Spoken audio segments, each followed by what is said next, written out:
Hi everyone, good morning. Are you hearing me? Yes. All right, great. So I think the program is about to start. So what I'll do a share screen to the Zoom room. Sorry, to the YouTube link to the YouTube, and that's how the program will run. Okay. But we have to get the link for did they share the link for the form threes and four? Because we have the link for the form five, but we do have the link for the students for form threes and four. And this is the Form 3 room, right? Excuse me? Is this the Form 3 room? Yes. Right. So I think probably at the end of the program, they'll provide the links for the students. Okay then. Thank you. No problem. So I'll mute now and share screen. Yeah.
A pleasant good morning, students, and welcome to our virtual career, the first of its kind in Southeastern.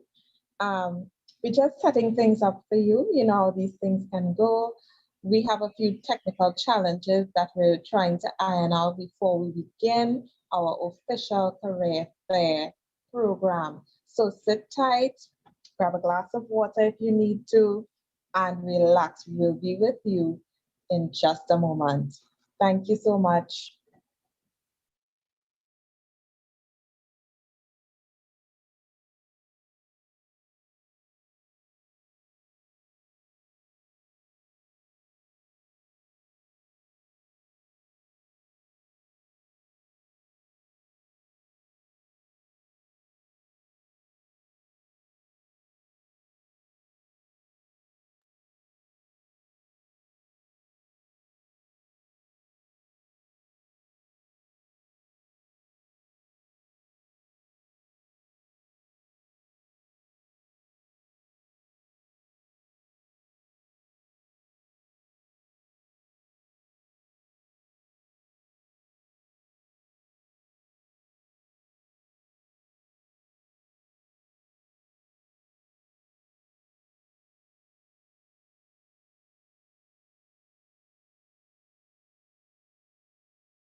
Hi, good morning, members of the Southeast District, students, parents. We're about to get started. Could you please stand for the national anthem and opening prayer to be followed by Ms. Tyson.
A pleasant morning to all service providers present, all seat officials, teachers and students.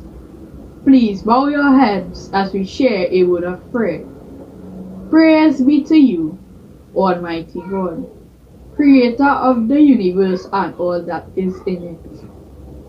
We thank you, O Father, for the opportunity which you have given us to increase our knowledge.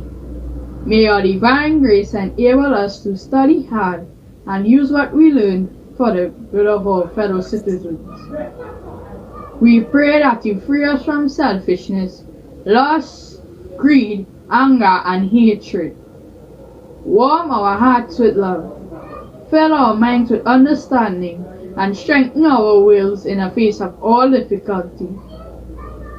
Help us, O Father, to make our beloved country of Trinidad and Tobago the kind of place you want it to be.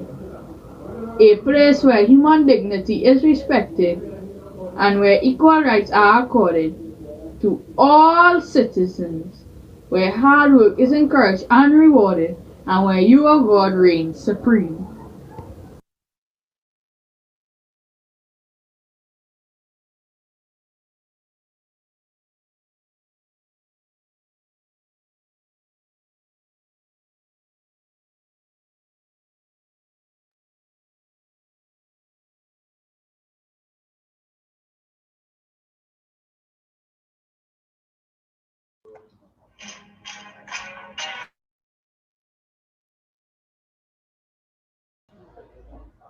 Ms. Tyson.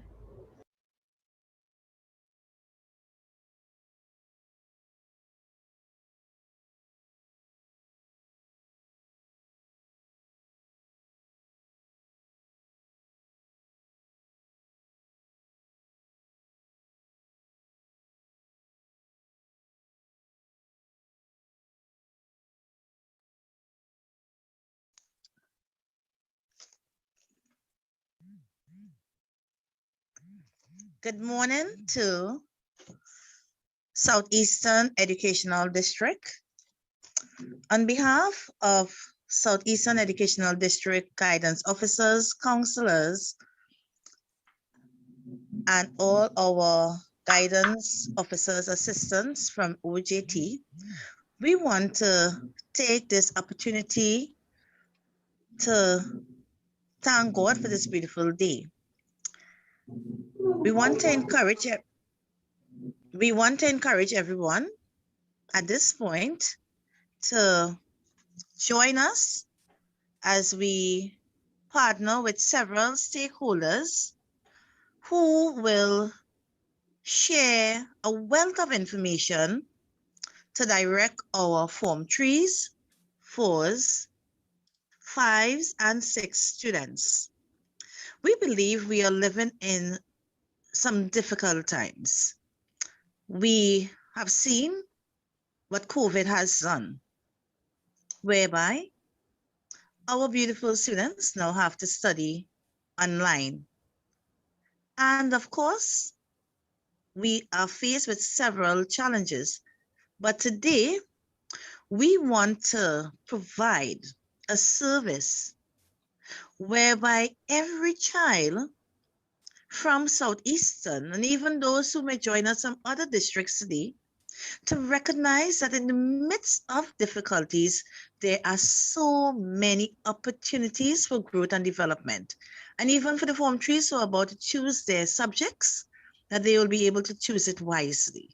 And even for the Form 5 students who are getting ready, and the Form 6 students getting ready for their exams, that they will be positioned to make wise choices. And today we stand as guidance officers and counselors and guidance officers assistants. We're going to be with you. We have a caliber of excellent presenters, and they are going to share with you and guide you forward to choose the right career path.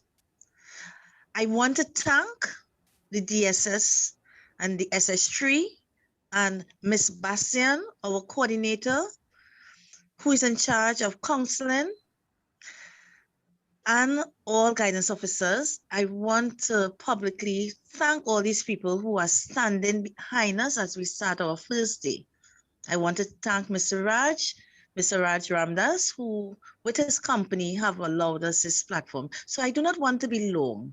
So I just want to say, and I hope I did not miss anyone, thank you for standing with us to allow us this platform to reach all our students in Southeastern. And if, I'm humbly asking, if there's any student who did not get a link, I'm asking you right now, get on that WhatsApp and share it to all your friends so that you can be part of this dynamic move. As we say, hope for a brighter future. Thank you. God bless our nation. God bless and keep St. Vincent as they're going through a little turbulent period. God bless all our Caribbean countries. And today we're going to have an excellent day. God bless our children who are going to come on and enjoy this career fair for the next 3 days. Thank you. God bless you.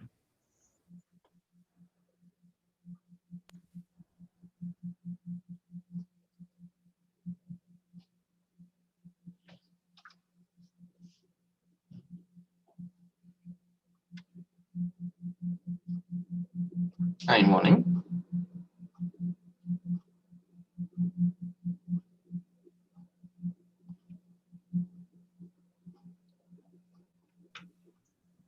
I'd like to thank Ms. Tyson so kindly, our GO2, acting for that welcome remark this morning. And we move swiftly along into a special item of music to be done by the Sweet Chorale. This is a choir that came out of the Princestown area. And you may, if you look, see some familiar faces, join with the Sweet Chorale as they sing their praises.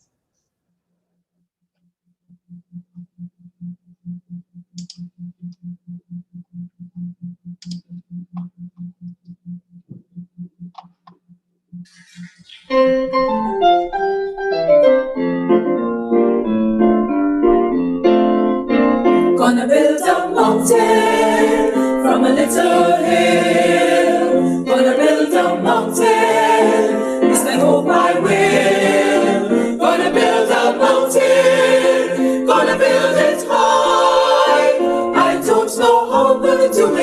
only know I'm gonna try. Gonna build a daydream from a little home. Gonna push that daydream up the mountain slope. Gonna build a daydream, gonna see it through. Gonna build a mountain on a daydream, gonna make them both come true. Gonna build a heaven from a little heaven. Gonna build a heaven and then go down there. If I build my mountain with a lot of care and take my dream up the mountain, heaven will be waiting there.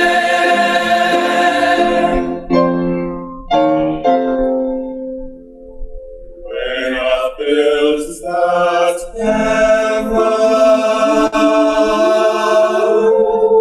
as I will someday, and the Lord sends Gabriel to take me away on a fine young son to take my place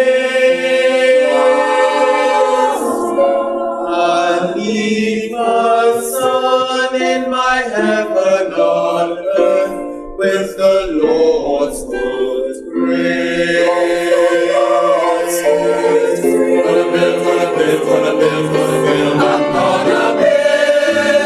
gonna build a mountain from a little hill.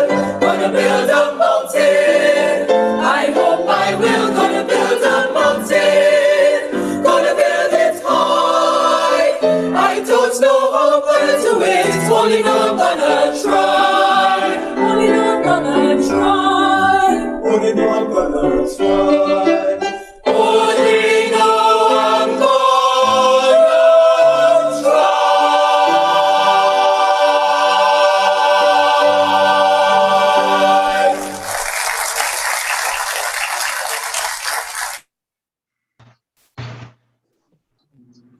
Right, we're back in Oh, Almonds. wasn't that beautiful? Gonna build a mountain, gonna build it high. Not too sure how I'm gonna do it, but I know that I'm going to try. And that's what we want to do as students. We want to build the mountain of our lives. We want to build it big. We want to build it tall. We want to build it strong. And indeed, I do not know why I am only going back in Alma's link. I can't get onto my form trees. Our virtual career fair team, Hope for a Brighter Future. And I am Miss Simpson, and I will be taking you through for the first part of today's career fair. I will be taking you through various service providers this morning. I hope you all are as excited as I am about this career fair. Yeah, and we're gonna move swiftly along. I believe Ms. Tyson has some remarks to declare our official career fair open. Ms. Tyson?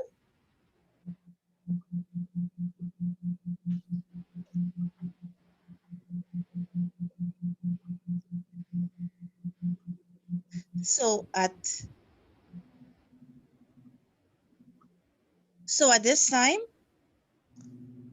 we officially declare Southeastern Educational District first virtual career fair, Hope for a Brighter Future open.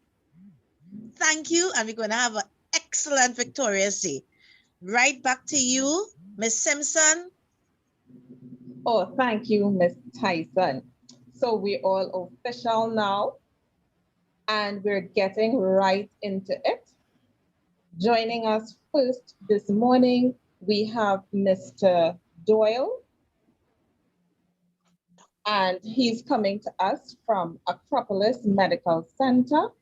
And AMC, Acropolis Medical Center, is a community-focused facility uniquely positioned to provide you, your family, and organization with genuine health care.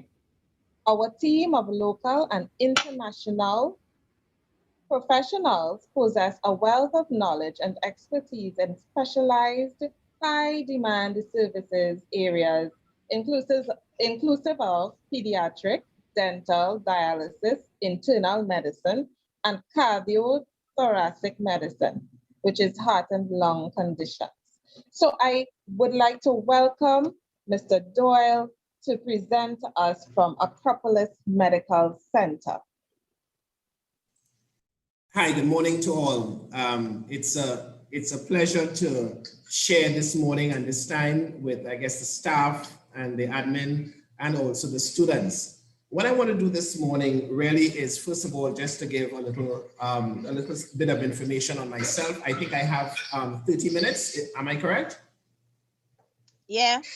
All right, okay. So I'll give myself some time to speak about myself and just a little encouragement to the students on success. Success is a function of choice and not chance. And then I will take some questions after that. So that's the way that I will make this down. I want to share my screen and provide some information. Can you allow me to share my screen, please? All right. Okay, so this is who I am, Edison Doyle, FCCA, CPA, CG, and I'll run through this quickly because you can ask whatever questions you have afterwards. It's not too important. My academic qualifications, I'm a fellow of the Certified and Chartered Accountants of UK. I'm a Chartered Professional Accountant of Canada, as a CGA with Canada also. From an academia perspective, I have a doctorate in leadership and management. I have a master's in business administration from the University of Toronto, a postgraduate diploma in strategy from Harvard. I'm a certified management trainer with John Maxwell. Academia, I was a dean of the business faculty of KC Leadership Institute in Canada. I'm a former member of the Curriculum Development Committee for the MBA program for the University of Toronto, former member of the IT Management Board of the University of Rice University, a former member of the Board of Governors from the Tyndale University, former member of the Board, University of the West Indies, Capital Funding Committee. Now, my major highlights in terms of academia, it's in terms of experience, sorry. Excuse me. I'm currently the Chief Executive Officer of Acropolis Medical Center, a partner in a CPA firm in Miami, president of EDBS. I'm a vice president of Trinidad. And then Chief Financial Officer, Elomax Capital, Chief Operating Officer, Lucent Technologies, and so on. Just at the end, I saw a choir a short while ago, and I'm also an avid musician and married for the past 48 years with four children, a wife, 4 children, and 7 grandchildren. So this is a little bit about myself. What I want to do this morning, there's some noise in the background, so let me just try to take off that noise. Hold a second, okay? There's some noise in the background. Are you all hearing me clearly?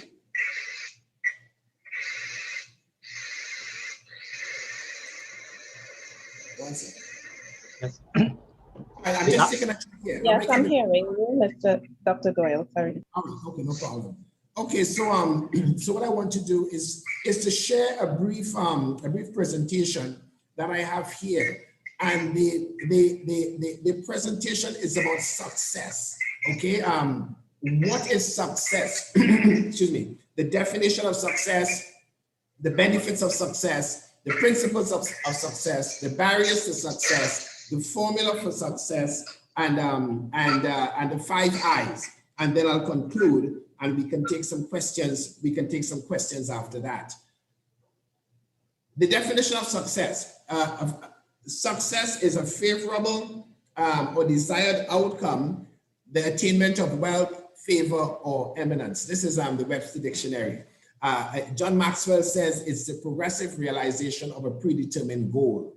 Now, if success is a favorable or desired outcome, which is an outcome, Yes, yeah.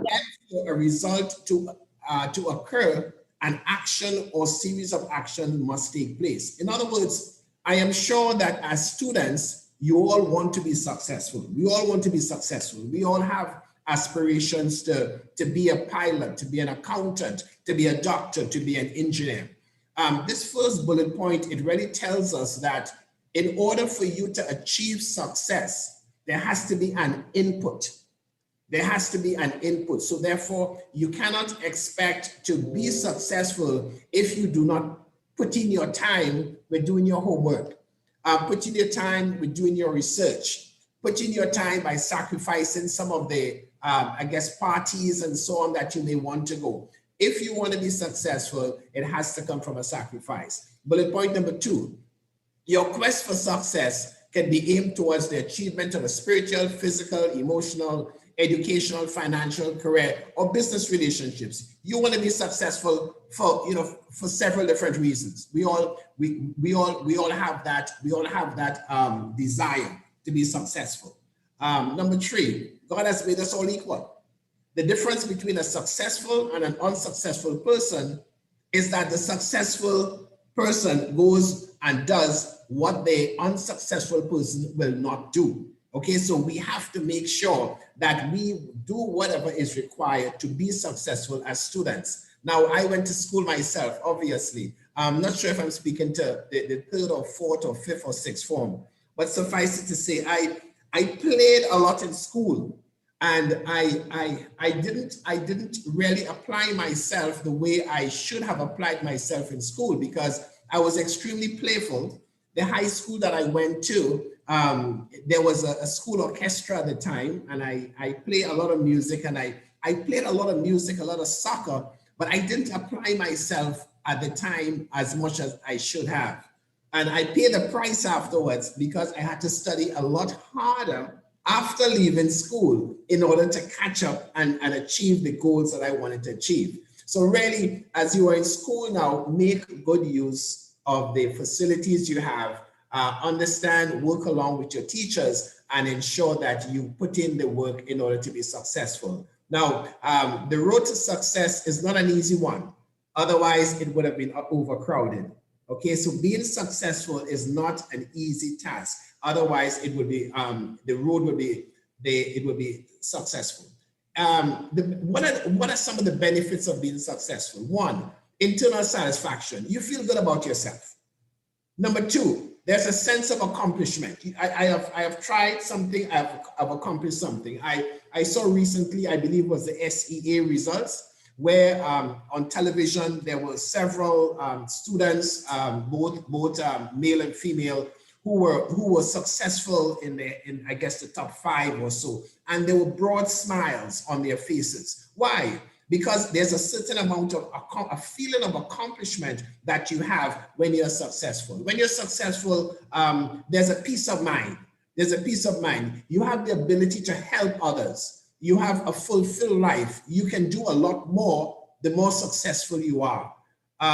You leave an inheritance and a legacy. Well, I am up in age, and one of my things are ready to leave an inheritance for my children and my grandchildren. That is an important thing. It's a worthwhile dash. Credibility. You become, when you speak, when you talk, folks will listen to you because you have the track record of being successful.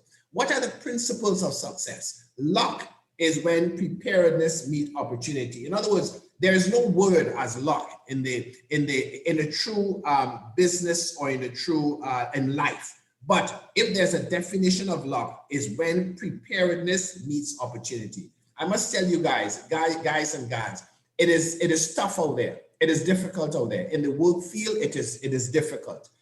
In my days, once you had 5 O-levels, you were considered a brains. Then that moved from 5 O-levels to 3 A-levels. You were considered good. You didn't have to go to university. Then you had to have your first degree First degree today really means almost nothing. Then it moved from a first degree to a second degree, a master's. And so there are so many masters and PhDs out there today. The world, Trinidad and Tobago is full of educated people, which means that the competition is really tough out there. So you have to give it your best shot in order to achieve the goals that you want to achieve, because the competition is really tight out there. And you know, being successful is not only through academia. When I say academia, having book knowledge, being an economist, being an accountant or so. If you have the ability to use your hands and you can draw, you can paint, I mean, you're a musician, you can do whatever, just do it and give it your best shot. Let me keep on going. Some people dream success. Some people talk success. Some people even act successful, and others wake up and they work hard at it. I'm sure that as students, you don't just want to dream success. You don't just want to talk success. You do not want to act successful.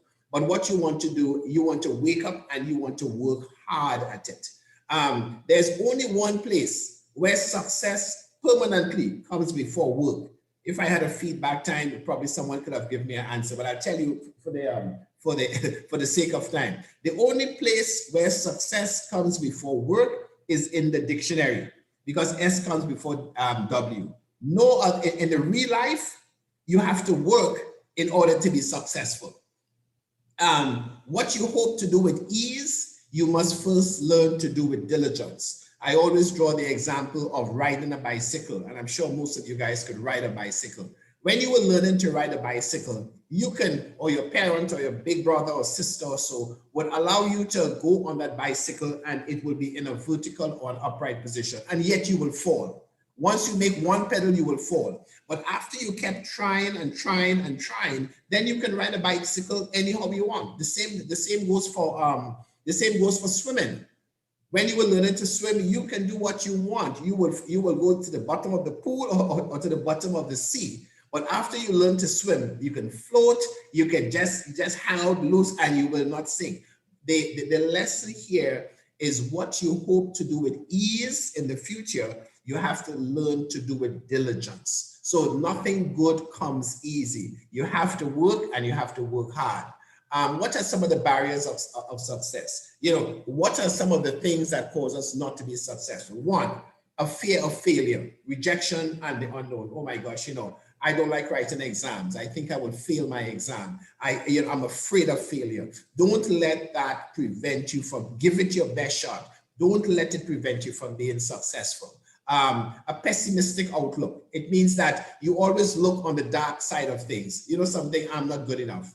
I don't think this is for me. You cannot have that kind of outlook if you don't want to be successful. You know, most of you all probably will know who Michael Jordan is. Michael Jordan says, you always miss 100% of the shots you do not take.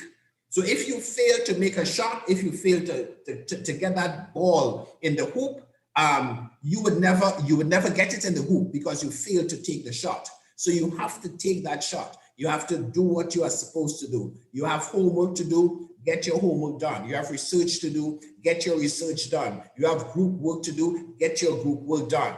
And trust me on this one, the more you work, and now is the time you have the opportunity to do it, because later in life, it becomes more difficult. I know some people, including myself, some people studied a lot in their 30s and 40s, but then you have family responsibilities. You have to work, plus you have to study, and it's a lot harder to do it like that. So now you have the opportunity to do it while you can.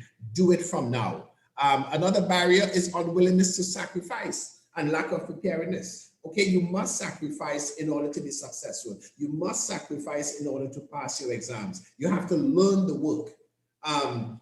Previous failures or setbacks. Sometimes we may have failed a test or failed an exam, and the second time we tried, we say, you know something, I failed once before, you know, I'm not going to make this thing again. You cannot adopt that attitude. Previous failures, it should spur you on to do more, spur you on to be a better person at whatever exam or setback that you may have had. Arrogance, the arrogance is I know it all. This is a barrier also. Sometimes we think that we know it all. Sometimes we think that we can do it so well. I drew an example here of the Titanic. Most of you all here may know about the Titanic. It was a mastercraft, a master ship. And the engineers who did it said that this ship could never sink. On the first voyage, the maiden voyage, the ship sank.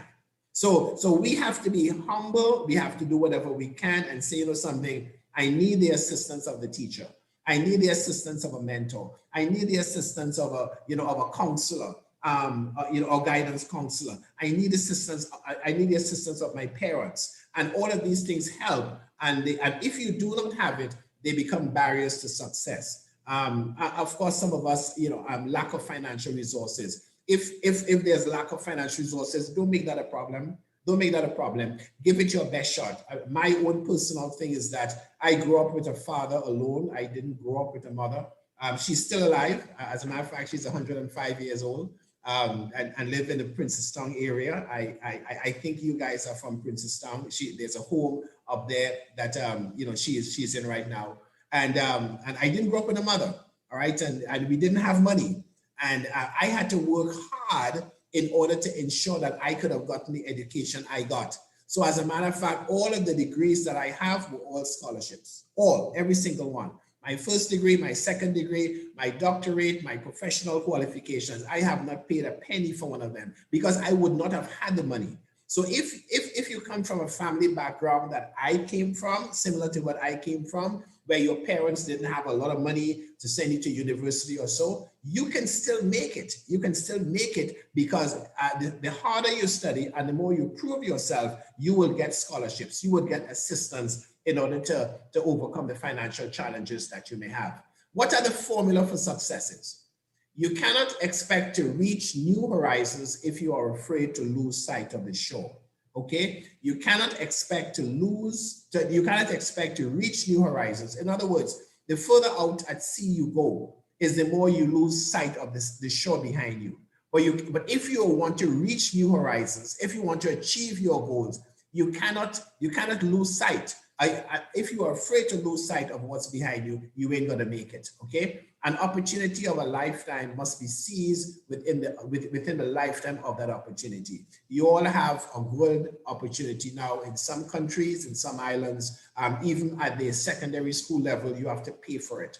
In some countries, I mean, I've traveled around the world to Africa, Australia, Papua New Guinea, literally all over Europe, all over Asia.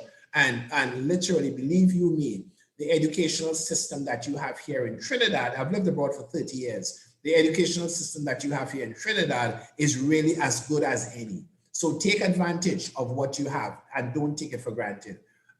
What are the formulas for success? Vision, mission, strategy, action plan, implementation, success. Always work with a plan. Always work with a plan. What you're going to achieve this year, at the beginning of every year. These are my goals for this year, and make it happen. And the stage that you are at, you want to ensure that you are in the area to make success. What is the formula for success? And I'm going through very quickly because I want to make certain that I leave some time for question and answers. 1, set your eyes. Set your eyes on the prize. Be passionate. Keep your goal in front of you and make sure and write it down. Don't just keep it in your head, but write it down. You understand the decisions to be made and the price to be paid. If you want to be successful at your exams, you cannot expect not to study during the course of the term, and the night before exam, you want to cram everything, or you want to go and pray and ask the Lord to help you to remember or help you to pass the exam. Ask your grandmother or so to pray for you. Whatever you do not have in your mind or your brains, it ain't going to come out on the day of exam.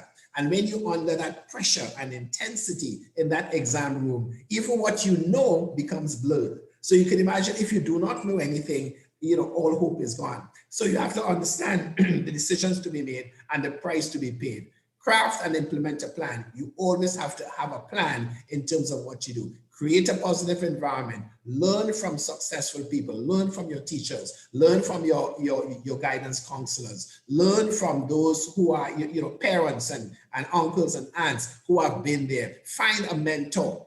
Talk to people. and you will be successful. E, excellence is the cornerstone of your journey. All right, constantly evolve. You cannot expect to be excellent if you do not put in the price. S, sacrifice, save, take risks, be decisive, and be consistent. Soar to new heights each day. Unless you try to do something beyond that what you have already mastered, you will never grow. You have to focus on being different. And the only way that you can focus on being different is by understanding what you are doing, how you are doing it, why you are doing it, and what it takes to be successful. There are also 5 I's that I want to share with you as I close. The 5 I's are intensity.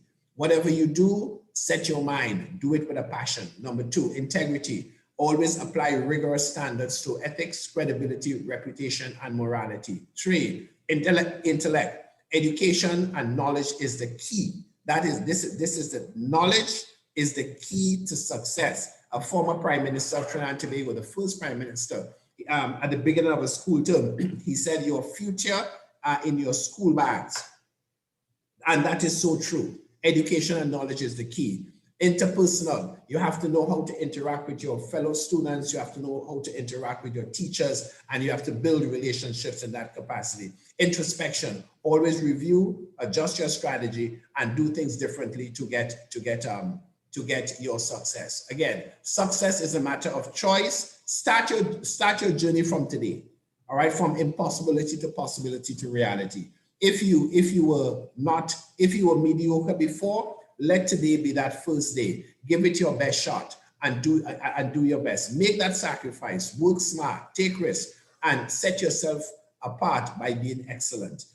There's a saying that goes, it is attitude and not aptitude that results in altitude. So your attitude is not important as your aptitude. That means how you focus on things, how you work on things is critical. And your attitude must also be in sync with that if you want to achieve a high altitude.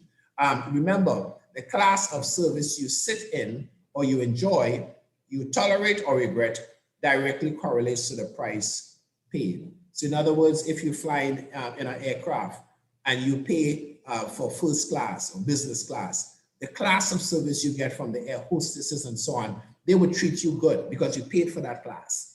Now, if you didn't, if you play for economy or some last minute seat or so, they're gonna put you in the back of the plane, close to the toilet, all right, and you will be disturbed. So therefore, make sure that you understand that the class of service that you want to be in, it directly correlates to the price you paid or the sacrifices that you have made. And really, the determination of success. I'm just having a quote here by Winston Churchill. You ask, what is our aim? I can answer with one word: victory at all costs. Victory in spite of all terror. Victory, however long and hard the road may be. For without victory, there is no survival. Without success, there's no survival. Without making it in life, there's no survival. So to the children, to the students, I really want to admonish, I want to encourage you all to do your best, to give it your best shot. Denise and whoever, if there's any other help, assistance, counsel, advice you need that I can give. I didn't grow up with a gold spoon in my mouth. My parents didn't have any money. I am not from a royal family. I've paid the price. I've been through hard knock school, and I certainly can lend some of my time. And so if there's anything else you want me to do. So let me open up some questions. Anyone have any questions that we can take for the next 10 minutes?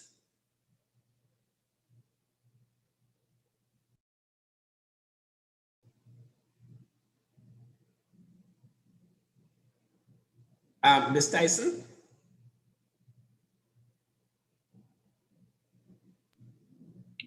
We're waiting on any feedback from the students. Students, this is your time now to ask any questions. Do you need anything clarified? Anything that you would have liked to hear about that you don't think that Dr. Doyle touched on? Feel free to ask us at this time.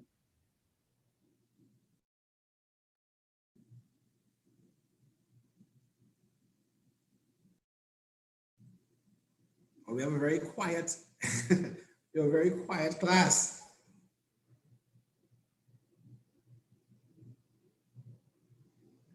They You can seem feel to be very quiet this morning. Yes, you can feel free to ask Okay. anything. Yes, sir. Let's see if we get any one of them. Don't be shy. Now is your turn. No question is a stupid one. We want to hear what you're thinking so that we could help to guide you better. Hi, good morning, Raj here. Just clarifying, the students cannot ask voice questions. Your question, take us to take it from the stream and then post it to Mr. Doyle. So they will put it on the chat in the stream. Okay, okay. Yeah, well, I'm looking on the chat right now, and No, you will only have access to the presenter chat, Mr. Doyle. Yeah. Okay. Students here. The students are on YouTube, so we're just waiting feedback from them, okay. right? Yeah.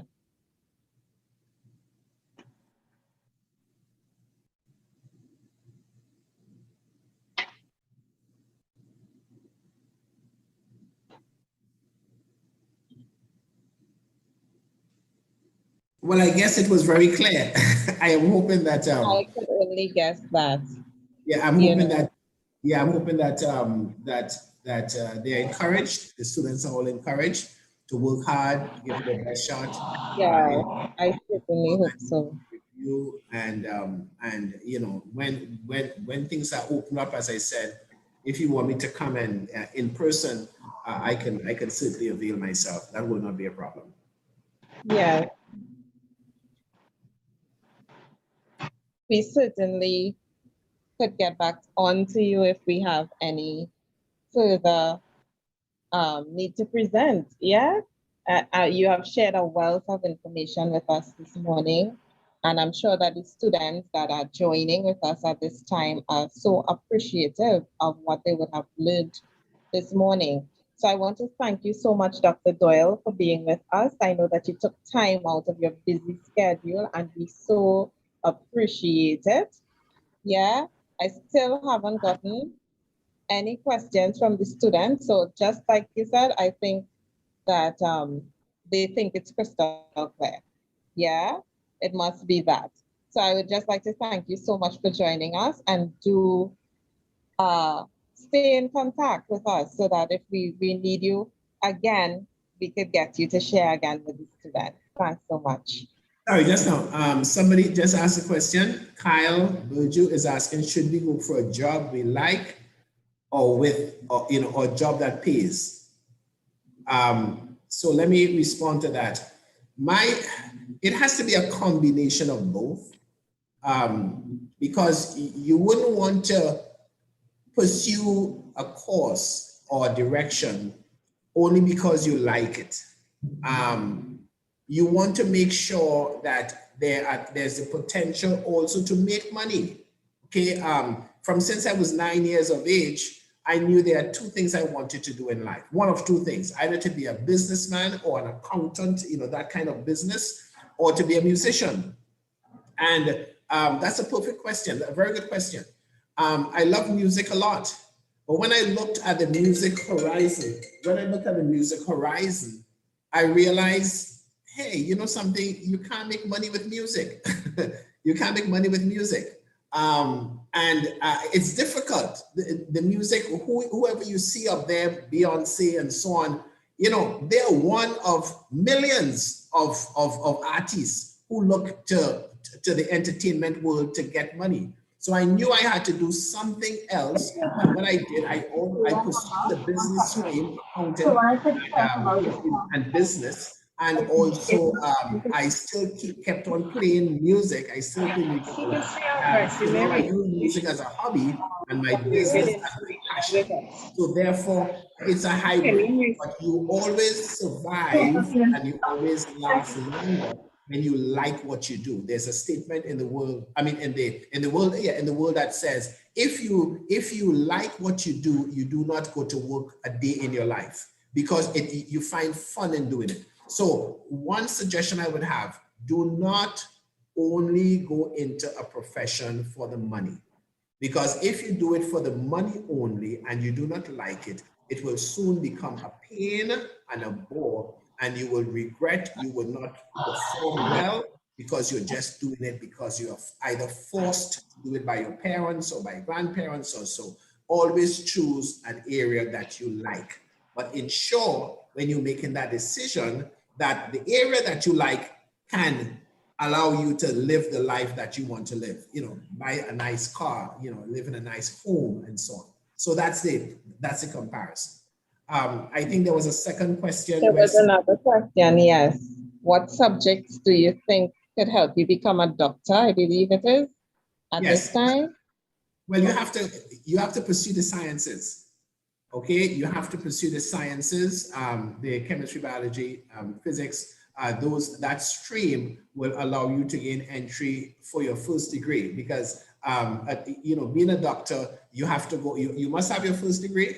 Most times in sciences, you must have your master's again in sciences, and then you go into your doctorate. So if you want to be a doctor, you have to do your sciences. So that's the field that you have to go in. And again, make sure that you like it. Make sure that it's something that you want to do, not just for the notoriety of it, or because, you know, or because of the, you know, the glamour that comes with it. Make sure that that is something that you want. You like to work with people. You like to make sure people are well and make that contribution towards society. Yeah, but the sciences are definitely the stream of study that you want to undertake. Any other questions?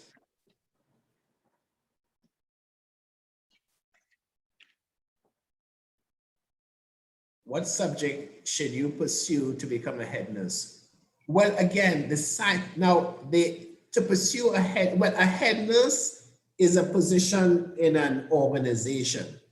You cannot become a head nurse going into an organization. You have to start off by being a nurse, and then you work your way up in the organization to be a head nurse. But wanting to be a nurse or getting into nursing is not as stringent as being a doctor, but it would certainly help if you do the sciences. Biology is one of the main courses you have to do. But being a nurse, to get into the nursing profession, these days, I think you just need to have your O and A levels to make it. It is not as difficult getting into nursing versus getting into medicine itself. And nursing is a good field. I mean, it's a nice field. You know, we have here at Acropolis, we have probably about 20 or so nurses, and they all love what they do. So I wouldn't mind even taking a few students, at different times, and recognizing social distances, etc. Just having them a walkthrough of the facility so they understand if any is interested in nursing or being a doctor, by extending that kind of support to help them make that decision.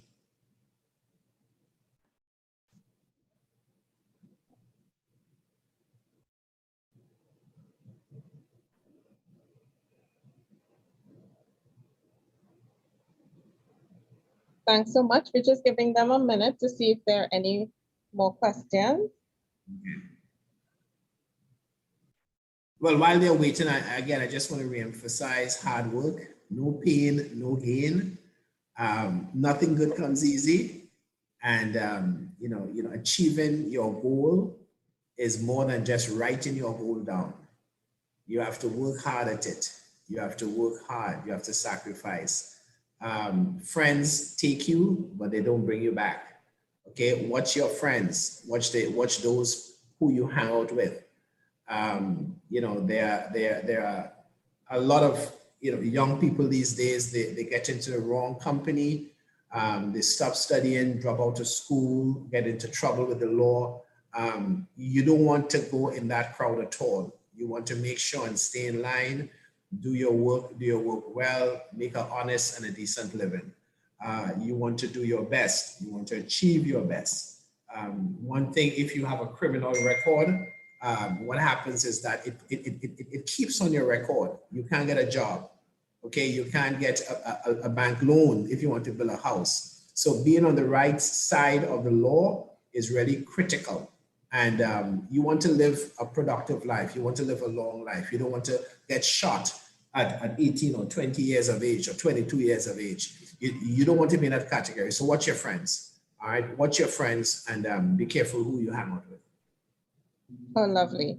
So we have students asking about pathology and dentistry. Do you know anything in terms of how you go about getting into those areas? Well, I mean, it's the same, again, it's the same, it falls under the umbrella of medical sciences. So from school, you need to, at your A-levels, is it called A-levels still? Yes, it is. Well, Right, Cape, okay. well, they say Cape A-level students, yeah. All right, sorry, yeah. I haven't been here for 30 years. I just came back. I just came back to Trinidad, a few years ago. So I've lost touch with some of the things. So you have to follow the sciences route if you want to get into a particular medical stream. So you do not go into pathology first. You do not go into dentistry first. You don't become a cardiac surgeon first or an ophthalmologist. You have to go through, get your doctorate, your MD, which is your first layer or your first level. And after you get that, then you can branch off into a specialized area. If you like children, you can get into pediatrics. If you like to deliver babies, you get into gynecology. If you like your eyes, you get into ophthalmology. But you have to follow the path of getting into number one, the university or institution to do medical sciences. And that is where you have to do your sciences, your biology, chemistry, physics, of course, your English, you have to do that. And if you want to go abroad, you have to sit your SAT, etc. So you must go through your first degree, your second degree, your MD, and then you specialize after that. But the basis to get, as I said, into medicine is go with the sciences stream as you go through your high school, not high school, high school, as you go through your high school into your O1 A levels. Mm-hmm. So we just have one final question because we're managing our time. I see we have some other presenters awaiting their turn. Can you go to university and still work or are classes full-time? Well, I mean, you can't do full time for both, but but what you can certainly do is while working, you can study. I mean, I did that for part of my life. My first set of studies, I worked at Texaco in Pointe-a-Pitre, probably date a lot of you all. But I worked first and I studied part-time because I didn't have the money to go to university in the first instance. Okay, so I worked first and then I just improved myself. Then I got a scholarship to go abroad. So yes, you can work and study, but you can't do both, obviously, because of the time schedule. You cannot do both full time. But yes, I would suggest if you have to work because of family situations, work, but don't just work and stop working. You must do work and part-time study. Okay, thank you so much, Dr. Doyle, for joining with us. We do have to go our separate ways at this point in time, but it was a pleasure having you on, sharing with us, sharing with our students. I'm sure students that he would have been able to enlighten you quite a bit. Yeah, so we're gonna have just a 2-minute break, a very short break, and we will be right back with you with another provider coming up. So stay tuned. All right, take care, guys. Pleasure being here. Okay, bye-bye. Bye, Dr. Doyle.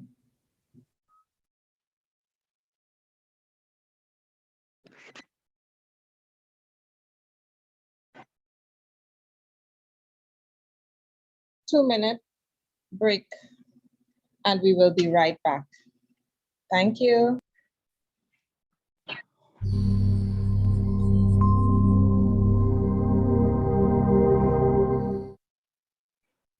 Would you do the world a favor and be you?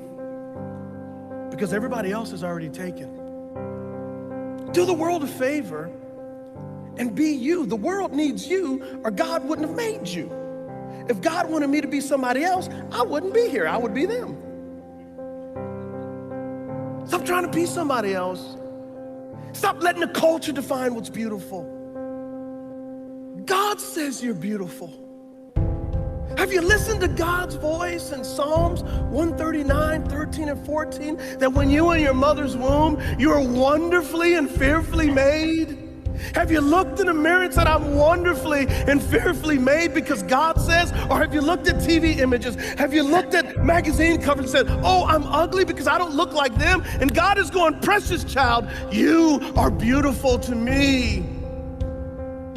Too many people go around feeling wrong on the inside. They don't really like who they are. They focus on their faults, weaknesses. They're constantly critical toward themselves.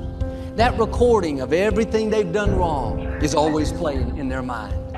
You're impatient. You blew your diet yesterday. You lost your temper. You're still struggling with that addiction. You should be ashamed of yourself.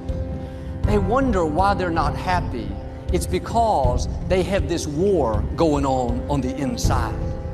You're not supposed to go through life feeling wrong about yourself. Quit focusing on your faults. Quit overanalyzing your weaknesses. Quit beating yourself up because you're not where you thought you would be. Here's the key. You're not a finished product. God is still working on you. The scripture says God changes us from glory to glory. You have to learn to enjoy the glory that you're in right now. You may have some weaknesses. We all do. There may be some areas where you know you need to improve, but being down on yourself is not going to help you do better. Having that nagging feeling, telling you you don't measure up, God's not pleased with you, you'll never get it right, it's not going to help you move forward. You have to accept yourself right where you are, faults and all. God is the potter, we are the clay. He's the one making you and molding you. It may not be happening as fast as you would like, but you don't control the timetable. Will you trust Him in the process? Will you accept yourself in the glory that you're in right now? Don't go around being against yourself. You may have some things wrong with you, but can I tell you, you have a lot more right with you.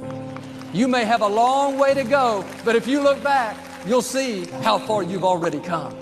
Keep your flaws in perspective. Every person has something they're dealing with. When you are for yourself, you are in agreement with God. And some people have never once said, I like myself. I like my gifts. I like my personality. I like my looks. I'm happy with who God made me to be. If you don't like yourself in a healthy way, other people are not going to like you. You project what you believe on the inside. If you feel wrong about yourself, you project inferiority, unfriendliness, discontentment. I'm asking you to feel good about who you are. You may not be where you want to be, but you're on the way. God is changing you from glory to glory. Start enjoying the glory that you're in right now. You may have some weaknesses. We all do. Don't you dare go through life against yourself. God is saying today, you are my beloved son, my beloved daughter, in whom I am well pleased. Now do your part. Start putting on the breastplate of God's approval each morning. If you'll do this, I believe and declare every chain that's holding you back is being broken. God is going to keep making you and molding you. You're going to come up higher, overcome those obstacles, and become everything He's created you to be.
All right, students.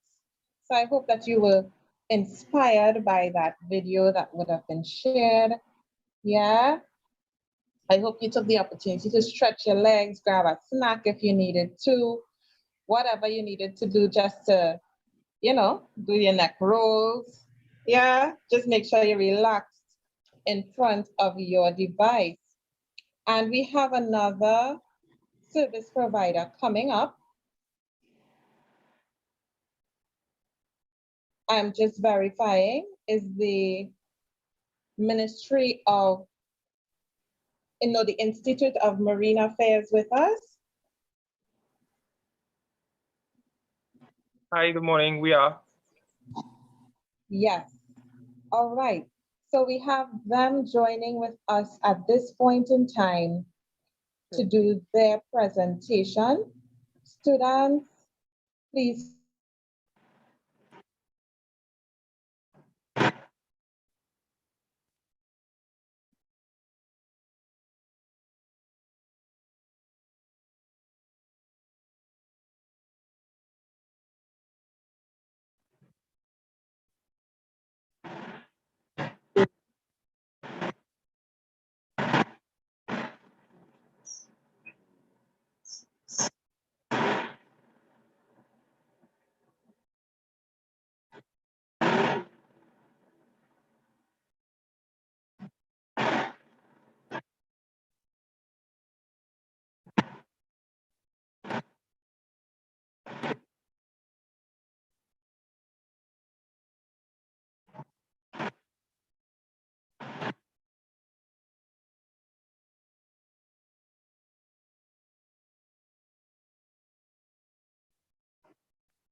Ministry of Labor and is trying to get on to Slack.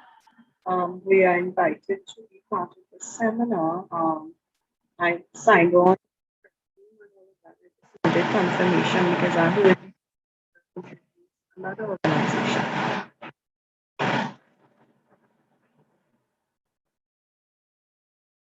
Oh, sorry.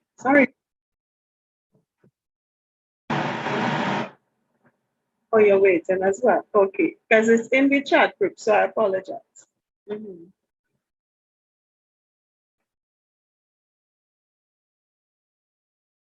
It's 723. I will call her. Thank you.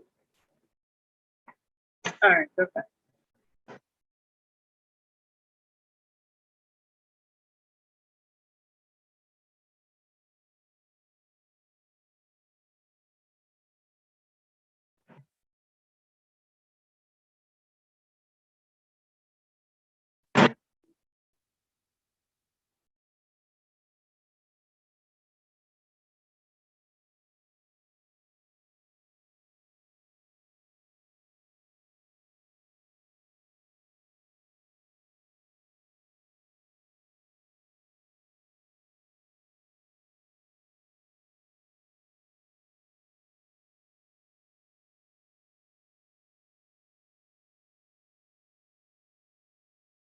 Hi.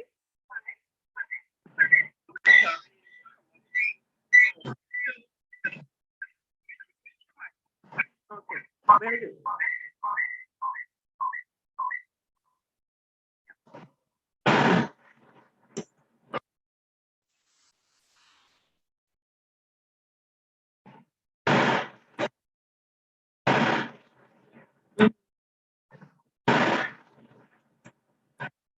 That's okay. Am I in the correct room? Because I just heard part of right.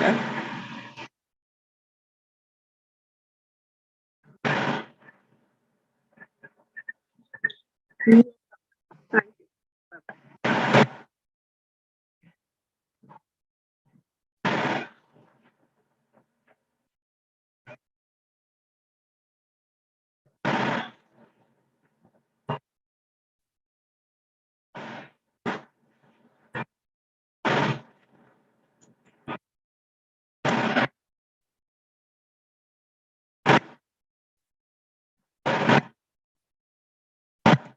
you.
Hi, good morning, everyone.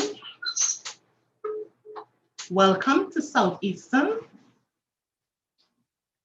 Education District. This is our first virtual career fair. I am seeing Mr. Lyndon Simmons. Mr. Lyndon Simmons, are you from NTA, may I ask?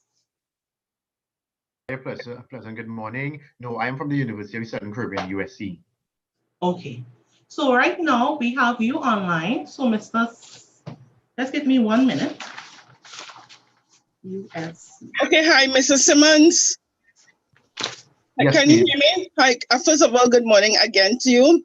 I apologize to you because what has happened is that we ran a bit late. So Ms. Sharon C.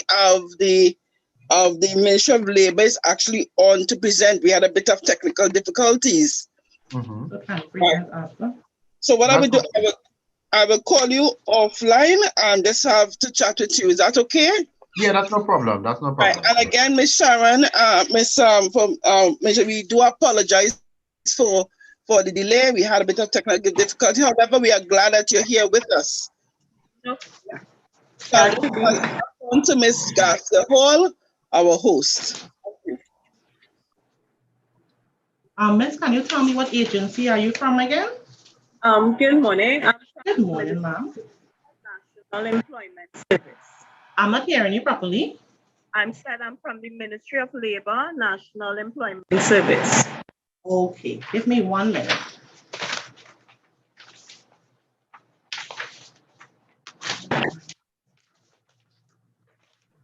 So, okay, we have Miss is on with us right now. I'm just going to explain a little bit about the organization, about Ministry of Labor and Small Enterprise Development. Welcome to the official website of the Ministry of Labor, where they aspire to be the leader in promoting entrepreneurship and decent work in Trinidad and Tobago. They intend to achieve this by engaging their labor stakeholders to form a consensus on labor policies and program, reviving the Industrial Relations Advisory Committee, and establishing a registry for domestic workers. It is also expected by strengthening the present legislation framework with a view to conceptualize decent work, they can achieve rate equity in the labor market, promote greater production and tolerance on the job, and reduce discrimination in our labor force. I'm going to welcome Ministry of Labor and Small Enterprise Limited. Thank you. Good morning again. My particular unit is the National Employment Service. Basically, what we do, we assist persons in finding employment, and we provide also career guidance to students, like we are doing today with the Southeastern District. Are you hearing me? Miss, you're a little, your sister, a little breaking up. I'm hearing you in between, in and out. Okay. So the National Employment Service provides career guidance to all job seekers. And this is what we are assisting our Form 3s today in terms of helping them prepare in terms of their career path.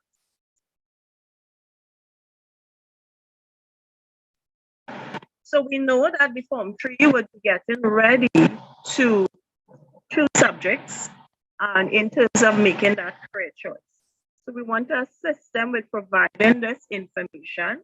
So what do we do when we are at that point when we are going to make that serious decision in our lives?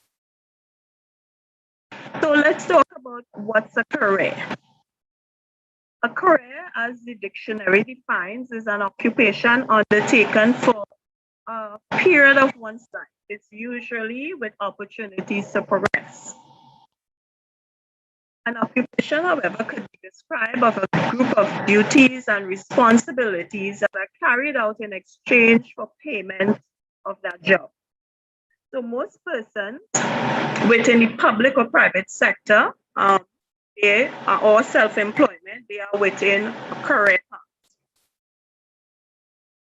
So how do we go about making that career choice?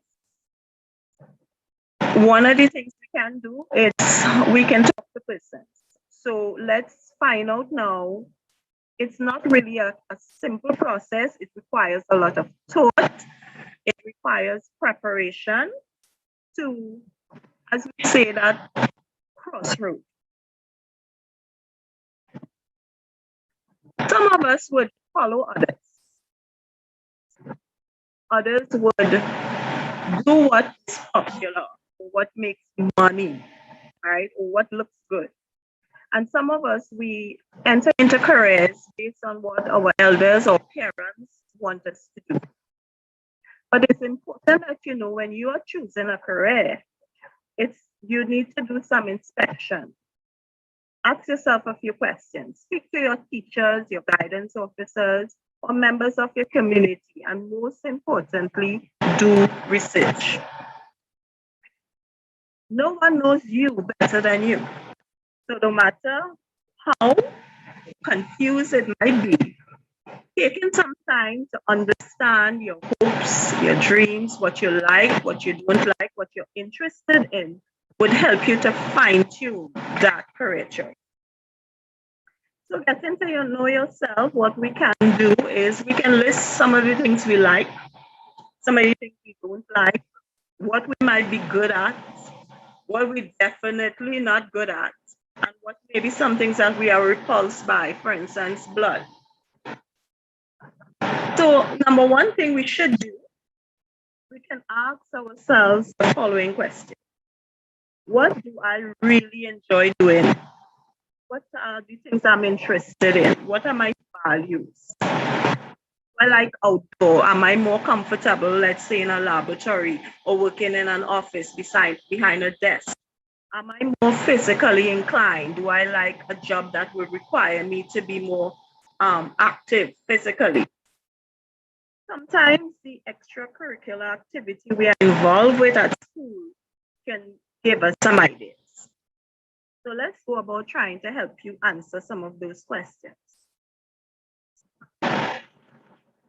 Importantly, obtain information from persons in the field. Speak to people who may be working in the field. You can research on the internet. You can read particular books, magazines, newspaper, and gather your information.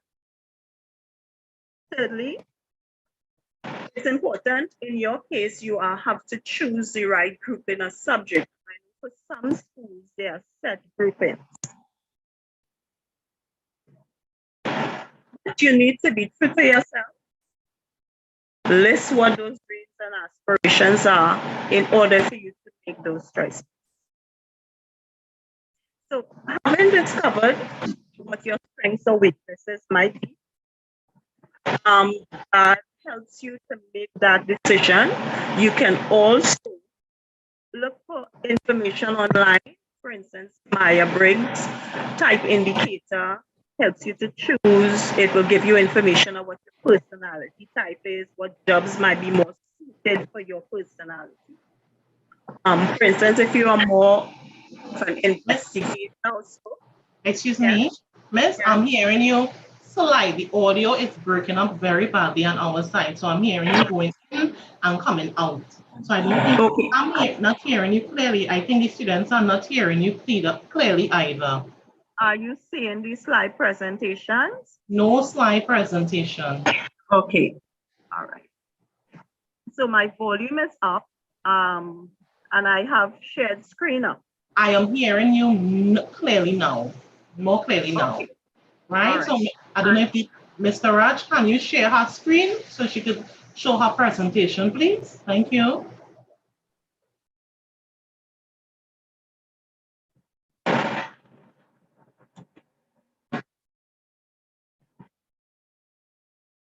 Is that any better? I'm hearing you much clearly, but I am not seeing the presentation. From my end, it says that my screen is being shared. So I have to share my screen.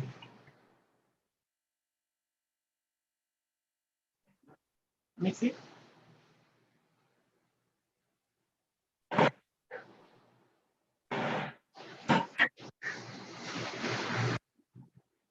Give me 1 minute, Miss. Let me just verify this out. No problem.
Hi. Hi, good day. So, good day. So, I just made you co-host, so you can try to share your screen now and see if it works.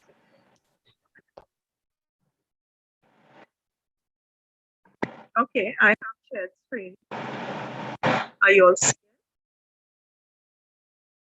Okay, great. Yes, it's showing now. Okay. All right, thank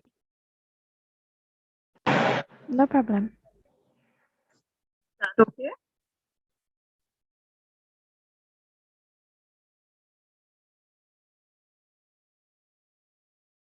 Ms. Clark? Yes, I am. Can you hear me?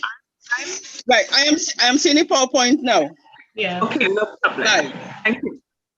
Thank you. All right. Could you just remind me how much time I have? I know we started late and I want to know how much I can cover. It's time now. Basically about up until 10:30. No problem. Yes, yeah. So we were talking, I apologize for the connectivity. We were talking earlier in terms of choosing subjects based on your career type, what it is you like, what you enjoy doing. And we indicated that understanding who you are, talking to persons in the field, talking to your teachers and guidance officers can also offer you help with that. Right? Let's talk now about in terms of subject area. I know earlier Dr. Boyle shared, I heard some of the questions you all asked, and we want to remind you that yes, it's important where you're choosing your subjects in terms of the areas that you're going to do, but we want to encourage you also to develop a skill. Having a skill is also extremely important. So the academics are important, yes, but it's also important to develop a skill set. I know some of the schools have a lot of areas in terms of the technical vocation area that are offered to the students, which is excellent. From the Ministry of Labor, we assist persons in finding jobs and companies in terms of finding persons. And so when persons are 17 and over, so when the students would have graduated, they can come into the Ministry of Labor, register, seeking employment, and we will assist when that time comes. We will be sharing this information with your Form 5s and 6 as well later today.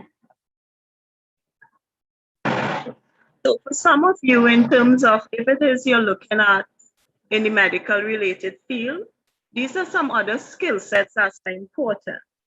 I must be able to have a strong grasp of maths and science. You must be able to identify, analyze information, solve problems. They're looking for persons with excellent interpersonal skills as well. In terms of the social worker guidance officer, must be a good listener, It would require excellent organization skills as well. So careers in terms of military or the police, these are some skill sets that they look for as well, apart from the qualifications that you would need. For tertiary level institution, if it is that you want to undergo further studies, you would require for the medical science area, you would require O's and A levels within particular field of study. So ideally, the information we want to convey to you at this level for Form 3, that you must understand who you are, know your likes and dislikes, research the area of studies you want to get into, and make those informed decisions. Apart from the subject, the basic 5 levels, maths and English, a lot of organizations are requiring you also to have computing skills. They also look for persons with good communication skills, strong work ethics. You must be able to work in a team setting. And as I emphasized earlier, it's important to develop your skill set. So if it is that you're going into areas of even food technology, electrical, building technology, it's important that you have other skill sets that will make you more marketable in terms of the world of work. All right. So I want to end there and open for questions.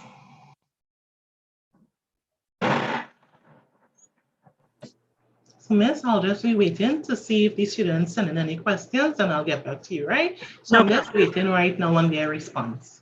Thank you. Thank you. You're welcome.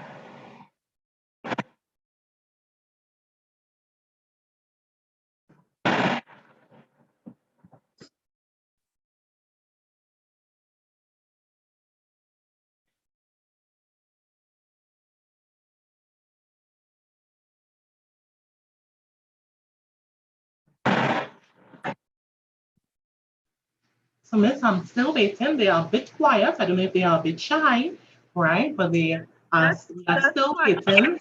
Yeah, that's quite okay.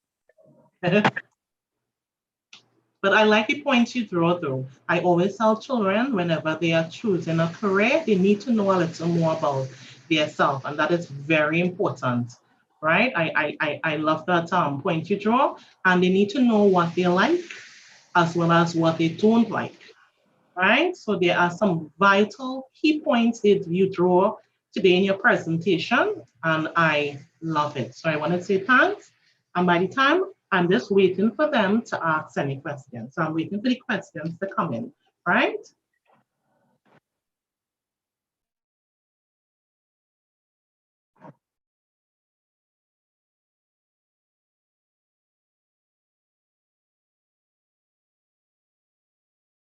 Miss, what the students are saying that they did not hear anything, right? Apparently you did not hear clearly because you were going in and out, right? So they can hear the presentation clearly. So I do not know what we can do about that. If there's another time, if you have any information, if we can send it to them. But apparently they were not hearing you clearly because you keep on going in and coming out, right? Miss, if they said air hostess, do you have any information concerning, but this is Ministry of Labor? It's important that they would need to have the 5 levels, maths and English, but most importantly, having a language. They would also need to be able to swim. All right, so those are some key areas they would need to focus on, getting the 5 levels inclusive of math and English, computer literacy, as well as a foreign language. It's very helpful. After that, they can pursue swimming, which is also a helpful component. Okay, you are still breaking up in between, right? So we keep hearing, that is a problem apparently we are having on our side, right? I know you said swimming. You said what? Let me hear you so I can repeat it. Math, English, computer literacy. They can also learn first aid and CPR. Right. We are hearing you much clearer now. So I think they are listening. Mm-hmm. Okay. So those would be some of the areas you need to have in terms of pursuing courses or training to become an air hostess. Very good. Another question they have is if they want to get into the real estate business, what are required? Right. So with the real estate business, you will have to do further education. There is Reutech offers some training in terms of real estate that you would have to acquire. But for most jobs, your foundation would be the English in particular. Okay.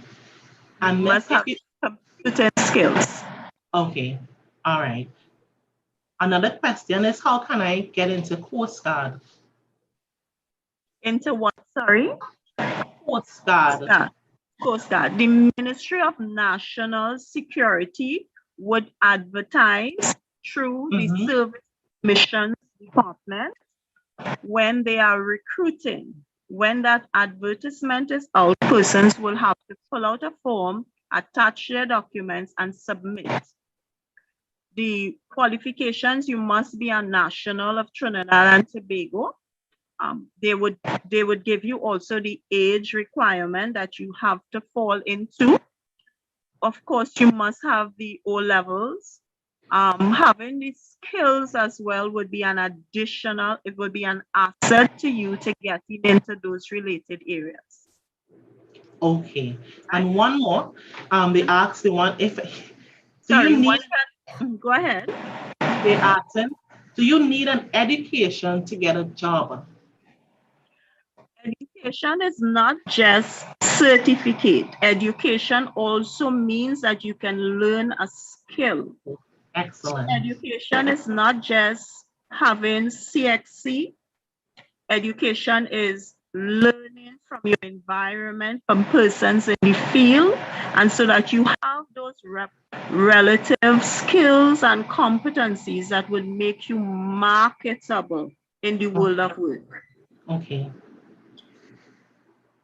Okay, Miss. And I think that will be, well, they asked 2 more questions, but we have time, a lot of questions to choose. So we have 1 more question to ask. And that will be if you want to become a marine biologist. Right. So there are, through the universities, UT as well offers marine science. You can check with their website and find out what is the entry level for the program. They may ask for, of course, the 5 O levels, maths and English, but they would also need physics as one of the requirements, as well as the sciences. I don't know if UTT is one of your presenters for the career fair. Or yeah, you are going in and out. We start up to get a problem. Right. So we are not hearing you clearly on our side again. Sometimes we will hear you clearly, and most of the time we are able to hear you clearly. Right? Okay. Miss Charles? Miss Charles? Yes, ma'am. Right, thank you very much. Again, I know one of the things I just wanted to also to remind students is that persons could register with your organization. Is there age requirement for the registering of students for? Yes, there must be 17 and over and nationals of Trinidad and Tobago. Okay, and does it matter in terms of how much qualification they have? No, we have jobs in various areas. So based on what the job requires, we would advise in terms of what they can apply for, what we can send out their application for. Right. Can the application also be done online as well? Not at this present time. The website is being rebuilt.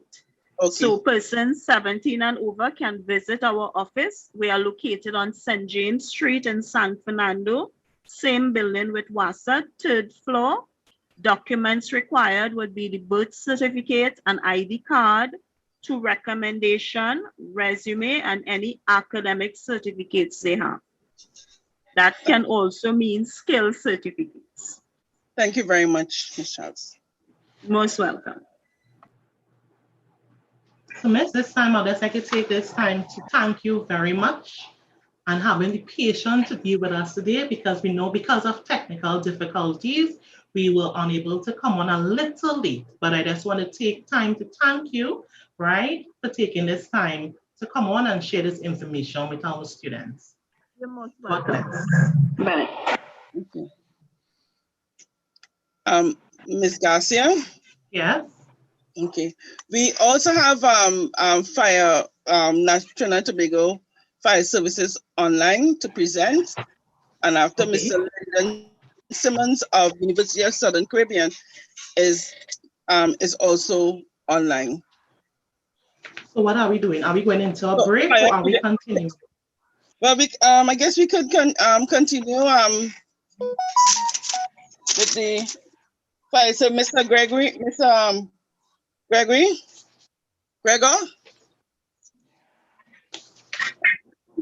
All right, let me try to reach him. You can give a little break, Ms. Garcia. Okay, and then we will come back in. Okay, thank you.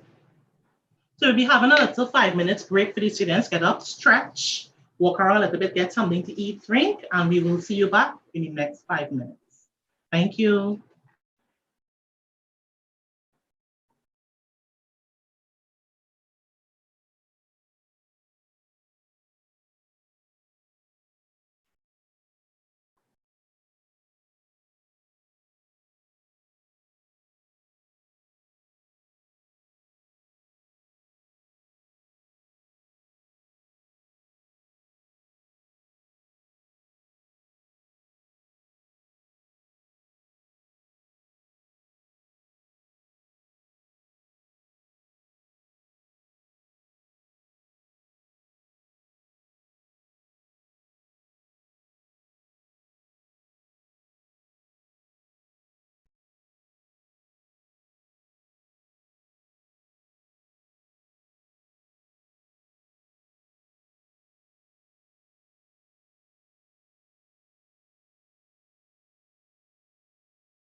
So our next presenter will be Fire Services, and I'll just like to give a little history on them. The missions of Trinidad and Tobago Fire Service is to provide efficient and effective public fire protection and emergency services to the Republic of Trinidad and Tobago.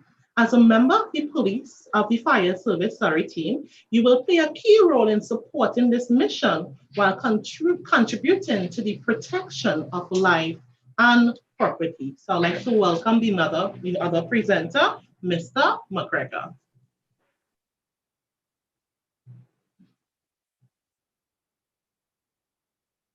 Mr. McGregor, are you here? Yes. Okay, you can unmute your mic and you have the floor. Pleasant morning, staff, students, and everyone else present on this morning call. We are from the Ministry of National Security Fire Service Department. I am 3120 Firefighter McGregor, attached to the Fire Prevention Section South. With me here, we have number 4026 Firefighter Woods. He will also be a part of this presentation. Right now, we know that you all are students that will be selecting subjects and probably looking at careers and all that. So we are just here to give you all just the Trinidad and Tobago Fire Service as an option. Okay, so we'll have just a bit of some videos playing.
Mr. McGregor, I'm not sure it's supposed to volume, but we are not hearing anything at this time.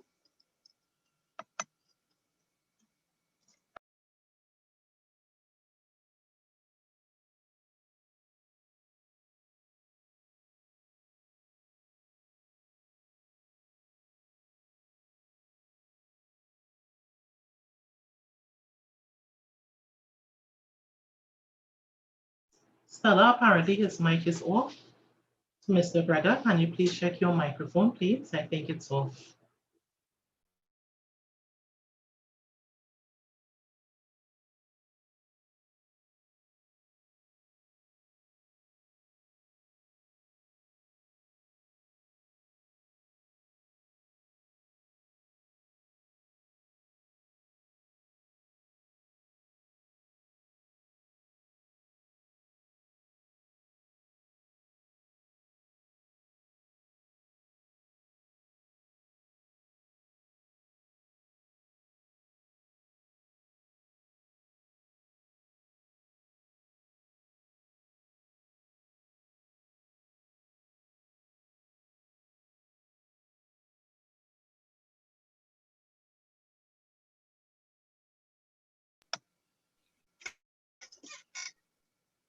Mr. McGregor, can you hear me? Yes, ma'am.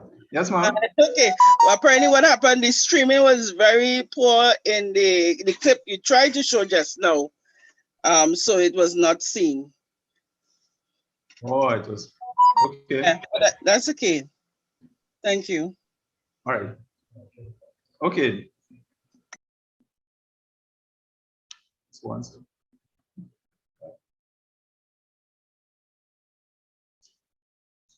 Ooh. Yeah, we just have a little as everything technical. Okay, well, that video was just a bit of what we actually do, some situations that we get ourselves in. We at the Trinidad and Tobago Fire Service, we were established in 1951, and to now we have saved countless lives, countless billions of dollars in property from losses. And you, and now we just go on to like just a short presentation as our roles and functions.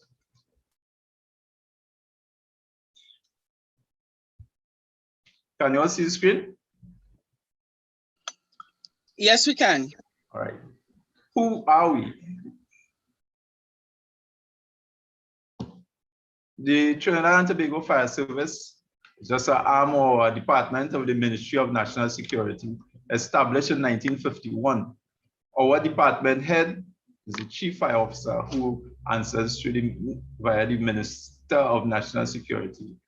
Some of the major laws that we operate under is like, for instance, the Fire Service Act 3550.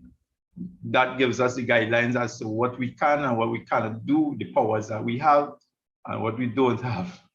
The Agricultural Fires Act. This is particularly effective during the dry season. During the dry season, we have numerous others. For instance, the Liquor License Act, Theaters and Dance Halls Act. All right, our structure, we have two divisions, the first division and the second division. The first division officers comprise of the Chief Fire Officer, the Deputy Chief Fire Officer, the Assistant Chief Fire Officer, Divisional Fire Officers, and Assistant Divisional Fire Officers. The second division, the structure continues downward, fires from the Fire Station Officer, Fire Substation Officer, which is basically equivalent to that of a Sergeant of Police, Fire Sub Officer, equivalent as Corporal in the Police Service, and firefighters. All right. We have numerous divisions in the country. Trinidad and Tobago is divided into 4 divisions, right, for the purpose of responding. We have the Northern Division, which comprises of 11 fire stations. Central Division comprises of 4. Southern Division, 8 stations, and Tobago Division, 3 stations. All right. The stations comprise throughout like Northern Division, you see a list there, Chaguaramas, Four Roads, Woodbrook, San Juan, Santa Cruz, and others. Southern Division, Monrepo, this is the headquarters, Southern Division headquarters, San Fernando. Well, all right. We have the role, the firefighters, our job basically is to preserve life. That is first and foremost on our agenda. Preserve lives. We preserve lives of persons that we have never seen, never met, never spoken to. So in some instances, you may be called upon as a first responder or as a firefighter to save the life of someone that you've never seen before. You may even be called upon in the extreme cases to give your life. All right. The second role of the firefighter is to prevent the destruction of property by fire and to render humanitarian service. For instance, like flooding systems and all, flooding times and all that, roofs blowing off from houses. We do all that. We respond to all fires, structural fires, houses, industrial fires, vehicular fires, bush fires, tree fires, pole fires, and accidents.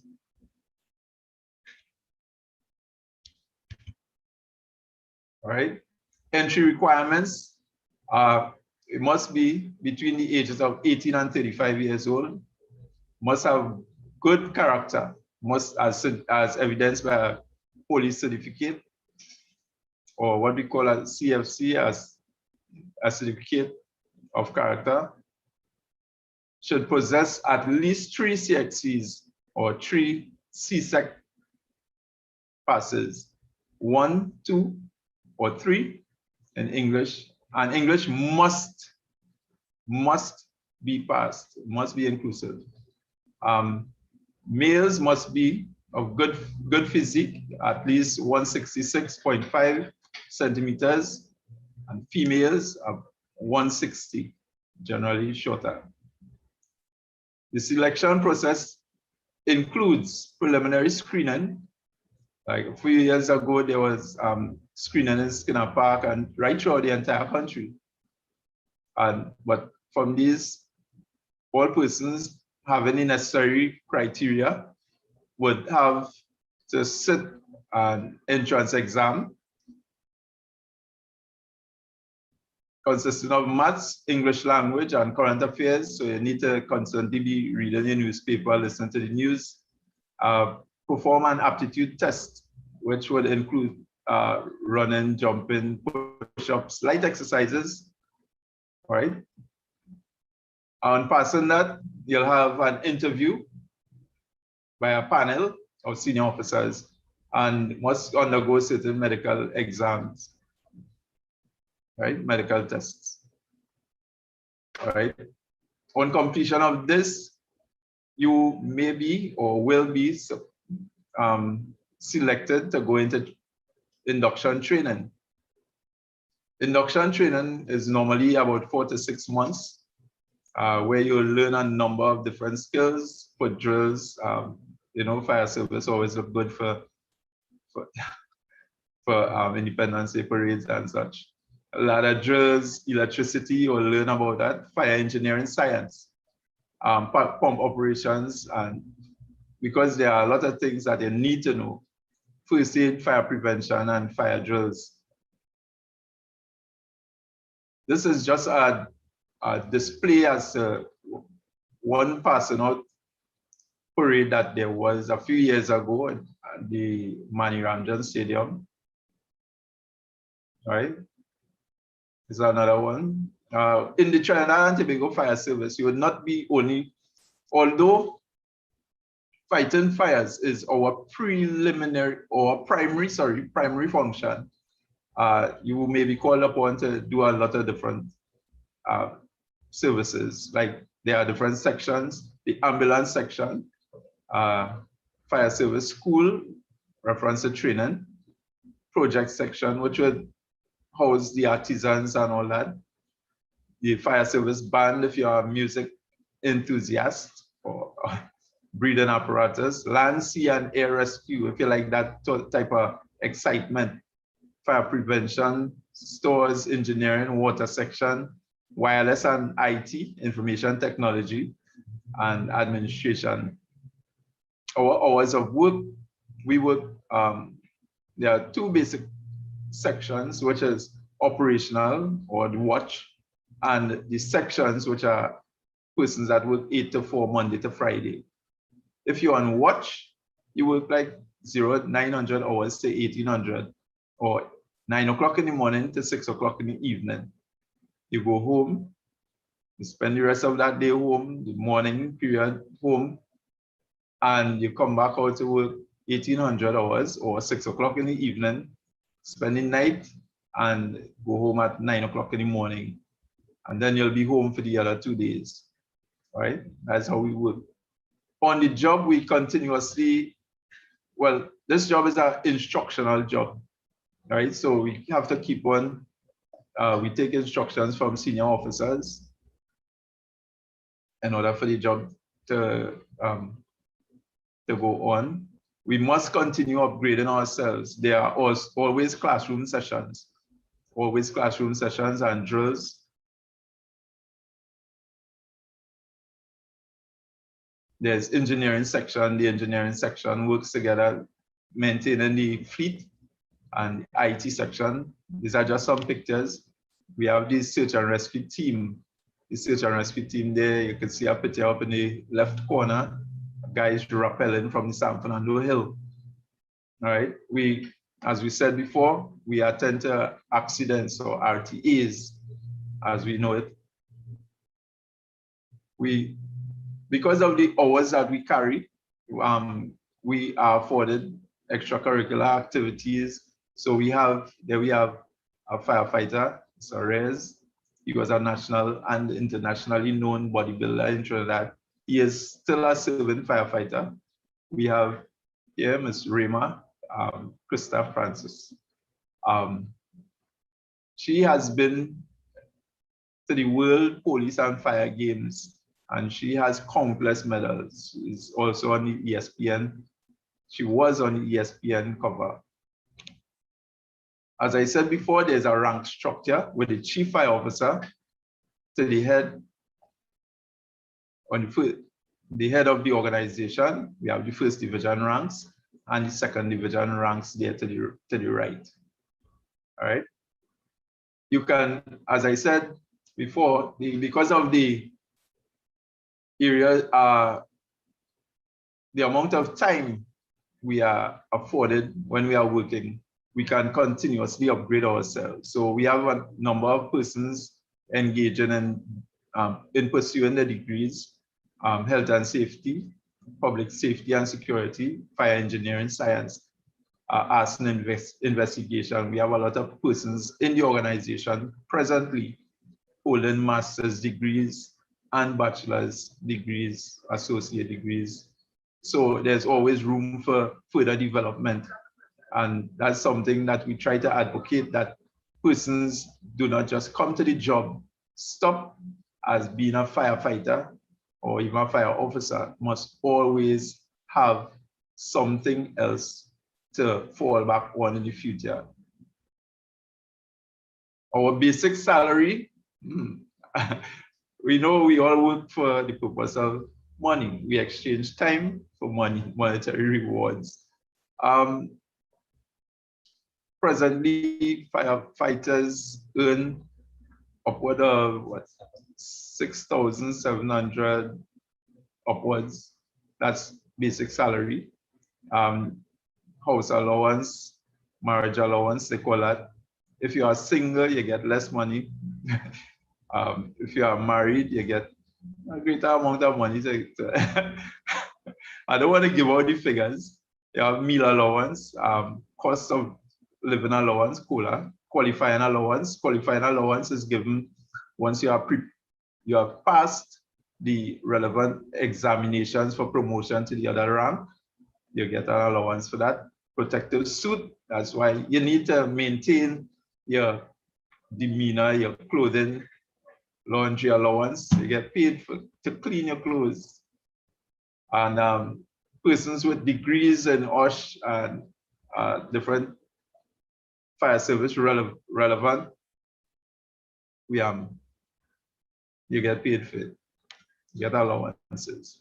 You get additional benefit like the opportunity to serve your country, save lives and property, continued personal development. You get respect from members of the public and financial stability at the end of the day, because we don't want to go home and have nothing. So these are just two pictures of fires that we have been on. And now we'll just have a brief, just a short video, probably 2 minutes or so.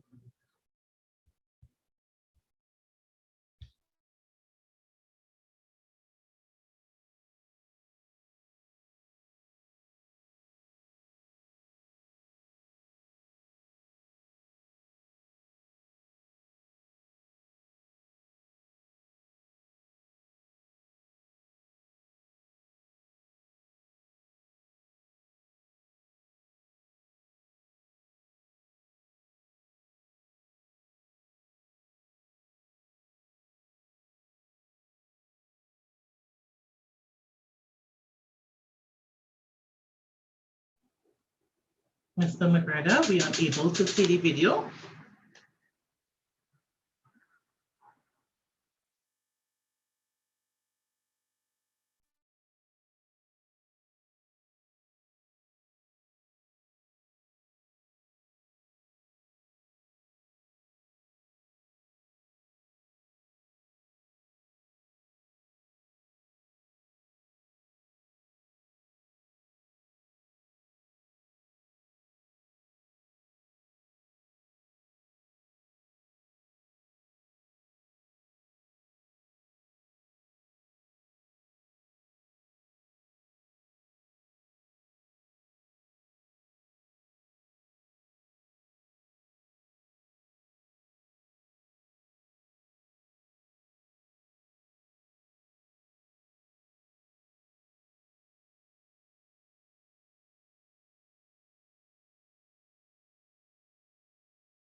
Mr. McGregor, if you hear me, we're not getting a volume on the video that you're sharing.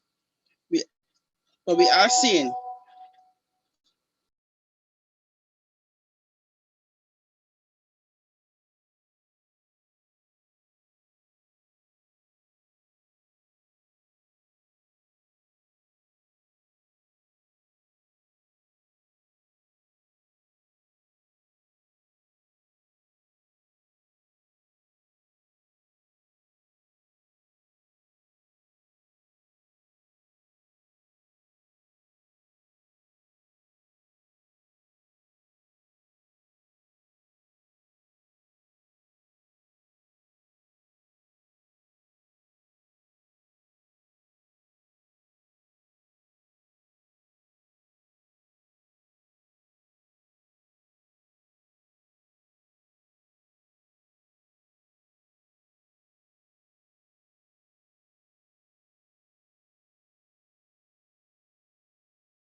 Okay, we just have one last video before we step out of the room.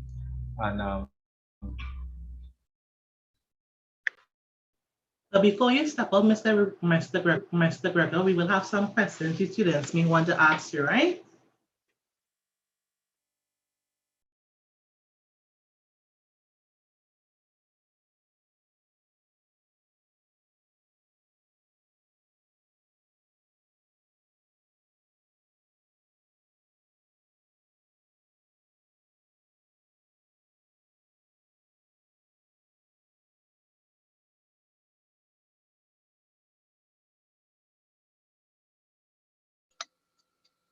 Mr. McGregor?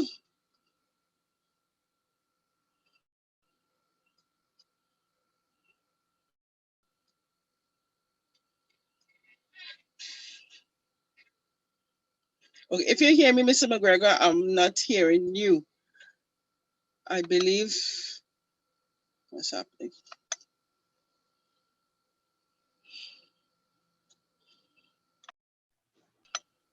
I'm not sure if your mic is muted at this time, sir, but we are not hearing you at this time.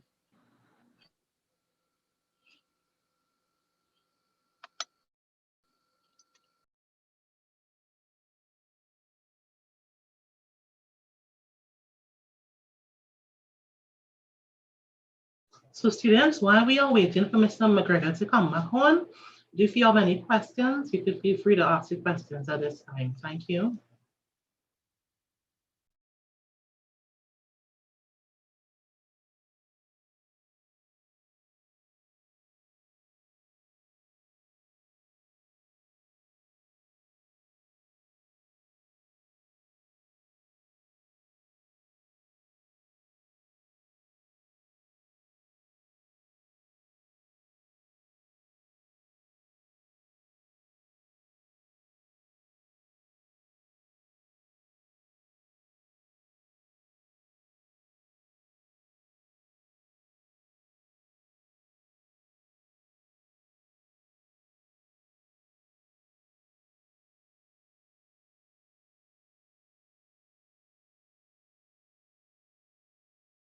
All right, just going to give it 2 minutes again to see if Mr. McGregor comes back on.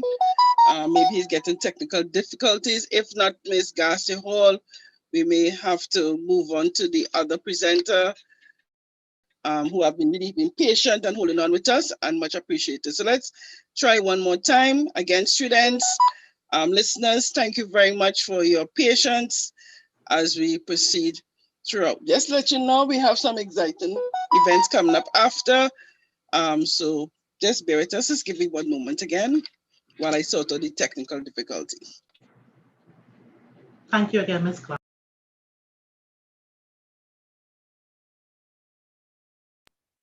We will just give Mr. Gregor, as Ms. Clark mentioned, 2 minutes again, and if nothing happens, well, then we will have to move on to our next presenter, right?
So good afternoon, everyone, again.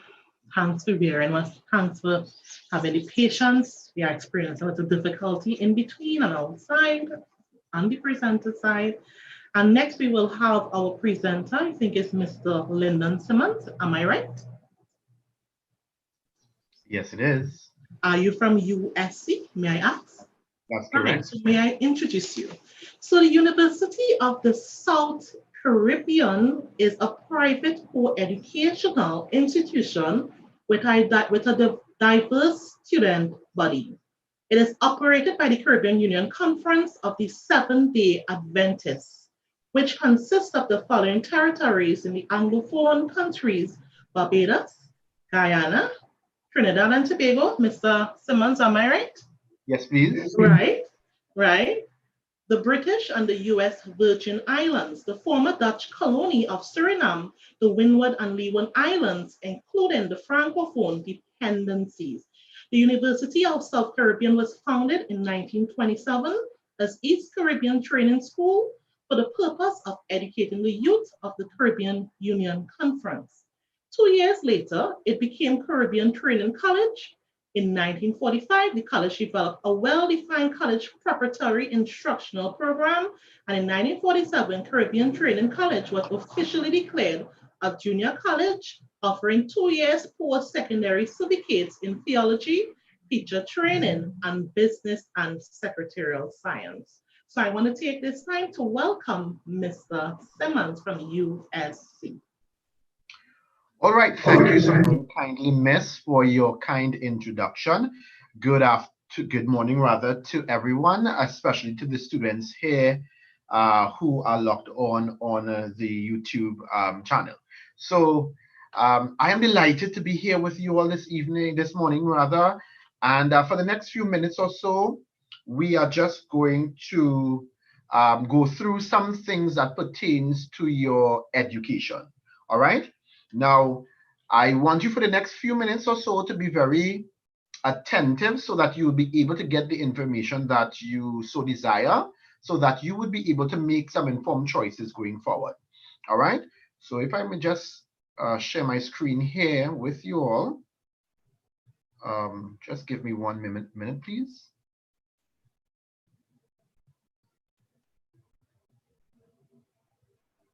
All right, share screen.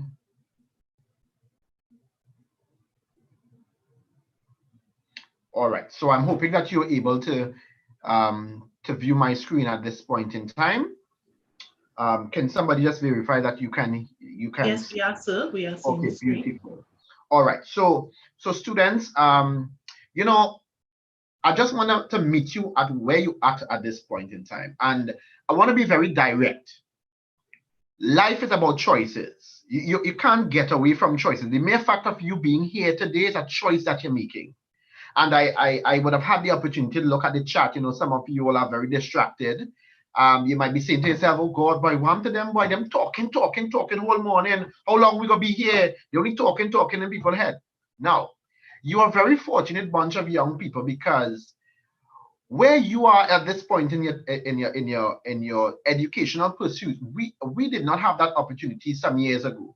So you are very You are a very fortunate bunch of young people, because for us, we would have had to navigate through our education system to try to decide what we want to do going forward. Now, today, it has been more simplified in that your guidance officers, your teachers, your principals, etc., they would have come together and they host career fairs that will help you make informed decisions. So first and foremost, I want to let you know that life is about choices, right? The reality of life is this, and I want to give you some harsh, shocking realities.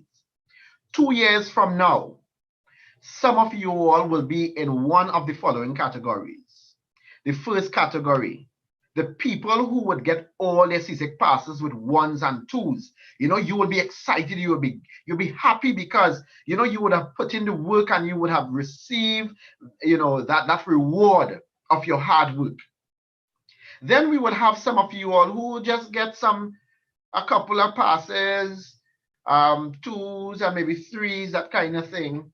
You'll be excited because, you know, you'll be happy that you would have passed, but you, in some way inside you'll be saying, you know, if I had to push a little more, I could have get some more subjects or I get some 1s, etc. Then there's a category of you all who will get a whole forest, only trees in your profile, on your certificate, trees, a whole set of trees. You know, you might be happy-ish. Some of you will be happy. Some of you will be saying, boy, well, you know, I play the fool in school. I only tracking woman. I only starting to get my hair did and my nails done, etc., etc. And then, unfortunately, and I'm hoping that none of you all within the next 2 years will fall in this category. There's some of you all who may come out of secondary school with 0 CSEC passes. Life is about choices. The choices you make today will affect your tomorrow. That's the harsh reality. And so whether you want to be successful or you want to be unsuccessful is a choice that you will have to make, and that choice will be made today. So for the next few weeks, you will be engaged as Form 3s in what we call the selection process for subjects for Form 4s, Form 4s, and for Form 4 and 5 rather, right? So some of you all will be selecting your subjects based on how you would have done in the past. Some of you all will get the subjects that you require to get in order to go on to whatever careers that you want to get into. Now, I want to say something to you all here. First and foremost, let me encourage you all. Any career that you're getting into, whether it be career, jobs, etc., please ensure that what you're looking to get into is something that you're passionate about. I want you to say passion. It's something that you're passionate about. Now, I am from New Grand, Princestown. That's where I was born and everything. I mean, I work up in the north, but I am from Princestown, New Grand. That's just not too far from Tableland, not too far from Rio Claro, etc., right?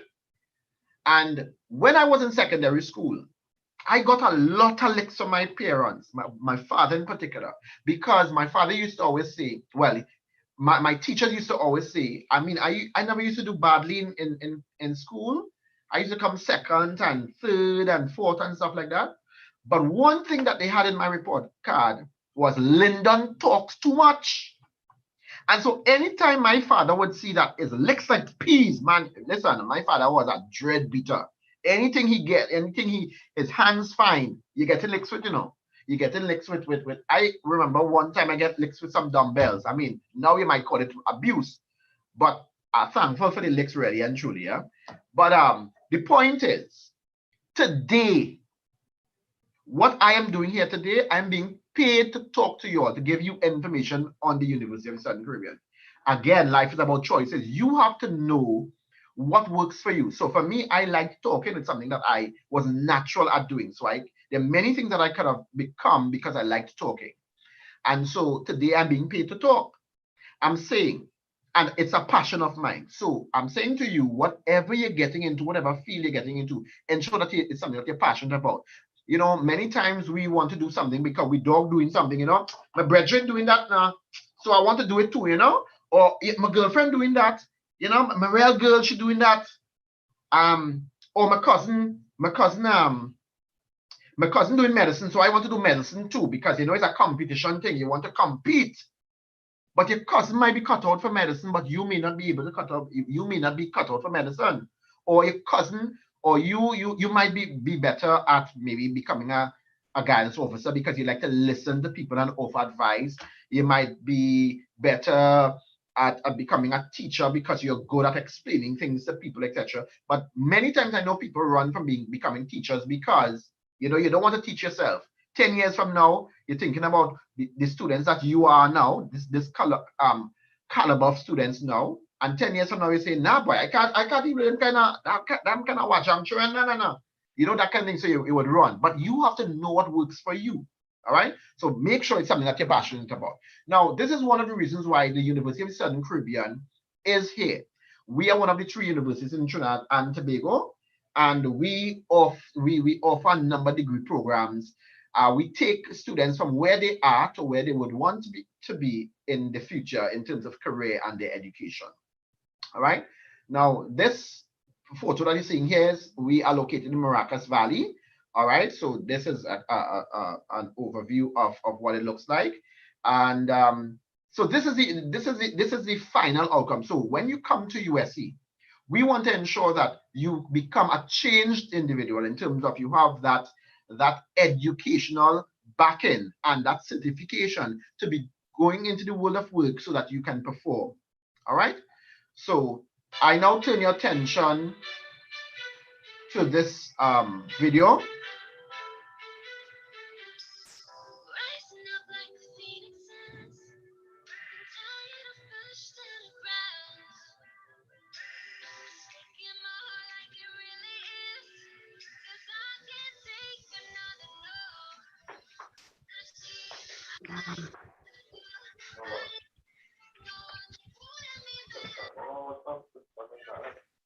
Yeah, she's talking about the online system and knowledge.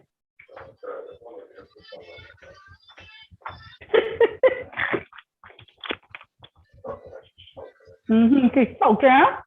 Wow.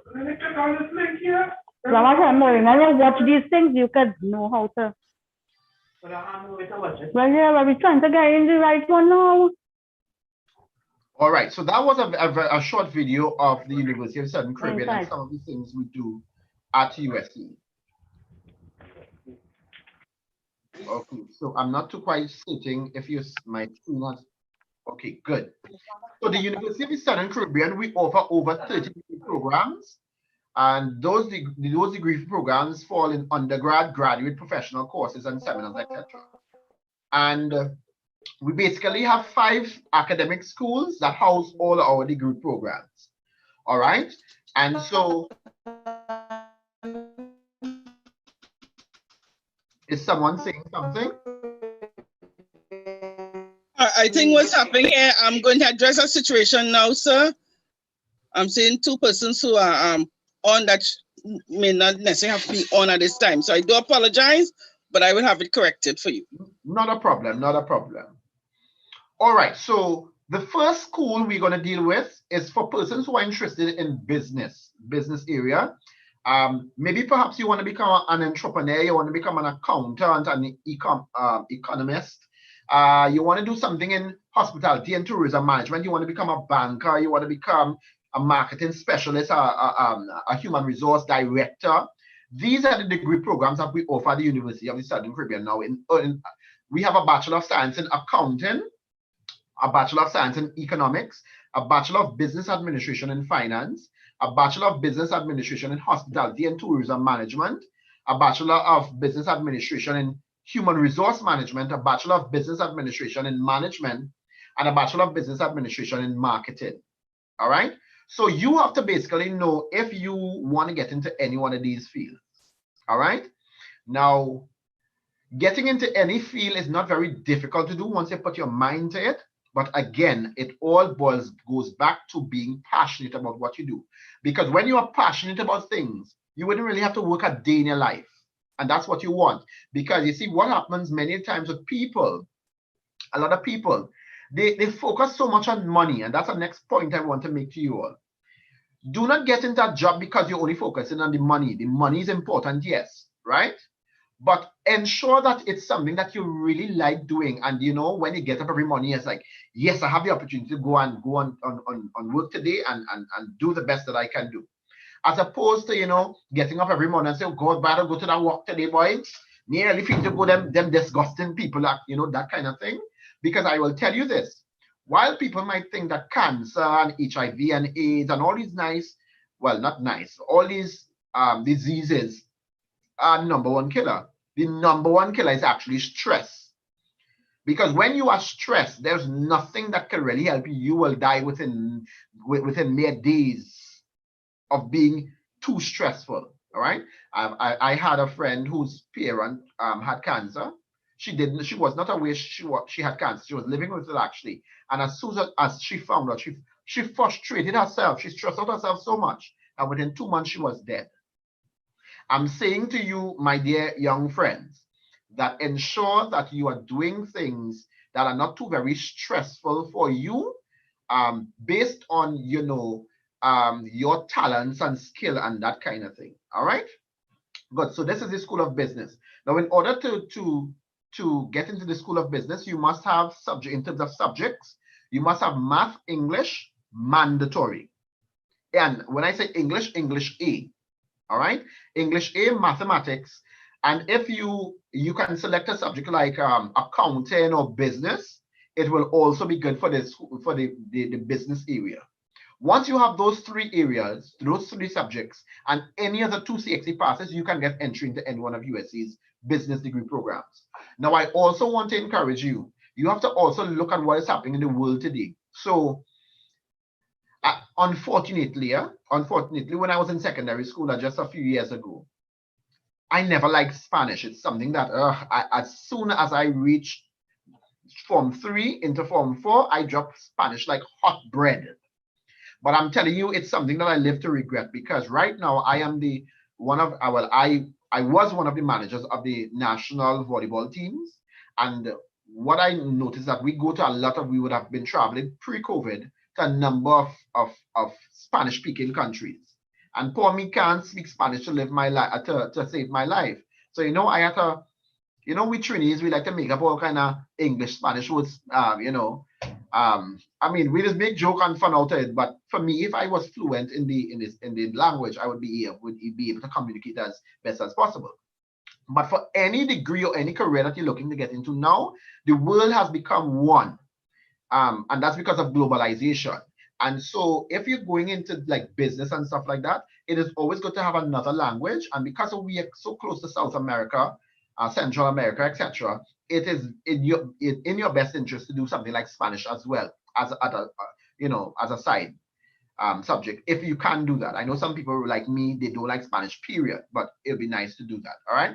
So this area, then we have the School of Education and Humanities. You want to become a teacher, you want to become a librarian, you want to become anything in the, like, let me see, a musician, you could be a journalist, a lawyer. School of Education and Humanities. All right. Now, I should let you know that not all our degree programs are GATE approved. So, like the Associate of Arts in Music is not GATE approved, and the Bachelor of Arts in Music is also not GATE approved. Also, the early childhood, the Bachelor of Science in Early Childhood. It simply means that if you're looking to do that degree, the government of Trinidad and Tobago will require you to pay out of pocket. But all other degrees that are GATE approved, the government will provide free tertiary education once it's still there, and providing that you would have had the matriculation or the entry requirements required. So like for School of Education, if you want to become a teacher, I must underscore for you, you must do subjects like math, English A, and you must have a science, integrated science, agri-science, HSB, human and social biology, chemistry, physics, biology. Now the Ministry of Education would have brought on stream clothing and textile and food and nutrition. Those are now considered to be science. So once you have those areas, those 3 passes, any one of those, math, English A, and a science, and any other 2 CXC passes, you can get into teaching. Now, what I would also advise is that if you're looking to get into teaching, as soon as you get your passes, go and get your teacher's registration number. So those subjects that I just outlined there, that will qualify you to get your teacher's registration number. It does not take a very long while to get it. go and do that as soon as possible, and then go on to do your degree and what have you. When you finish your degree, you apply to the ministry, you do interview, you get through, you begin to teach. All right. Moving quickly along, we have the School of Science, Technology, and Allied Health. This is where our doctors, our nurses, our computer technicians, anything in computing, our nutritionists, etc. This area in particular, let me underscore for you, if you're looking to become a medical doctor, you must be doing all sciences, chemistry, physics, and biology. You must be doing those 3 areas. And in order to get into our programs at USC in terms of the biology, which is the medical program, you must have those things in a grade 1 or a grade 2. If you have a grade 3, we will take you, but you will be put on a prelim program.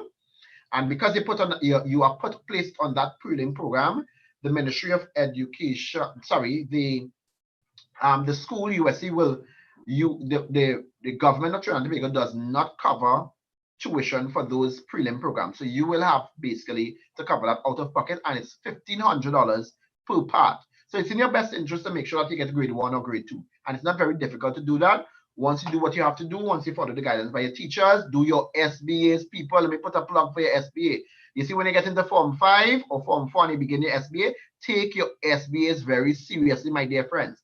Your SBA is a ticket. It is a pass for you to go into the exam room with a pass already. All you have to do is to just do an additional studies, and you could get a grade 1 or grade 2 as the case may be. So please make sure to do your SBAs. I mean, I have a short time, so there's many things I can tell you, but I just want to underscore those one or two things, right?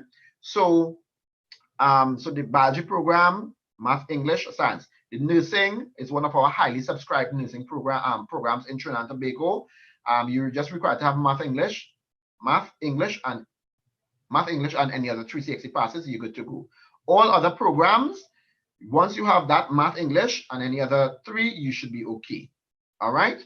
The AS in pre-medical studies, rather, the Associate of Science in Pre-Medical Studies, that program is not GATE approved, and the nutrition and dietetics is not GATE approved.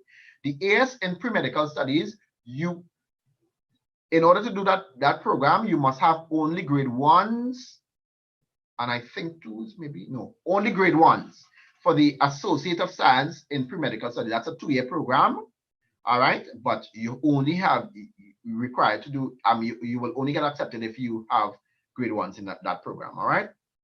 Social sciences, now trying to move quickly, right? We have the behavioral sciences. Behavioral sciences is a combination of psychology and social work. Now, I listened to the officer before from FIRE.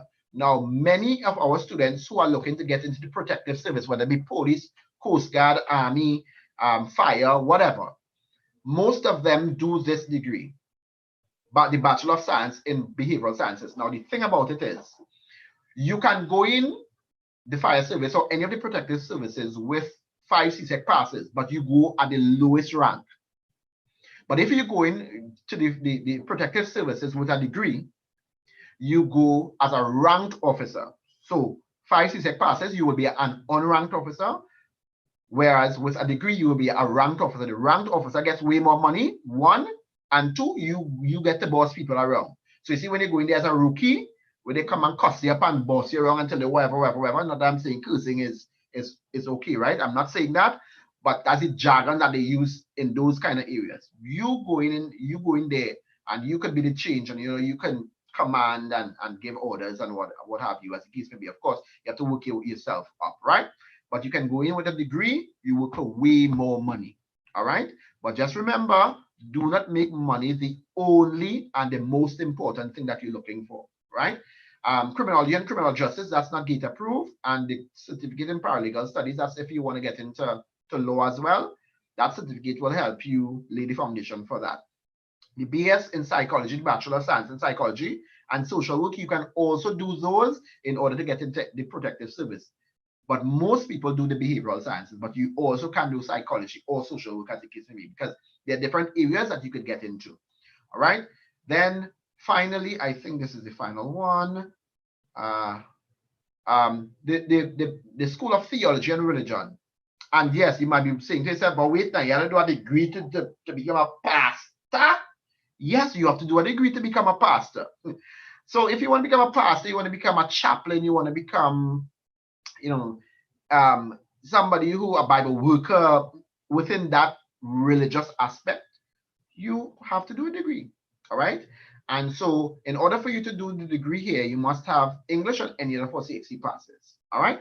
I omitted to say in the School of Social Sciences, any one of these degrees here, all you're required to have is also 5 CSEC passes, English A, and any other 4CXC passes. All right. Now notice I didn't say math, but I want you to understand something. Even though you're not required to have math to enter the program to get a degree, you are required to have, a full certificate. And in order for you to get a full certificate, you must have math, English, and any other 360 passes, or 5 and more. All right.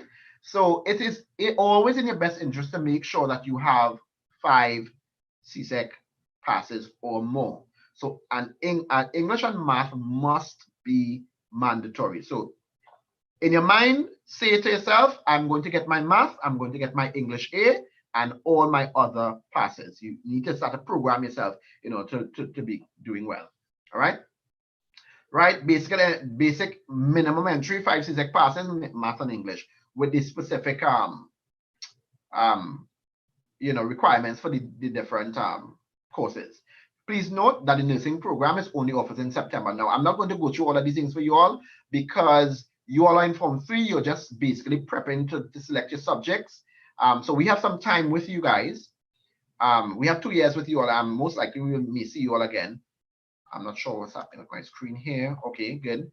All right. Why choose USC? USC is culturally diverse. We have an intellectual curiosity on the campus, moral integrity, spiritual nurture. Right? I'm not going to show this video because of time. Contact information. If there's anything that you did not understand, you can call us 612-487-72, or you can go up on our website, usc.edu.tt, and you will be able to get information. Or you can email us. Email us at info@usc.edu.tt, info@usc.edu.tt. And for those of you all who are on social media, we are on Facebook, we are on Instagram, facebook.com/USCTT, or Instagram, instagram.com/USCTT. All right, everybody. Thank you so very kindly. And at this point in time, if we have any time left, I will entertain some questions. Yes, sir. Mr. Lyndon, I would like to say I appreciate that session. It was excellent and on par, straight to the point. Again, as you rightfully said, we are, according to the choices we make today, may affect our life tomorrow. Excellent. So I would ask the students, do you all have any questions for Mr. Simmons right now? This is the time to ask.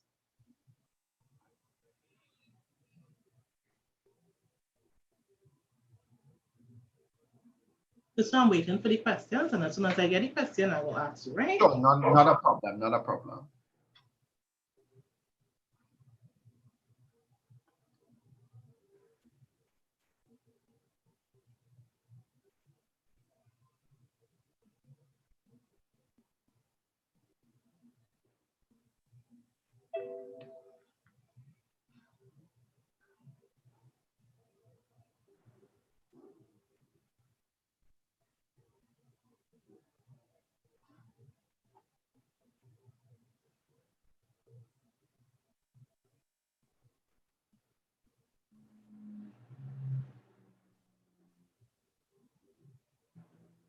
Subjects to become, I see a student stated that they want to know what are the subjects required to become a zoologist. All right, thank you for that question. That's an excellent question. So anything in the medical field, you must be pursuing all sciences, inclusive of math and English. So math, English, physics, chemistry, and biology. Now, focus will be more on your biology because you want to become a zoologist, all right? You're dealing with the animals and that kind of thing. So yes, anything in the veterinarian sciences, all those things, medical doctor, dentist, you must do math, English, chemistry, physics, and biology. Okay, so the other question they ask is to become an interior architect. Do you have any information relating to that? Right. So, well, although USC does not offer that, now an interior architect. Now, I probably perhaps will refer you to UTT. I'm sure UTT will be on at some point in time. They are more they are more learned in terms of that area. And of course, for me, I wouldn't want to misguide you. And because USC does not offer that program, I would prefer to reserve comment on that area. But I would definitely encourage you to consider speaking with the UTT personnel. A student asks, what gives you the greatest sense of satisfaction in your job? Oh gosh, listen. You see, now listen, COVID has affected me in a type of way. You see, for me, being in front of you, the students, disseminating information and helping you to lay that platform, that foundation for your future, that is the most satisfaction I get, more than money. I mean, when the students come, they asking questions. Sometimes they meet you on the streets after. They say, "Sir, I remember you come to my school. I remember you came to my school and you did a presentation and it was real exciting and thing and it was real thing and whatever." And then they'll say, I take your advice and today I'm a this, I'm a nurse, I'm a data, I'm on my way to that is where my satisfaction really comes. Yes. One more, two more. And that's it. We'll see if we can close it off. Do you offer robotics? Robotics, yeah.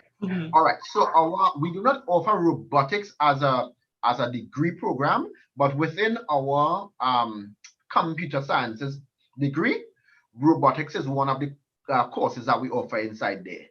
All right. And I remember some years ago, our students were doing pretty well, and I think they went to the United States of America for some competition where they would be dealing with robotics and stuff like that. Microsoft had some big competition, and they represented Trinidad and Tobago and the Caribbean in the US. So yes, we have robotics and that kind of thing. So basically, if you're looking to get into that area, you'll be dealing with computing. So if you're doing IT, would be good. All right, navigating yourself, and also some form of chemistry, physics. More physics. Physics, definitely, if you're looking to get into robotics. Okay. All right. And with all the other subjects that will fill in to complete your full certificate. All right. And the last question I will ask is, they want to know, how can they become a real estate agent to your school of any services or any courses? Right. Real estate, yes. So if you want to get into real estate, you just have to basically do a course in real estate, and USC does offer that. Of course, it is offered on a needs basis, right? So we just recently, right now we are distributing certificates to persons who would have enrolled in our 6-week program, our real estate program. They would have they are collecting their certificates. So we have a course in that real estate. Once you're interested, you just go up online. Everything is online on the website. You just look for PDI, Professional Development Institute, on our webpage, and it will tell you all of the programs that they are offering at that particular time. But by the time you are ready, most likely, things may change, that kind of thing. So, yeah. Okay, so that will be the last question. So I just want to take this time to thank you for having the patience to be with us, for coming on late. I want to thank you for taking the time to reach out to the children and telling them that education is the key to success. And again, I love the point you touch on choices. The choices they make today can affect tomorrow. So have a blessed day. Thanks again from the Madam of Southeastern Educational District. I just want to say thank you. Have a blessed day. You're most welcome. All right. Bye, sir. Bye.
So students, right now, you could take this time to go and have a lunch, your lunch. We will be back on shortly at 12 o'clock noon, right? So go and take this time, stretch, walk, right? And come back because we have so much of exciting things in store for you, right? We'll be back on shortly at 12 o'clock. Thank you.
Hi everyone, it's Andy Lasavita, founder of Mile Walk and the Mile Walk Academy and award-winning author of The Hiring Prophecies, here with this week's episode of Tips for Work and Life We're going to talk about job fairs. So for all you college students or professionals that visit these job fairs filled with loads of companies and loads of people trying to get in some time with them, I've got one for you today, and more specifically, how I would spend my 5 minutes that you're likely only to get when you go visit one of those booths.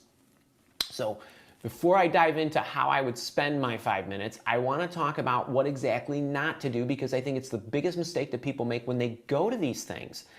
Now, about a month or so ago, I did a blog post titled "The #1 Reason Why You Do Not Get Hired." And I would take a look at that video and that post because it's the same reason why you don't get called back after a job fair. And it has to do with the individual or the job seeker spending an awful lot of time trying to get out everything there is to know about them, or what they think are their highlights, or what they think are their best attributes or most hireable skills. It's a big mistake. You might spend a lot of time talking about things that, while great about yourself and you're fantastic at, the employer doesn't care. The employer doesn't need to know that. The employer is looking for something else. So what I would do to make sure that you can spend those few minutes where you're getting to tell them about yourself is I would figure out exactly what they need to know and what they want to hear. So what I would do is I would go up to the person who was working the booth, or whoever was taking the resumes or feeling the insight from the job seekers, and I would say, "Hi, my name's Andy Lasavita. I'd love to share a little bit about myself and learn about your company. Before I do that, could you tell me what you're looking for in an entry-level candidate? Or could you tell me what the most important skills are in whatever position it is that you are looking to attain?" And then give them a minute or two to share with you, "Well, we're looking for somebody with this kind of background, or these kind of skills, or these kind of traits." Detail-oriented, great communication skills, engineering students, whatever it might be. Collect that insight right there. They'll give it to you in a minute or two. And then when you have your couple of minutes to share yourself with them, just highlight how you match what they're looking for. Now what you're doing is you're giving them exactly what they need to understand about you, and more importantly, you're planting some breadcrumbs in their mind that are going to make you memorable. "Boy, that John Smith, he seemed to match exactly what we needed. We need to call him back." And what most of them do right then, as soon as you leave, is they put a little star or a 1 or a 2 or a 5 or a 10 on your resume, because they're talking to so many people they can't possibly remember everybody. But in that instant, they'll put a gold star on yours, and you'll likely get a call back. So I hope that helps. That's how I would spend my 5 minutes. So just to recap, introduce yourself, be bright, be positive. Say, "So that I could best share my experiences with you to help you know whether I'm a good fit. Can you describe what you're looking for in your entry-level candidates or whatever position it is?" And then spend your couple or 3 minutes describing how you match that. All right, until next week, have a good one. If you're watching this anywhere other than my YouTube channel or my blog, hop over to the Tips for Work and Life. I've got loads of great information for college students, professionals of all kinds, job seekers, needing people who need help writing their resume. It's all out there. So visit Tips for Work and Life. Let me know what you're thinking. Let me know if this helps. And until next week, have a great one.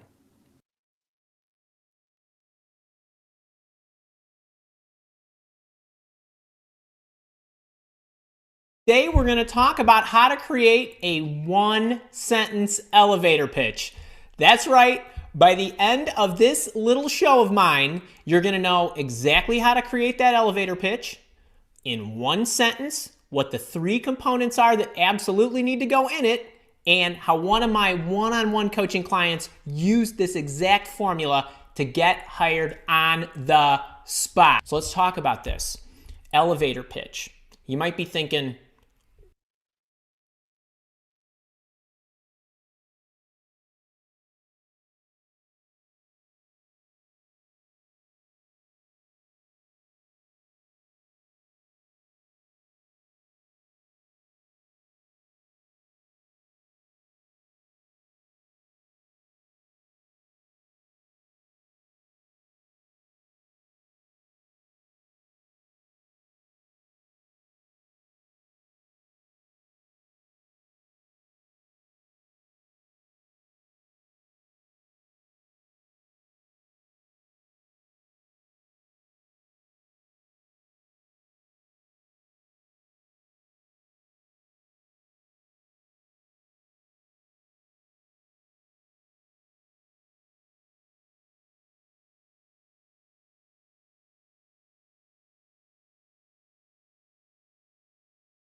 Good afternoon, students.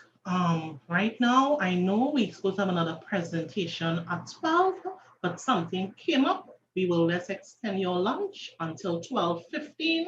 We will have the other presenter coming on, and then we will come back, right? So just give us a little 10 minutes because the time is done 12:06, right? And we will come back on promptly at 12:15 p.m. Thank you.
The easiest thing I've done was to get out from under the labels and to live the life that I live. The most difficult thing I've ever done was to believe that I can do it. The difference is that when you don't know what's impacting you, and it's something that's holding you down and you're not aware of it. There are things that when you, in my situation, when you live in a dominant culture that is designed to destroy your sense of self and your belief in yourself, and you have to learn ways in which you can begin to connect with this power that you have within yourself to handle where you are. The key is to be constantly in a perpetual process of discovering the truth of who you are and fighting constantly to look for ways in which you can escape the inner conversation. Between ages 0 and 5, we determine what's available to us and what's not available to us. And so that was a defining moment. I knew there are certain things I could not do, certain places I could not go. They used to have signs on Miami Beach that said, Jews, dogs, and coloreds not allowed. And so now you have to operate within the constraints of the dominant society and the things that they've created for you.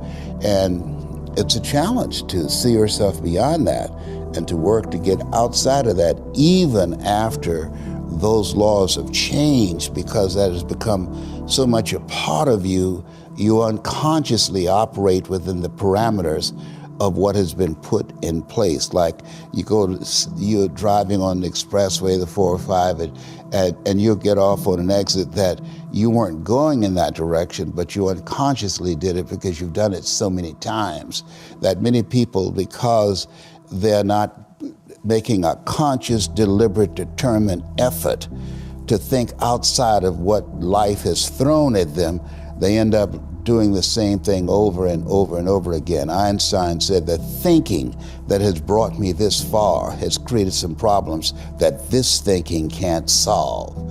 And so through relationships, through reading, through studies, through goals and dreams beyond your comfort zone, it allows you to begin to live out of your imagination as opposed to out of your history. Disney said, the imagination is a preview of what's to come.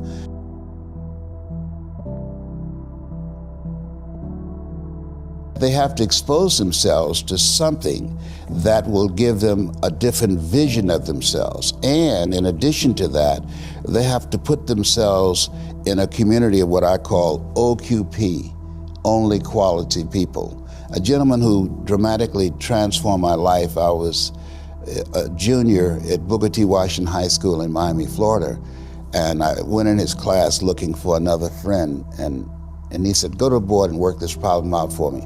I said, sir, I can't do that. He said, why not? I said, I'm not one of your students. He said, do it anyhow. And the other kids started laughing, saying, he's Leslie, he's DT. And he said, what's DT? His brother is smart, but he's the dumb twin.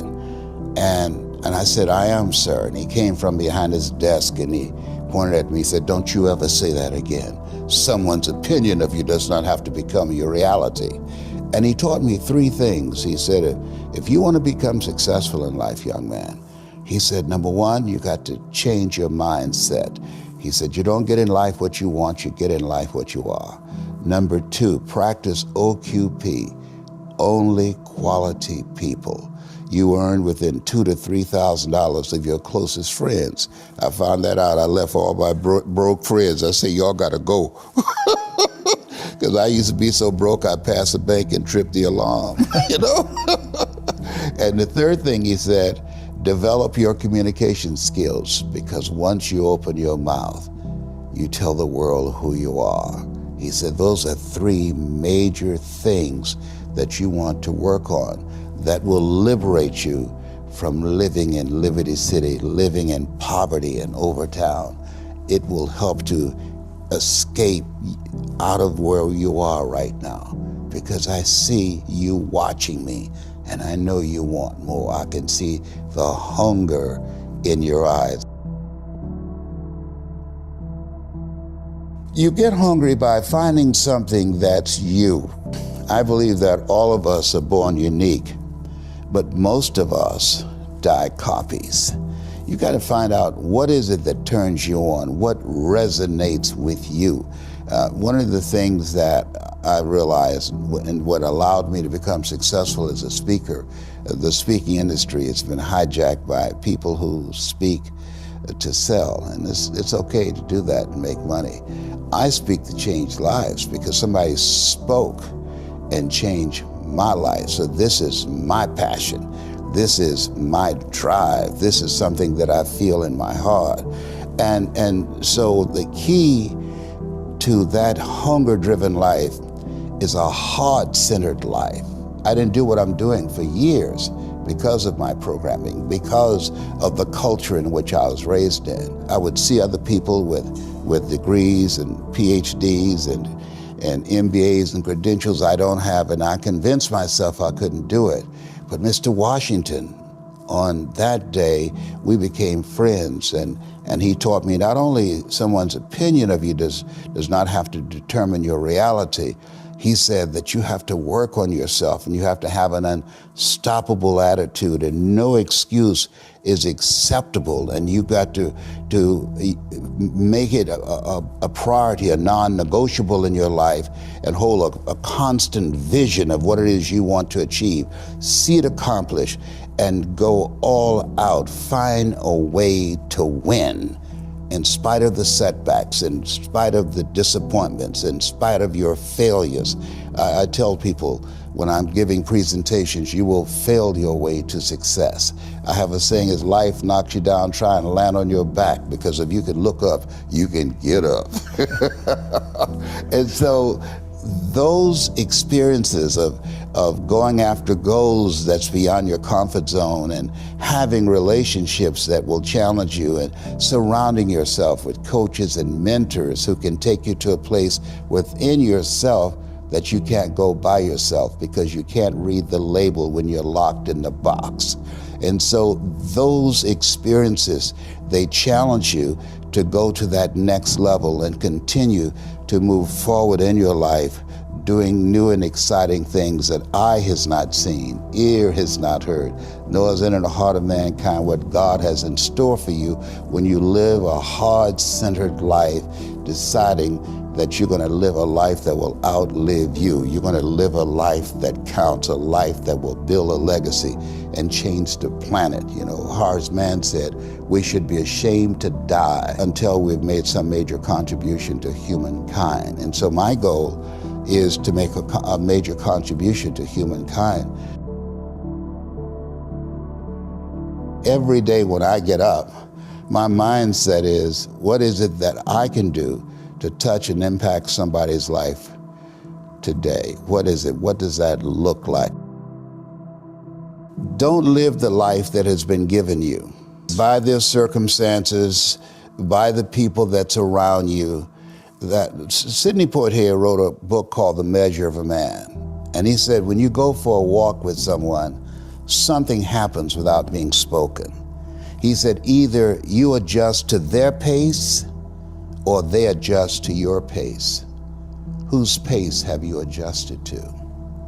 And so there are things that we pick up and we think that they're our choices, but they're the choices that we've been programmed by life to do. When we leave our homes in the morning, we're bombarded with over 6,000 advertising hits through Facebook, through Twitter, through Instagram, through television, through our phones and through our communities, and through the computers. And so all of these things are impacting us every day. So if you don't have a program for your mind, then your mind is going to be programmed, and you'll find yourself doing things that you did not know, and that they affected you, that they, through marketing techniques and strategies, that they will create a thirst within you. I came up in an era that said if you built the best mousetrap, the world would be the path to your door. But if you know marketing, people will sleep outside your store to buy a telephone they've never touched or seen.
Students, just give us 2 minutes again. Our next presenter is supposed to be Caribbean Fisheries, and we are trying to see what is happening. Right? So just give me 1 or 2 minutes, and I will come back on and we will start from there. Thank you.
Development Institute, and we'll be hosting you for the next 30 minutes, telling you about the Institute. To my left is Ms. Henry from the Maritime Unit, and to my right is Ms. James from the Seafood Technology and Fish Processing Unit. To begin, we'll share a short video clip about the Institute, and when that is completed, we will engage you in a question and answer segment. So we'll now play the video.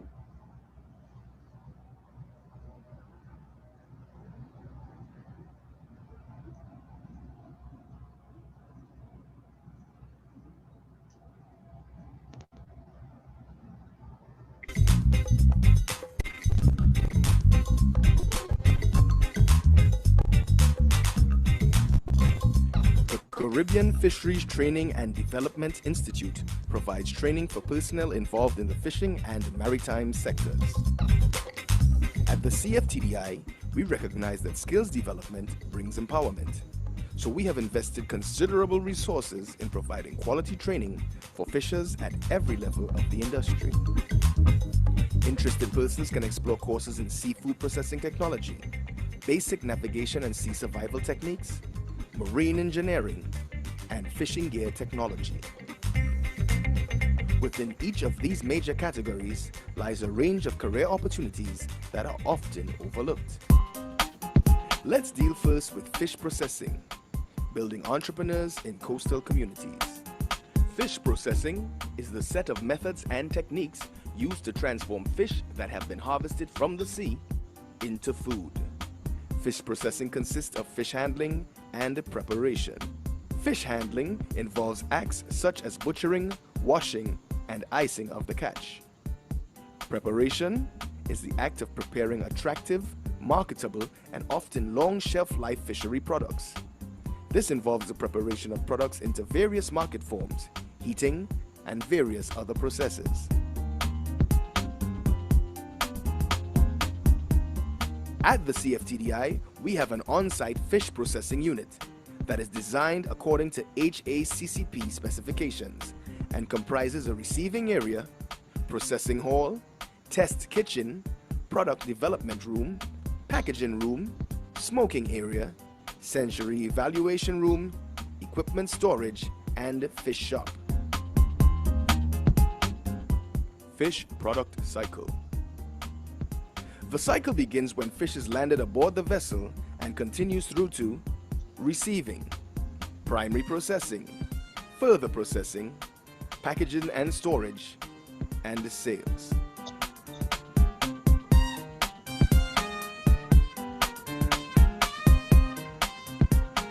Fish processing as a career can be quite lucrative. The career pathway in this sector leads to many professional and occupational possibilities. Here now is a quick look at some of the opportunities within the fish processing sector.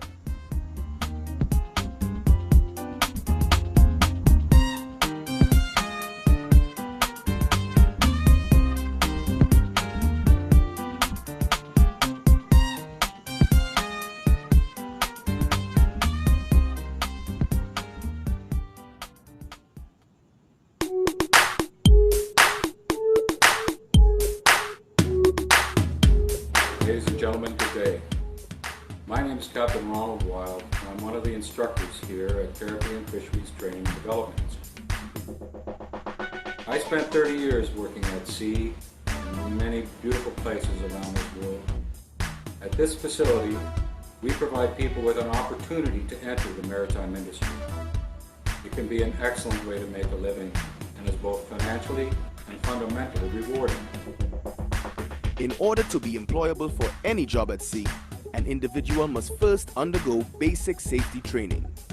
This is the most popular course that we present at the CFTDI, and it is recognized internationally because it conforms to the requirements of the STCW 95 Convention. People who are already employed in the maritime sector return to the Institute to further their education in order to move up the ladder.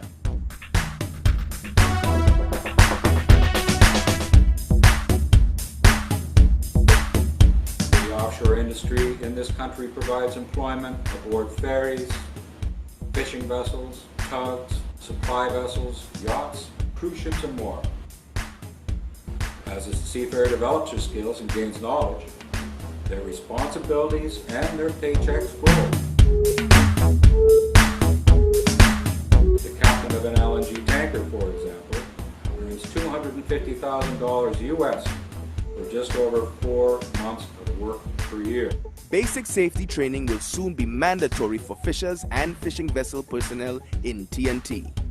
Therefore, you should come on down to the training center now so that we can steer you towards a safe and productive future in the fishing sector. Marine engineering. Marine engineering is a discipline concerned with the machinery and systems of ships, other maritime craft, and structure. Marine engineers make sure all systems work properly, such as propulsion, auxiliary machinery, and electrical systems. Engineer career paths: oiler, motorman, third engineer, second engineer, chief engineer. Here now is a list of requirements for different positions in the marine engineering sector.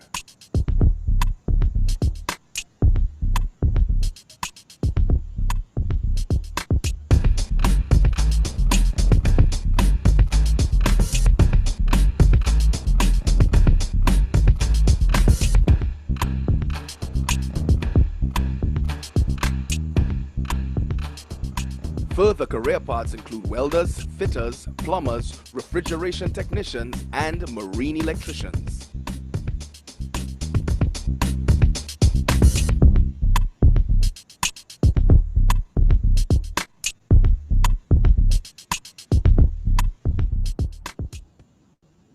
Fishing gear technology. Fishing gear technology involves the design, construction, and operation of fishing gear, and includes the tools with which aquatic resources are captured, as well as fishing methods that show how the gear is to be used.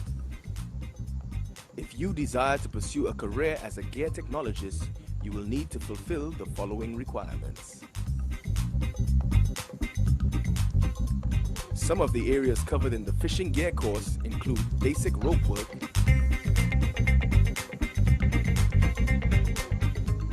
pelagic longline, demersal longline, drop line, and fish pots. Fish aggregating devices. Fish are fascinated with floating objects. They aggregate in considerable numbers around objects such as drifting logs, rafts, jellyfish, and floating seaweed. The objects appear to provide a visual stimulus in an optical void and offer some protection for juvenile fish from predators. The gathering of juvenile fish attracts larger predator fish.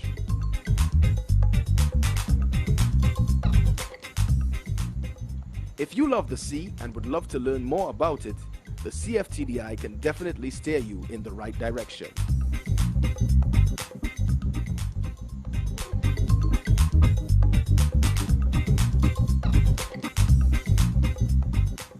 Yeah, I'm Nathan Charles here at the CFTDI, doing a course in marine engineering. I must say that the experience I have here is a very pleasant one.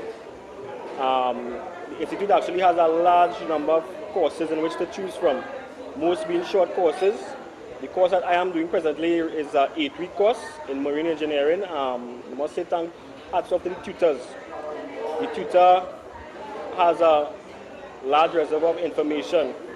I plan to take the experience from this back to my field of work, into the marine field, and advance myself to a higher level.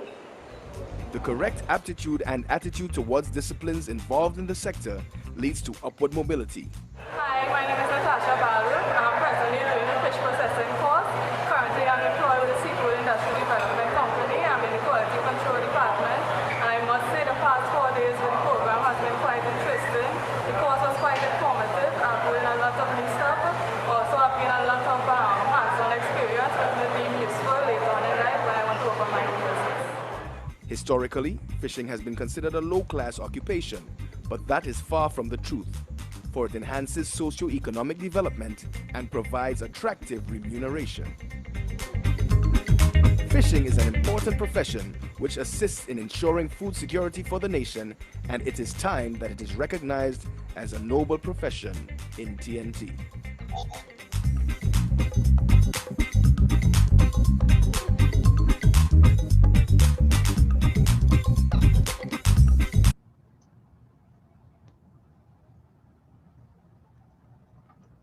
Yes, welcome back. That was quite a lot of information in the video there. So now we will entertain you with any questions you may have. You would have seen a lot of areas, gear technology, fishing, fish processing, maritime, outboard engines, repairs. So we open the floor to anyone who may have any questions right now.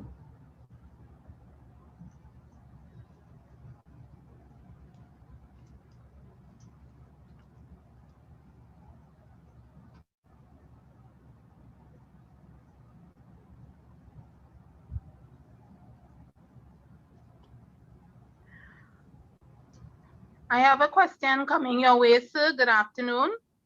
Hi, good afternoon. And the question is, what is the average age of entry for someone who is interested in the average age of entry to your institute?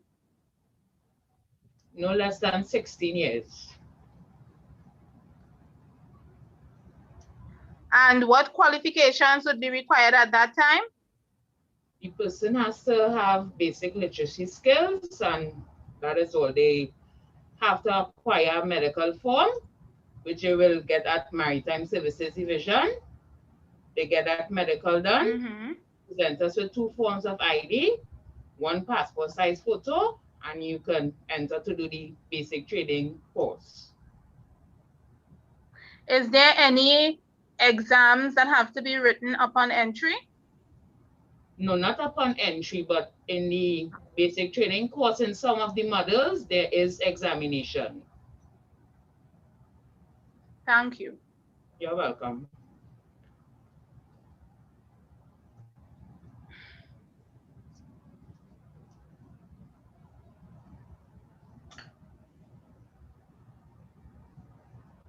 The same applies for the seafood technology courses. We take you in from 16 years and above. Our courses are, upon completion, you receive a certificate of participation, and they are non-examinable.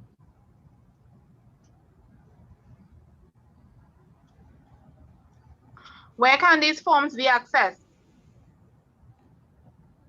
Our forms are at our office located in Chaguaramas. But if you require one, we may be able to make it available via electronically, soft copy.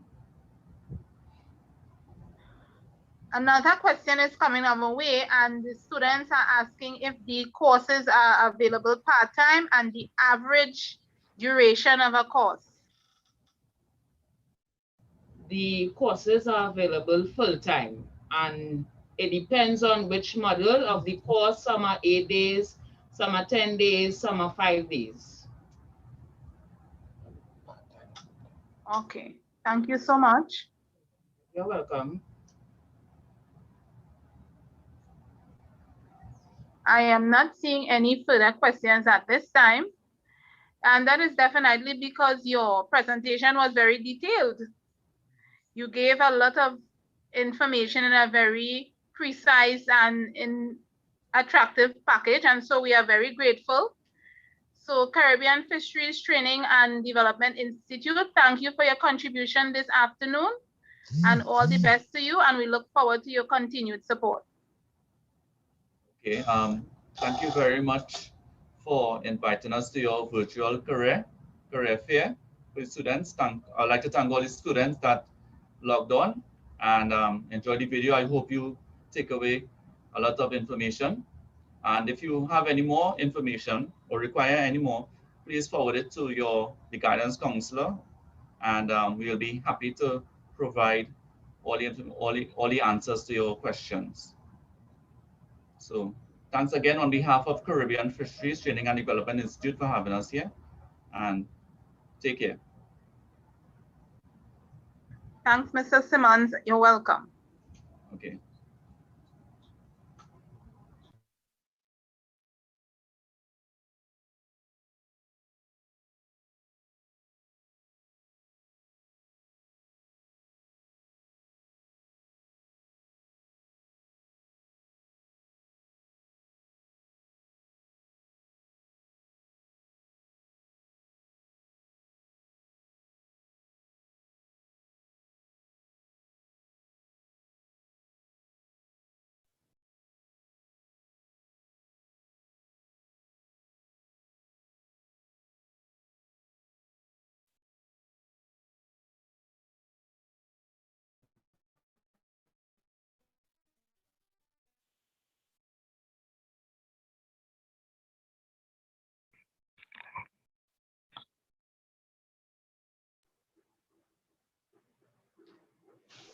So good afternoon, everyone, again. We are back and ready, right? Our next presenter will be is it Miss Ramsey? Miss Remy. Miss? Remy. R-E-M-E, Remy. Remy. Remy. Thank you. M. Remy. M as in Martin. All right, Remy. Thank you. Right? Who are they? A little history. They were established in 1970. CIRCLE is interested in human development. They work with people and communities to provide life and job skills training and support in order to ensure that every citizen has a chance to realize his or her fullest potential.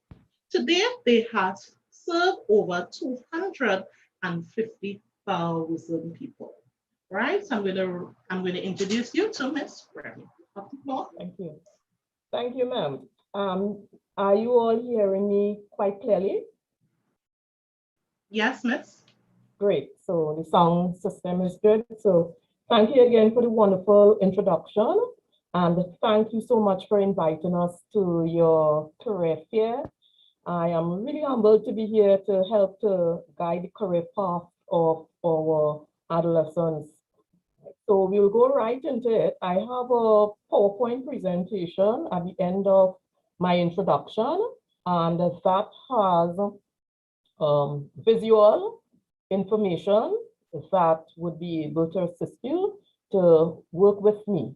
And I'm hoping that at the end of it, if there are any questions that was unanswered, we'll be able to do it within the time frame.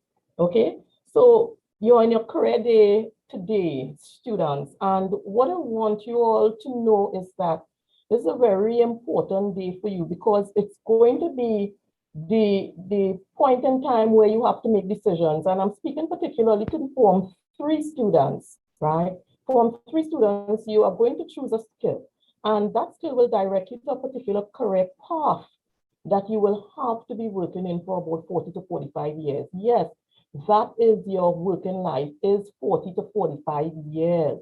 And you do not want to be stuck in a career because you made a decision, right, at Form 3, and which took you into Form 4, Form 5, Form 6. And then you recognize that this is not what I really wanted to do. It's what my parents wanted me to do. Or my friend was going into nursing and I liked the uniform, the way how it looked. I liked how the little thermometer was looking, and I saw myself with a stethoscope around my neck, right? Sometimes you make a decision based also on how a career path pays.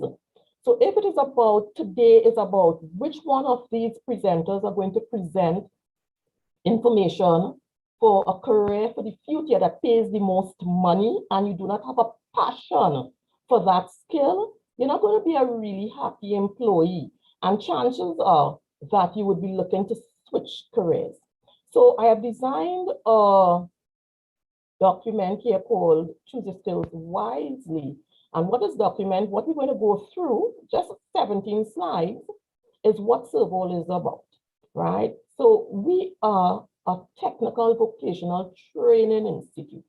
So we are not going to prepare to become an engineer. We have no lawyers here.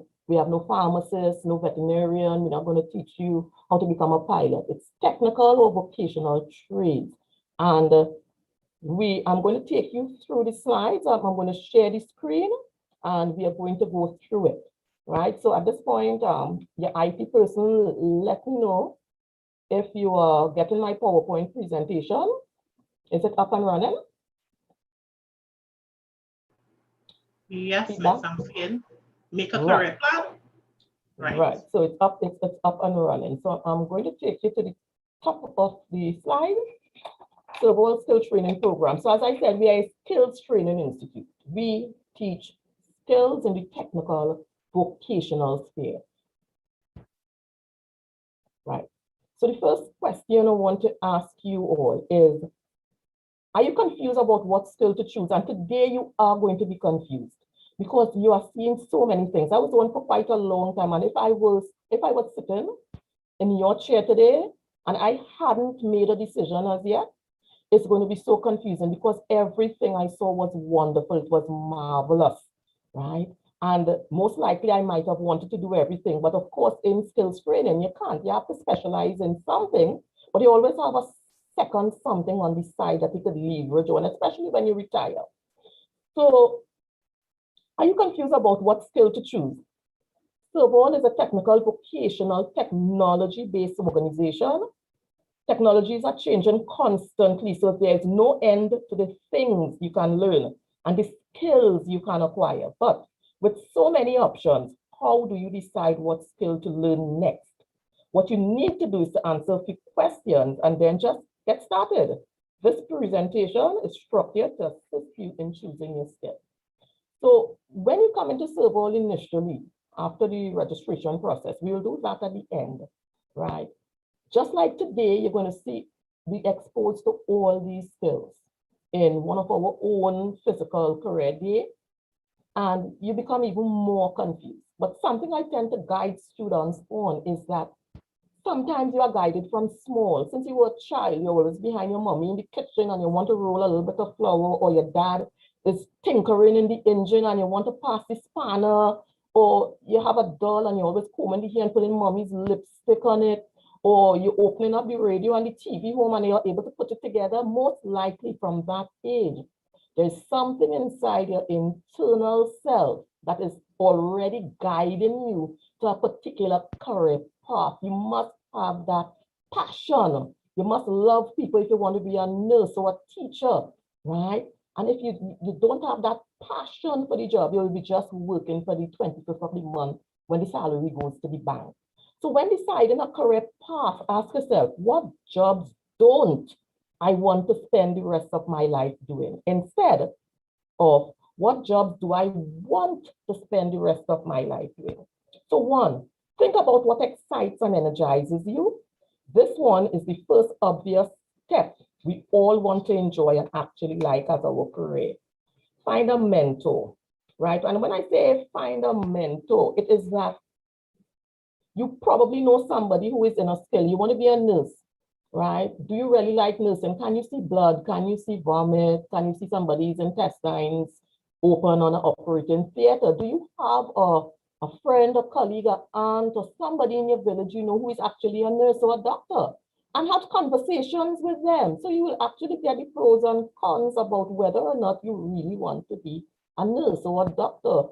Or you love the beautiful cakes that you see in the bakery or at a wedding. But do you know that in the hospitality industry, sometimes as a chef, you are standing for sometimes as much as 12 to 18 hours on your feet, especially if there are major functions, or if you're working in a cruise ship.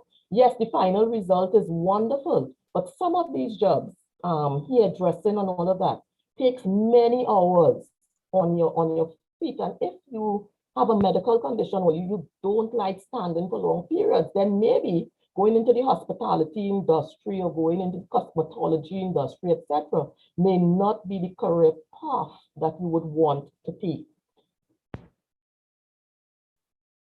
Right.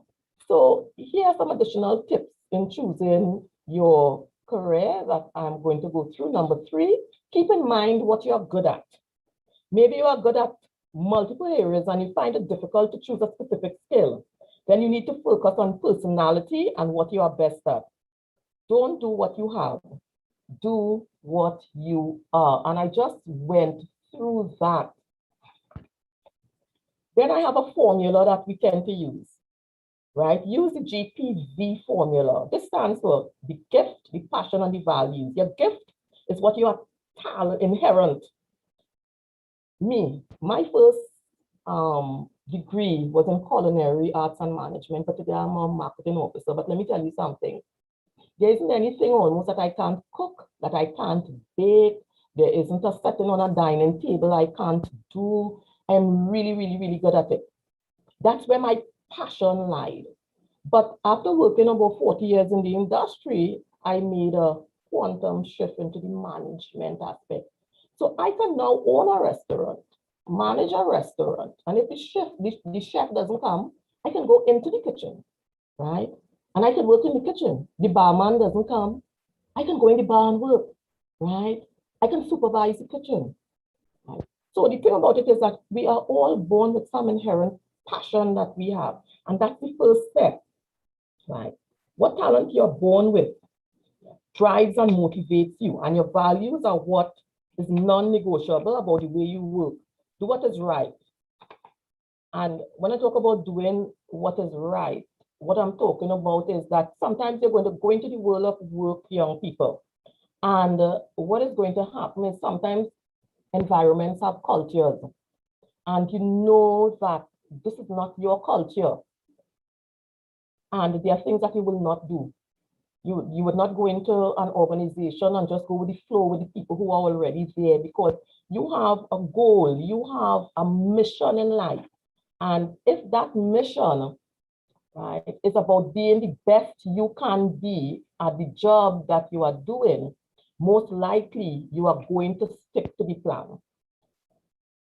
Your career will benefit if you have a good plan for it.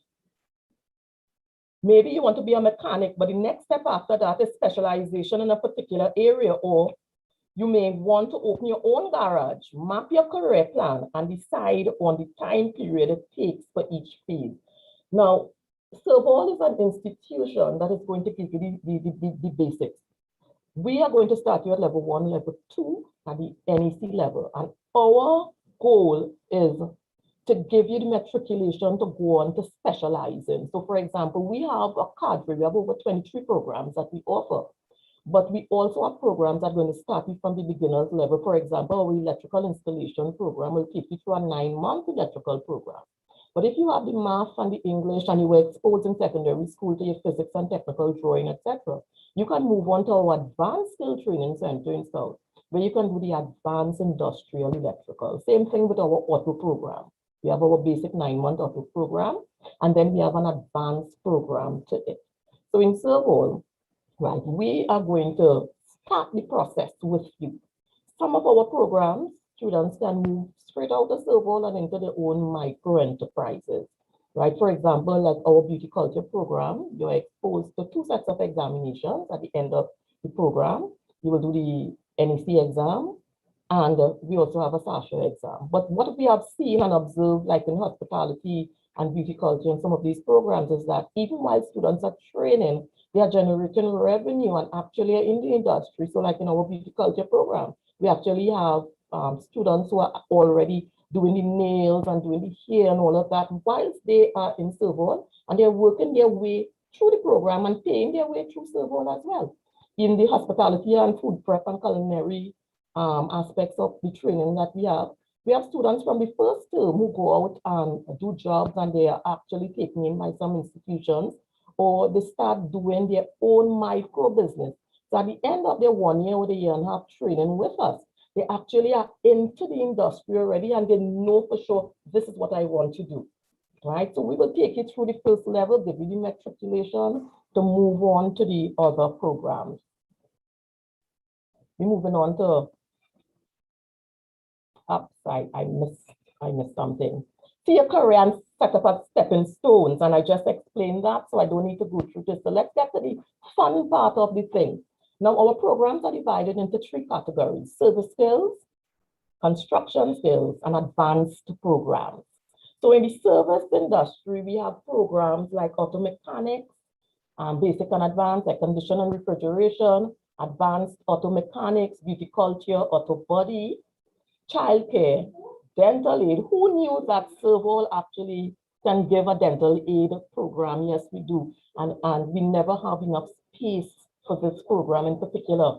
Food preparation, home health aid is our introduction to nursing program. So those of you who think you want to do nursing, but not actually sure, doing our 1-year program is going to give you an opportunity to actually be in the industry and to know if you really, really, really want to do nursing. Hospitality, our hospitality program gears you towards the hotel, restaurant, cruise ship, or your own private enterprise. It's 6 subjects under one umbrella, and it's a fantastic journey that takes you through not only the kitchen, but through the management aspect of the program. And if you don't want to do nothing with the kitchen at all, part of hospitality is front office management and tourism. You understand? So you can open your bed and breakfast or your own little eco-tourism venture with additional training and funding from one of the organizations that's probably on the list of providers to help you to teach you how to do your proposals and get all the things that are required to start your micro enterprise. And our garment construction program, that is a combination of tailoring and garment construction. Then we have construction skills. Electrical, masonry, plumbing, welding, and woodwork comprises this. You don't do all of them. You get to choose a subject, and then you can work your way through other programs that are aligned in the construction field. So generally, under these programs, you actually get to see all of them at our career day and make a decision. As you would see in this particular photo there, the young lady in the pink is the Serval student, and we were in an actual career day, and that's one of the teachers getting a facial done, right? Under the services team, we also have aquaculture done as well. And there's our dental aid student actually practicing.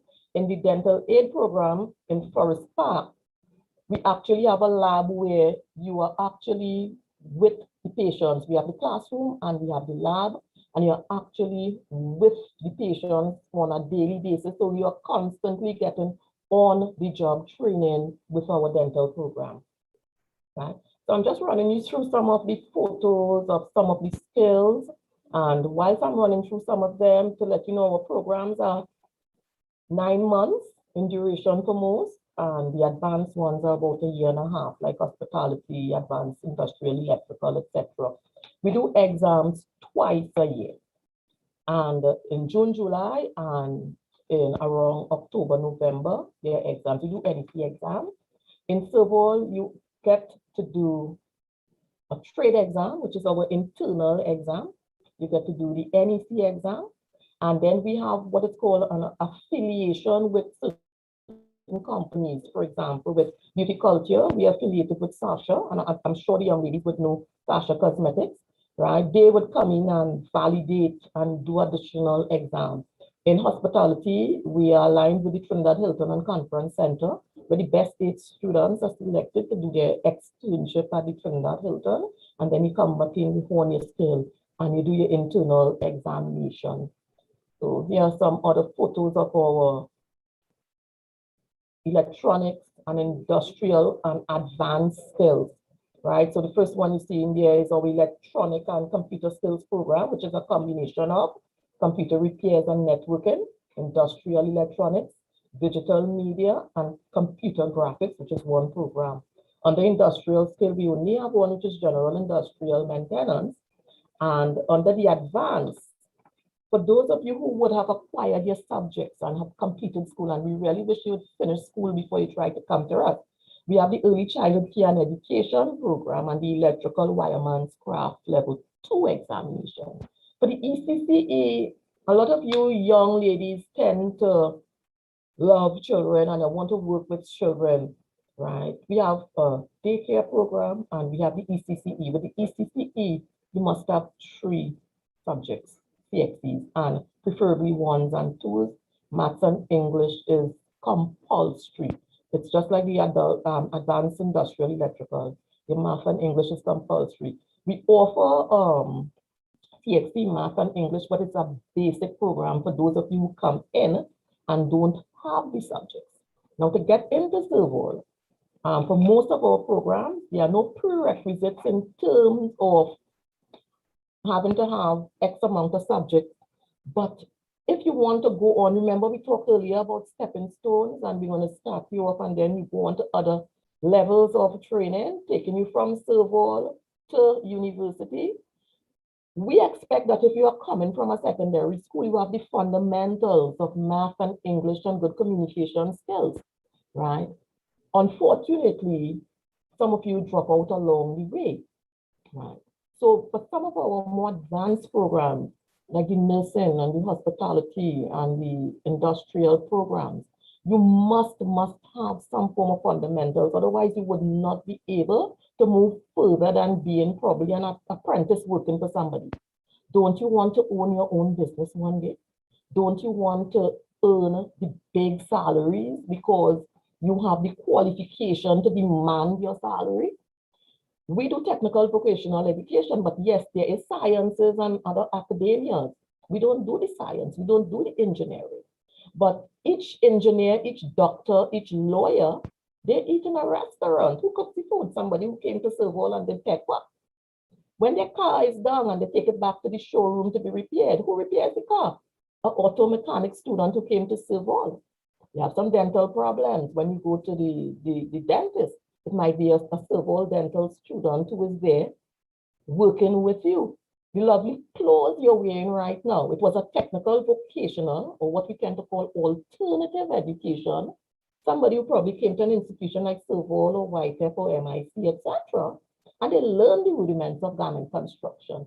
So there is a nice delicate balance between academia and technical vocational. The building you're in was built by a mason, a plumber, an electrician, etc. So technical vocational, or what we tend to call alternative education, has its place. Everybody wasn't born to be a lawyer, a doctor, or an engineer. Look at me. My first vocation was what? Culinary arts and management. I can work on either side of it. But now I'm a marketing officer with a degree in marketing, right? So there's a delicate balance. You have to find your niche, not somebody else's niche. You have to make that conscious decision based on how you feel. Remember, we talked first, it must be internal, and then you have to do the training. So the entry requirements and costs to get into Serval, what are they? Right, first off, you must be between the ages of 16 and 23 to enter our programs, and up to 23 up to midnight of your 24th birthday, 1 minute to midnight before you're 24, you can come by us. We also have a website, so you can do your online registration, because now with COVID, we advise that you do the online registration at www.servaltt.com, or we're taking students 3 times a year, just like with the school year in the January term, the term after Easter in September. There is the first 3 days of the term, you can come in and do your registration. But some of our programs are so full and in demand, we advise that you register the term before you want to get in to ensure that you get in, right? When you physically visit our centers, and you would see where the centers are online, right? Now, there are some students who come from schools like yours called the Ministry of Education transfer students who come to us from Form 2, 3, 4, 5. You will get a letter from your guidance officer. You must come with that letter. If you are transferred from a secondary school to come to Serval to complete your tuition, you do not have to pay. The ministry will continue to pay for you up to the time you would have exited the traditional education formal system that you were in. So you don't worry about the fees. You would need to bring the new polymer birth certificate and a copy, because we need to ensure that you actually have a birth certificate and it's yours. 2 passport size photos, no bare shoulders, so it must be a professional photo. Your national ID card plus a copy, could be your ID card, your passport, or your driver's permit. Registration fee for the Adolescent Development Program, which is a probation program that you must do. It's a 3 months program you do, where we will prepare you for entering skills training and the world of work. that's $300. And if you're not financial, we will work out an installment plan for you. The objective is getting you here, right? So we can work out an installment plan for you over the 3 months of the term. So don't worry about that $300. Students under 18 must come accompanied by a guardian. And if the guardian, your parent cannot come, the person assigned to bring it for the registration, get a permission letter from the parent or the guardian. Right? I spoke about the intake already. And basically that is what is required to come into Servol. Right? So the only other thing I want to add to the presentation, because I think I'm technically out of time, is that we offer students the opportunity to do what is called multi-skilling. Multi-skilling, in a nutshell, is like, for example, you do auto mechanics, but every car has an AC, and every car needs to be painted. So what if you came to Servol and you did auto, and then you did straightening and painting, and you did air conditioning and refrigeration as 3 separate programs? You now have 3 certificates, 3 trade certificates. And if you align, one of the programs are aligned with an affiliating body, you would have that certification as well. So whether somebody comes into your shop with a fender bender and you're going to straighten it, they might have a problem with the AC, right? And it might be something simple. So you can be generating what is called in economics, multiple streams of income from multi-skilling at Servol Limited, right? So this basically, in a nutshell, is what we do. We are online. You can follow us on Facebook. You can follow us on YouTube. You can follow us on Twitter, Instagram. And if there are any questions at this point in time, if Ms. has taken up any questions, I will entertain it. Thank you so much.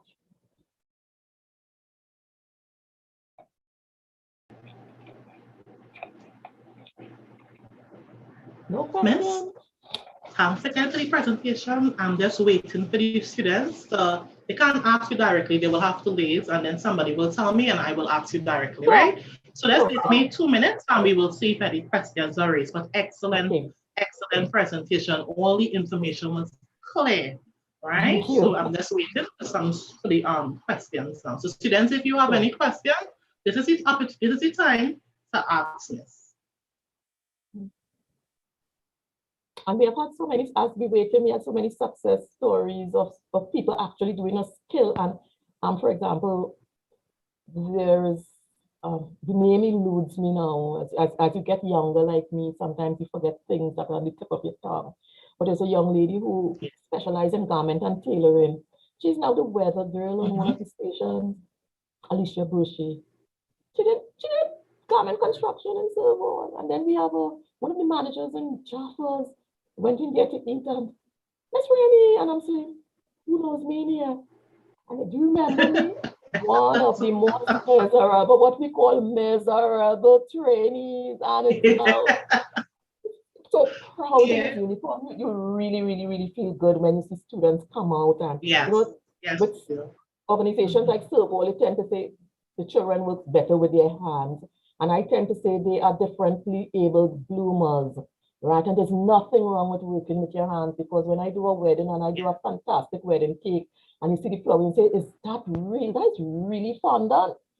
I feel really proud that I could have taken sugar and created that. And this is how our students in Servol feel, that they achieved something that they never thought 1 year before, a year and a half before, that I would be doing this and I'm doing it with my hands. So there's nothing wrong, young people who are still hearing me, with working with your hands, but try to tie it up with working with the brain as well.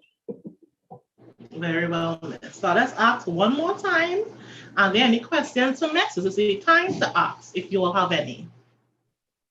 Remember, that is for true, and I always tell children, they have to know themselves. They need to know what they could do and what they can't do. They need to know what subjects they're good at, and they need to know what subjects they're not good at. And as you mentioned again, they have to have a passion. It all begins with them. Yep. Right? So let's wait for the questions. A person asks, can we join right after school? Most definitely. As I said earlier, I would prefer if you try to finish the 5 years. right? And even if you don't get one single subject, but you have attempted secondary education and the exam, you can always go back later, one subject at a time at your pace. As I said, some people bloom differently. Maybe at 11 years, you wasn't ready for this SEA, but at 12 and a half, 13, you finally understood what Miss was saying. So there's nothing wrong with that. But if not, as Miss, you would know, there are some students who they reach a point when they know, if I stay here, I'm going to drop out. So if you have to drop out rather than dropping out, you get to your guidance officer and say, look, Miss, I saw Serval, I saw MIC, I saw Whitehead or whoever, and I think I want to do this and I want to go to Serval. Go through the process through the Ministry of Education, get your letter, come to us, and we will help you to chat. We're taking students 3 times a year. Do not drop out of school without going through the guidance officer so that we can continue to align you with the Ministry of Education to pay your fees. There are costs to all our programs. And if you want that waived, you go through the Ministry of Education. If you finish your 5 years, of course, you'll come in as what is called a community student. If you come in during your 5 or 6 years secondary, you come in as what is called a MOE, Ministry of Education student. All right, Miss, thank you. Another question, someone asked, does male do fashion? Yes, our male students do garment, fashion, and they also do beauty culture. You may laugh at it, but some of our male students, they do so well in the garment industry and in the beauty culture industry, and it has nothing to do with their sexuality per se, that we are sometimes amazed and we recognize that females tend to take it for granted that this is our world. It's just like when our female students dominate in our auto programs and our television production programs and the programs that you see electrical, and these girls are outstripping sometimes the young men. But what happens is that the young men see the program differently. So some of the best designers in the world, guys, they went through the same garment program, right? Look at all the male designers out there, all the Gucci and all of that. There are men who did this whole garment because you have to know anatomy to be able to get garments to fit, whether it's male or female. And in the beauty industry, at the background of every queen show, every new product that some company brings out is a male stylists who are able to take hair and skin and nail to a different dimension that sometimes as females we don't see. So we have no issues with females going into what is traditionally called male-dominated careers, and we have no issues with males coming into what is traditionally deemed as female industries, and they work out very, very, very well. And the guys kind of excel in the barbering module too in the BCA. But their designs are phenomenal. When they start to create design, and say, well, now, is it physically possible that without physics, this garment can stand up? And they do very well. Okay. Thank you, Miss. 2 more questions. Any engineering programs at Serval? Right. As I said, with our industrial programs, it is the matriculation to move on to engineering. But Serval is not a science-based institution, as I said before. You need to look at UTT and UV and USC, right? We can give you the foundation program, like in our electrical program, to finish the basic and advanced. You can move on to the engineering if you have your 5 subjects or your 6 subjects and your CAPE subjects. To move into engineering, you must have that foundation unless you're going through the channels of MIC. And if you're selling for the other companies too, because it's not about competition, it's about correct pathing and giving you information. Yes, Miss. And one more question. How can you develop a skill you like if you don't have it? I tend to think that there's no such thing as not having it. It's just that some people are better at some things because it's intrinsic in them. So for example, everybody may not be able to make callaloo like my mom. Even I could not make callaloo like my mom, but I can make callaloo, right? So the thing about it is that some people like a skill, but you have not been exposed. Let's go back to the beginning of my segment. Remember I talk about a mentor, right? Yeah. So you haven't been exposed enough, you haven't seen enough, and you haven't delved in it enough. So you would sometimes never know if you like something if you never tasted it. Have you ever looked at food and say, I'm not gonna put that in sushi, I raw fish. But you actually put a piece of sushi in your mouth and you say, this thing actually tasting better than it looked. I've seen really ugly food taste good. So unless you actually have been exposed or have a mentor with something, actually try your hand at it. Do the training. This is most important. You never know where you can take that dream to. And we here at Serval are here to guide you. And sometimes a student comes in and signs up for a program, but that's not what they end up doing because they go on the career day and they recognize, wait, now, I really don't want to do this welding thing. You know, I actually realized I love cars. Or I love this barbering. Or I never thought I could have been a dentist. Nobody in my family is in medicine. I could be a dentist. I didn't even know I could have been a dentist if I didn't come to Serval. All right. And one moment, duration of courses? What is the duration of the courses? The ADP is 3 months. At the end of the ADP, you will be assessed. So you must do the ADP probation.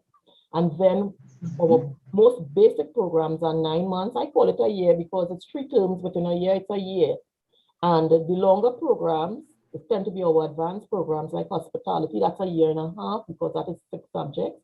The advanced industrial is also a year and a half.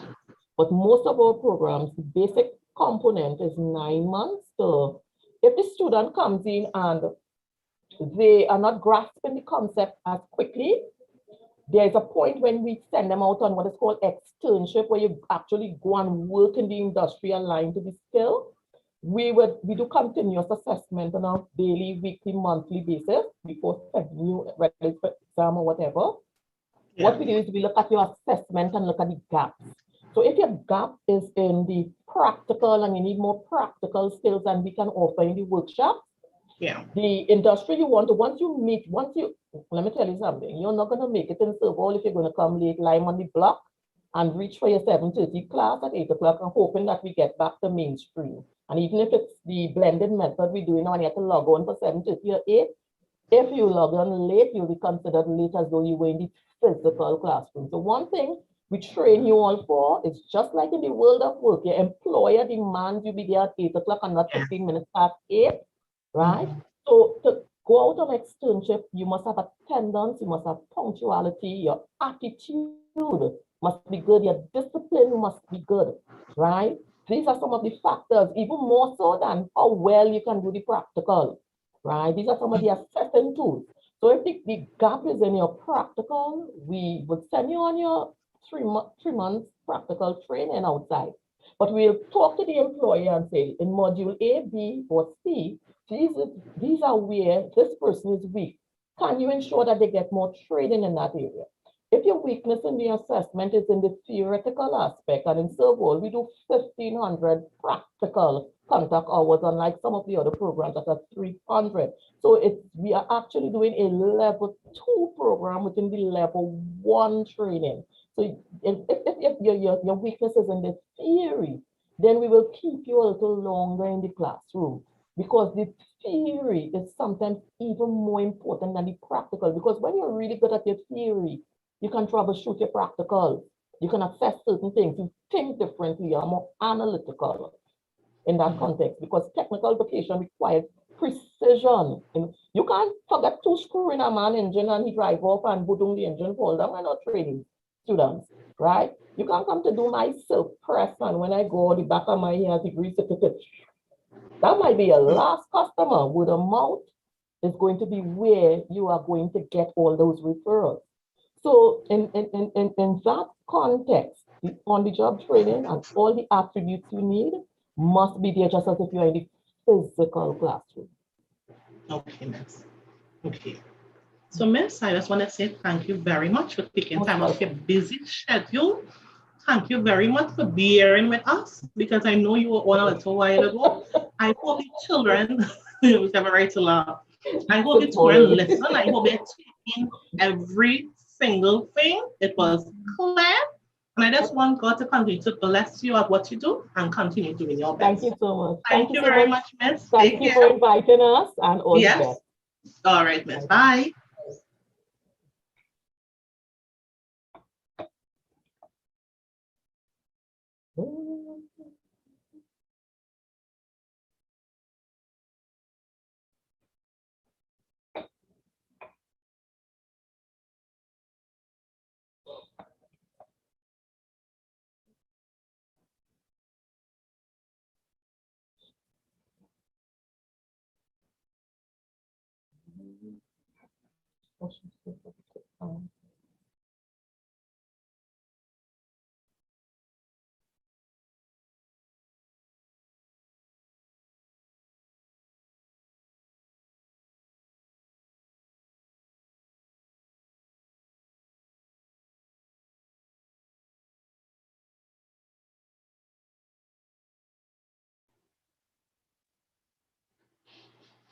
Students, we will take a 5-minute break, and our next presenter will be Ms. Joseph at MIC Institute of Technology. So we're going to get a little bit of water, get something to eat or drink, a little snack. So we will look forward to seeing you in the next 5 minutes. We'll have a break and we'll come back. Next presenter is MIC. Right.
And next we have presenting on behalf of MIC, we have Agatha Joseph, who will do a presentation first.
Hello.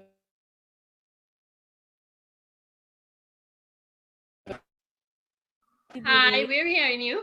I have been having some technical problems, but I am here with you this afternoon. So good afternoon, ladies and gentlemen. It is a pleasure to be with you today. I am Vegata Joseph, Guidance and Counseling Officer at MIC Institute of Technology. And today I am here with you to share some information about the courses that MIC Institute of Technology has to offer. So give me 1 minute, let me share a short video with you and then I will get into the explanation.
Great. So that video just gave you a little bit of insight into all the things that MIC IT has to offer. So at this age and stage, you may be wondering, what next? What direction should I go? Is skill training the direction that I need to go? And I'm here today to show you how MIC IT can help you. So I'm going to start today by giving a little bit of our history at MIC Institute of Technology. So MIC was established in the year 1974. We possess the only tool and die workshop in the country, and we provide support to the manufacturing sector via the production and design of tools, dies, and molds. Now, most importantly, we are an agency of the Ministry of Education that provides technical and vocational training, or skills training as we may know it, industry service, and construction services. The vision of our company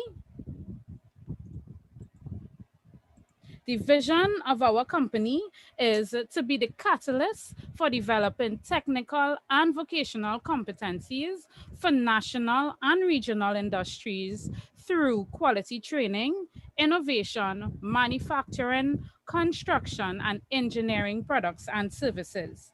So today we are going to focus mostly on the training services that we offer at MIC Institute of Technology. So we offer training in construction, manufacturing, energy, hospitality and tourism, and craft. And we offer this skills training via the programs that you see. This is the HYPE, or the Helping You Prepare for Employment program, MUST, or the Multi-Sector Skills Training Program, ICP, which is also known as the Industrial Craft Program, NSDP, which is the National Development Program. And we now have our newly established short courses department. So I have a lot of information to share with you, and I know I may be moving a bit quickly, but you all can write your questions down and you all could ask me to the end of the presentation, okay? So for years, there has been a stigma attached to skills training. So skills training is often viewed as a program for the not so smart people, or for the people who are not doing so well at academics. But I want you to sit and think about the time we are presently living in. And this time has brought to our attention who the essential persons are. So, for instance, we have all been forced to work from home or to go to school from home, whatever the case may be. And at present, we are sitting in a building of any sort. And I want you to think about how comfortable you would have been sitting in this building if it was not for the skills and expertise of someone who decided to pursue skills training, okay? So think about it. So first, we are going to discuss the Helping You Prepare for Employment program, also known as the HYPE program. So this program was established in 2002. It is a government-sponsored program designed to train and develop young individuals with skills and the knowledge and abilities to be self-supporting. Now, the HYPE is a hands-on program which focuses mainly on practical skills and training. So in the image before you, you can see this is how we perform our training in the HYPE program. You get first-hand skills training, right? So it's not only theory, but you also get the practical part of the training as well. The HYPE program, the courses offered in this program are carpentry, masonry, plumbing, welding, electrical installation, air conditioning, and refrigeration. The HYPE program is a 9-month program. Because of the pandemic, our cycle that begins very soon will be run for 6 months, but it is usually a 9-month program. And at the end, the certification provided is a CVQ certificate or Caribbean Vocational Qualification. This program is designed for individuals and students between the ages of 16 to 25 years old. So I know that I'm speaking today to Form 4s and probably some Form 3s as well. So this program is for individuals between the ages of 16 to 25 years old. This program provides a stipend of $50 daily, and you get a lunch, a meal as well each day. So imagine this. A lot of the older folks would be sitting and saying, I wish I could have been getting paid to go to school. I wish I could have been getting paid to learn a trade, right? And there's a registration fee to be able to sign up for this program. You pay a registration fee of $100, right? Now, it is my belief that skills training is one of the most untapped resources in Trinidad and Tobago. And there's so much money to be made from skills, from working in the field of the electrical field, or probably just masonry. There's so much money to be made. So the next program I'm going to tell you about is the MUST, or the Multi-Sector Skills Training Program. So this program was launched in 2004. It was designed to meet the social needs and nurture the skill development. It offers certification level 1 in hospitality and tourism and level 2 in construction. So the MUST program was really created to be a transitioning program from the HYPE. So at the HYPE program, you get level 1 skills training and a level 1 certificate. And at the MUST program, you get a level 2 certificate that's in construction. In hospitality and tourism, you get a level 1 certificate. MUST is also a practical-based program, and within this program, you are placed within our industry partners, and some of them were listed in the video that you saw before. And the following courses are what are offered in the MUST program. So there's general office administration, commercial food preparation, housekeeping, in the 3 various ways, that is houseman, room attendant, and laundry attendant, front office, uniform services, bread, cake, and pastry making, property maintenance, food and beverage, bar services, and food and beverage restaurant services.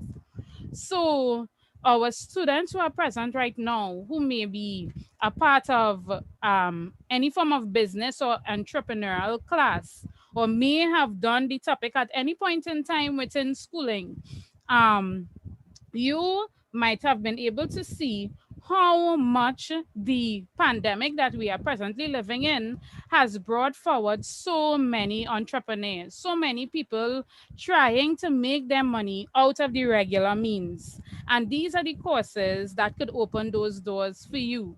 Bread, cake, and pastry making, you can open your own bakery someday. Food and beverage, you can have your own food service in some way or another.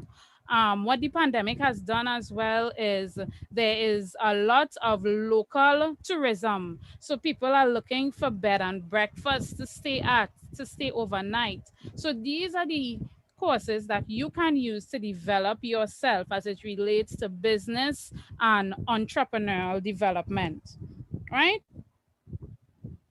The construction courses offered under MUST is electrical installation, welding, plumbing, carpentry, and masonry. And as I said before, this course works. The construction courses are level 2. So what happens is you complete level 1 and then you can move on to skills training and receive your level 2 certificate. Crop production core courses.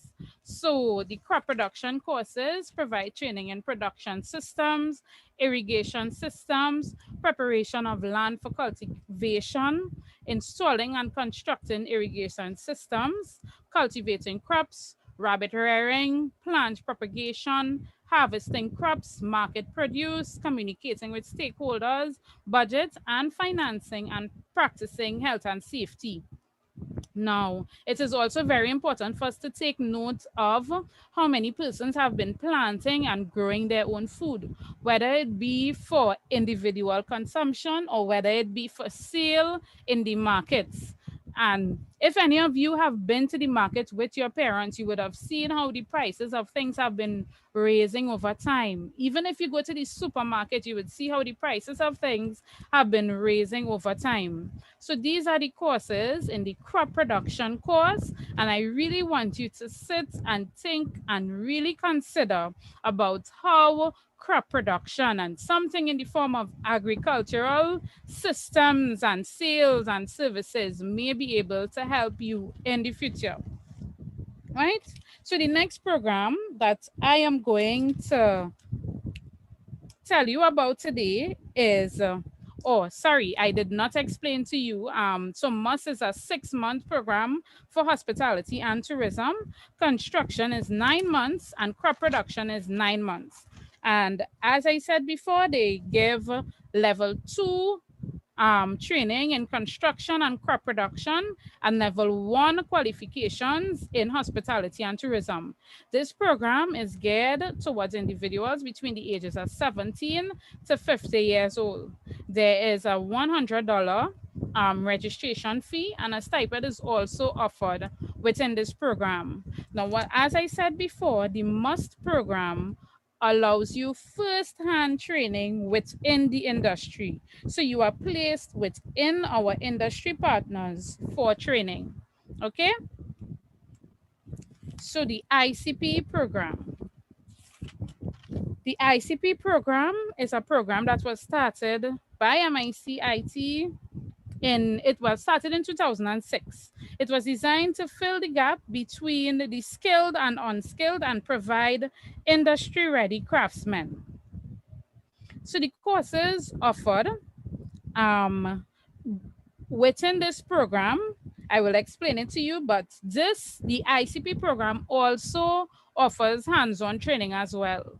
So what you would recognize with all the courses that MIC has to offer, we not only give you the theory, but we also give you the practical training. So when you go out in the field of work, when you go out into the industry, you have seen these things hands-on, so you know how to function with not just the theoretical training, but also the hands-on training, right? So the courses offered are air conditioning and refrigeration, auto and diesel, book binding and print finishing, dressmaking and design in both basic and in intermediate, electrical installation, food preparation and culinary arts, general draftsmanship, industrial instrumentation, jewelry making, plumbing, tailoring, and welding. Now, this program is a 2-year full-time program, and at the end of it, you leave with a NEC certification, and this is a diploma level course. So this course is for individuals who are 16 years and over. Now, the 2 courses that I told you about before, which was MUST and HYPE, they have no entry requirements as it relates to CXC subjects. But this program, the ICP program, requires 3 CXC subjects, right? And the 3 CXC subjects must be maths, English, and 1 science subject, right? So that's the ICP program. So thus far, the only program that requires certification as it relates to your CSEC certification is the ICP program. And the ICP program requires 3 CXC subjects, maths, English, and a science subject, right? There is a registration fee for this program in the amount of $500, okay? So this is the ICP program. And as I said before, it's for individuals 16 years and over, a 2-year full-time program, okay?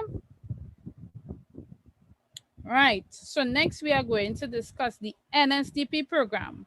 Now, as I said before, I know I am going quickly. I have a lot of information, but please keep your questions for me, and I will be able to help you at the end of the presentation, okay?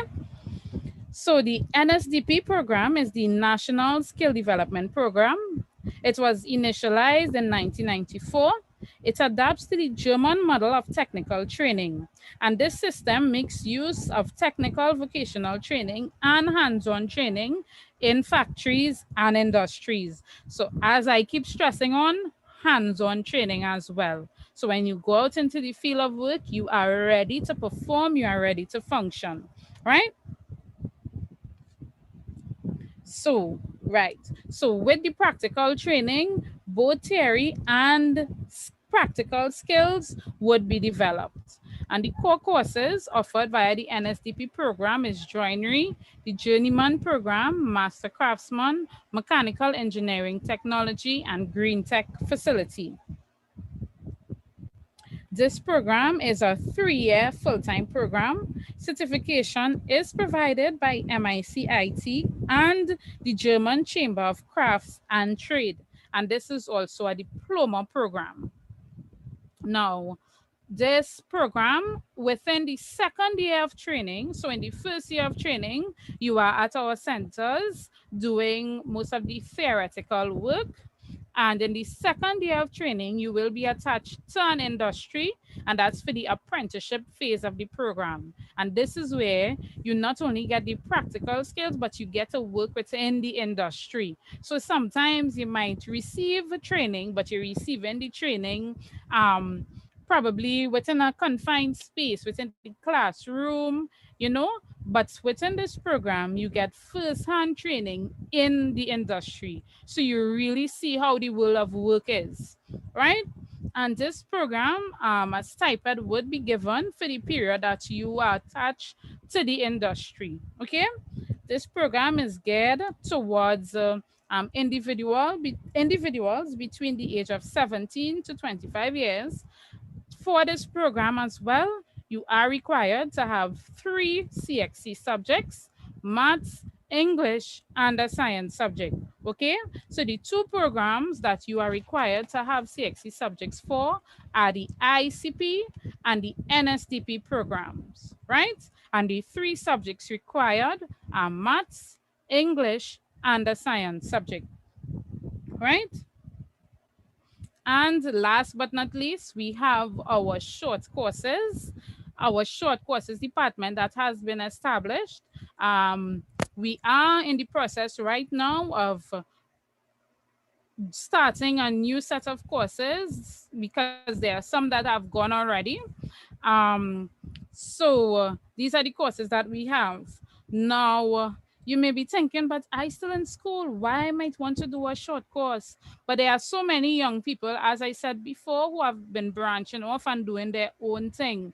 There have been so many, so the line is now removed and you no longer have to wait until you're 18 or you no longer have to wait until you're 21 or 25 to launch your own business, to do something of your own and to develop your own skills, right? That you would be able to take care of yourself with in the future. So that is what these short courses are geared towards, right? So there's basic car maintenance, welding, fabrication, solar system installation, introduction to wind turbine technology. So there's a host of short courses that we also have to offer. Balloon art and decoration, jewelry making, wire jewelry making, shirts and pants design and repairs, bread and gourmet bread, sushi making, doubles making, right? So these are the courses that we have to offer. And as I said before, these are short courses. And some of them, as you will see in the presentation, the dates have already gone. So we are in the process of rolling out new dates to begin again for persons who are interested in our short courses department, right? So you all could feel free to contact us at mic.co.tt. We are also on Facebook and Instagram. That's mic.co.tt on both Facebook and Instagram. So you all can message us there. You all can see the courses that we have to offer.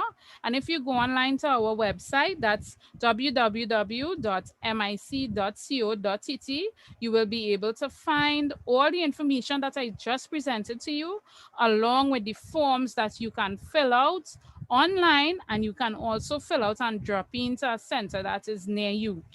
Right? So you all can feel free to contact us. Okay? So now, as I said before, I will open the floor for you all to ask any questions or for me to provide any clarification that you all will need me to provide. Okay?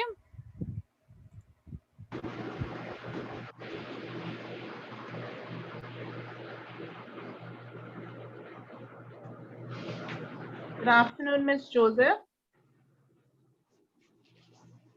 Hi, good afternoon. So a question coming your way. You would have spoken about the age of entry, but what is the maximum age for persons to enter these programs? Particularly the short courses. Okay, so for the short courses, there are no maximum age. There's no maximum age for the short courses. So anyone who is willing and able could participate in our short courses. Is certification given at the end of the course? Yes, certification is given at the end of all of the courses. What is important to note is that MIC-IT is an accredited institution. So we have been accredited by the Accreditation Council of Trinidad and Tobago. So there is no need to question if your courses would be accredited or if your certification will be recognized anywhere in Trinidad. You understand? Okay, thank you. Would a stipend be received for these courses, and are these courses, are these physical courses or online courses? So firstly, the short courses, no stipend will be given for the short courses. So the short courses are courses that the persons who are interested will have to pay for, right? The programs that stipend are given for is the MUST program, the HYPE program, and within year 2 and 3 of the NSTP program, you receive a stipend. Those are the only programs that you receive a stipend for. And as it relates to whether it be face-to-face, some of the you courses... give an average cost of An average cost of? A short course? Okay. So I'll just go back to where the flyer was, okay? Okay.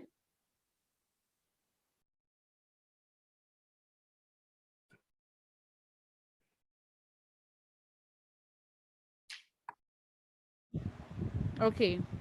So these are some of the short courses that we have to offer, and these are the prices for them.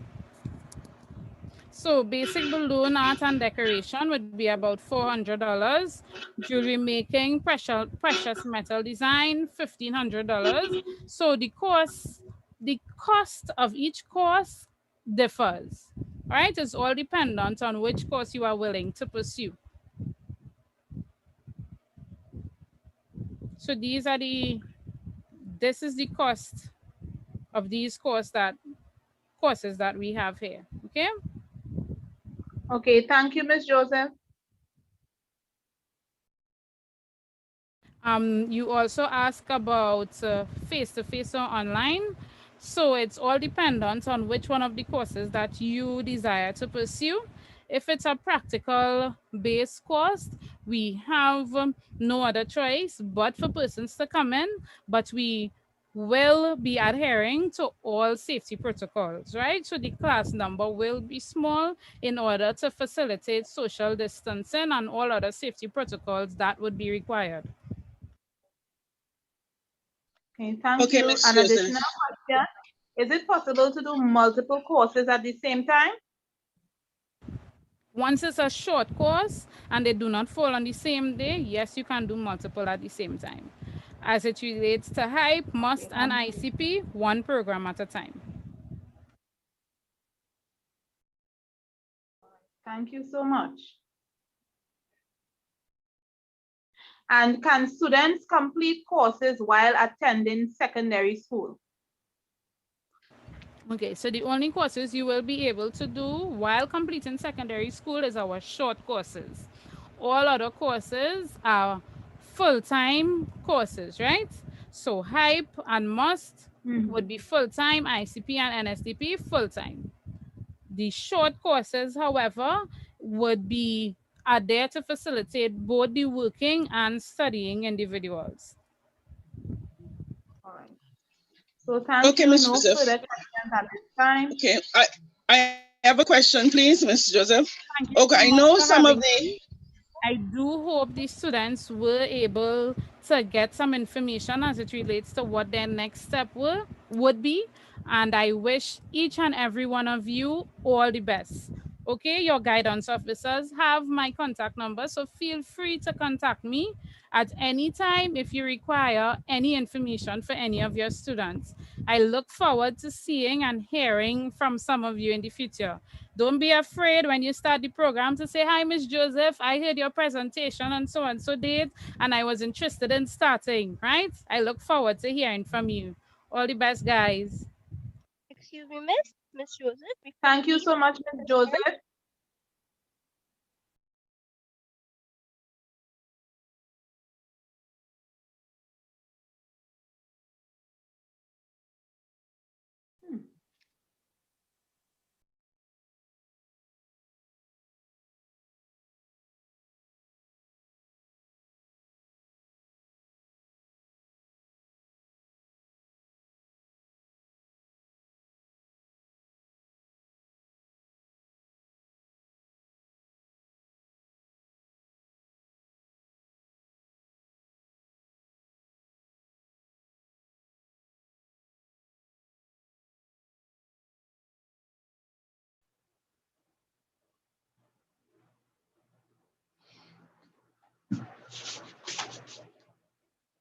Our next presenter is Ms. Vanessa James from NESC. That's another history. The National Energy Skills Center is a non-profit institution incorporated on July 15, 1997, with the primary purpose of building the human capital in the Republic of Trinidad and Tobago. The NESC is both ISO certified with ACTT registered, and its procedures and methods of training delivery are designed to produce highly skilled persons who can quickly assimilate into the work environment. The NESC remains proud of the thousands of graduates locally, regionally, and internationally who continue to contribute to the economic development of their respective community and nation. The NESC also provides customized technical training solutions to companies across all sectors of the local economy through its business development department. Its highly cross-functional team works with industry clients to develop and market courses and programs to fill their employees' skill gap. The training delivered contributes towards the building of the client's internal competency pool and is reflected in the higher levels of efficiency and effectiveness. Welcome, Ms. James. Thank you so much, Mrs. Garcia, for that excellent introduction. I see that half my presentation has already been wrapped up there. So my name again is Ms. Vanessa James, and I am a Student Affairs Officer attached to the NESC St. Madeleine campus. I'm really happy to be here to speak to you Form 3s. I think it's very important that we speak to you on the verge of choosing subjects, right, which would determine your career later on. So I wanted to switch it up a little bit and start off with a video. I know you all would have been doing a lot of reading on these slides. So I'm going to share my screen. And I'll just...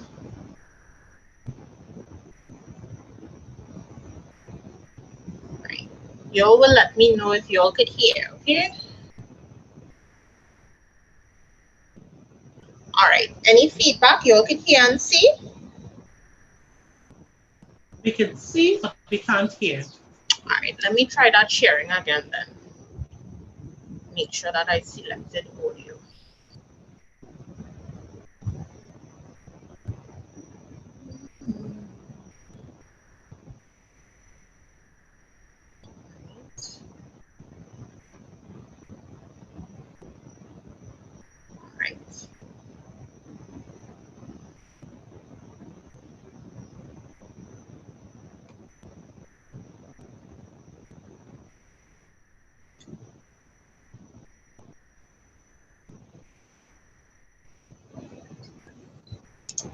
Is it better now?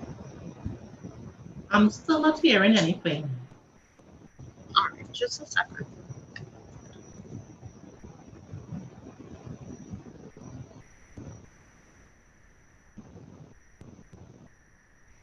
Stop sharing.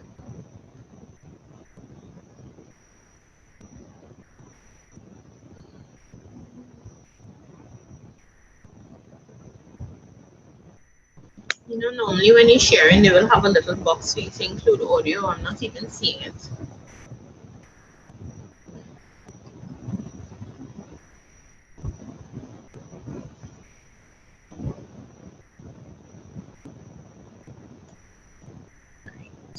All right, I'll try it again. Right. Let's get into the video.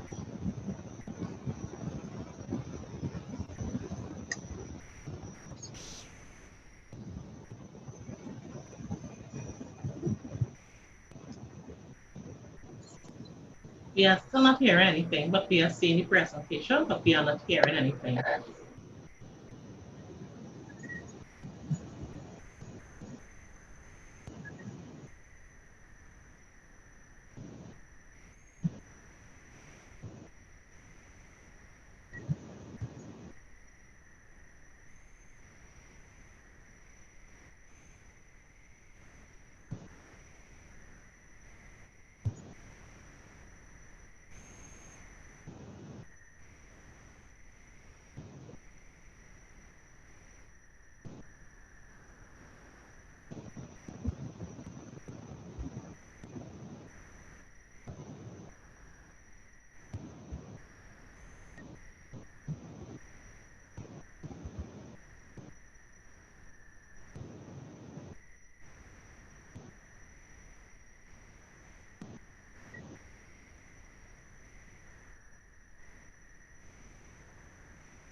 Excuse me, Ms. James? Ms. James?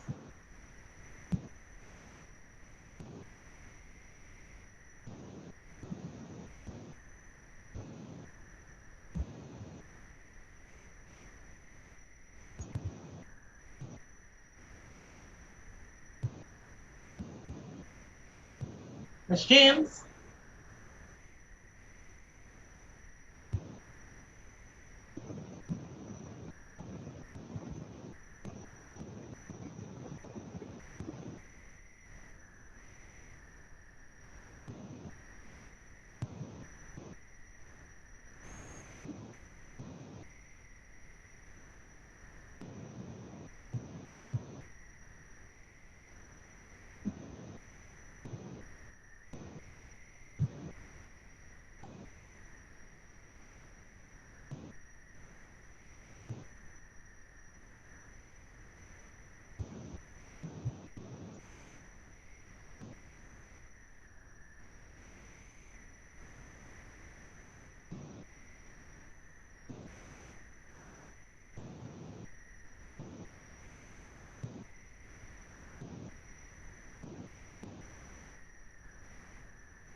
right.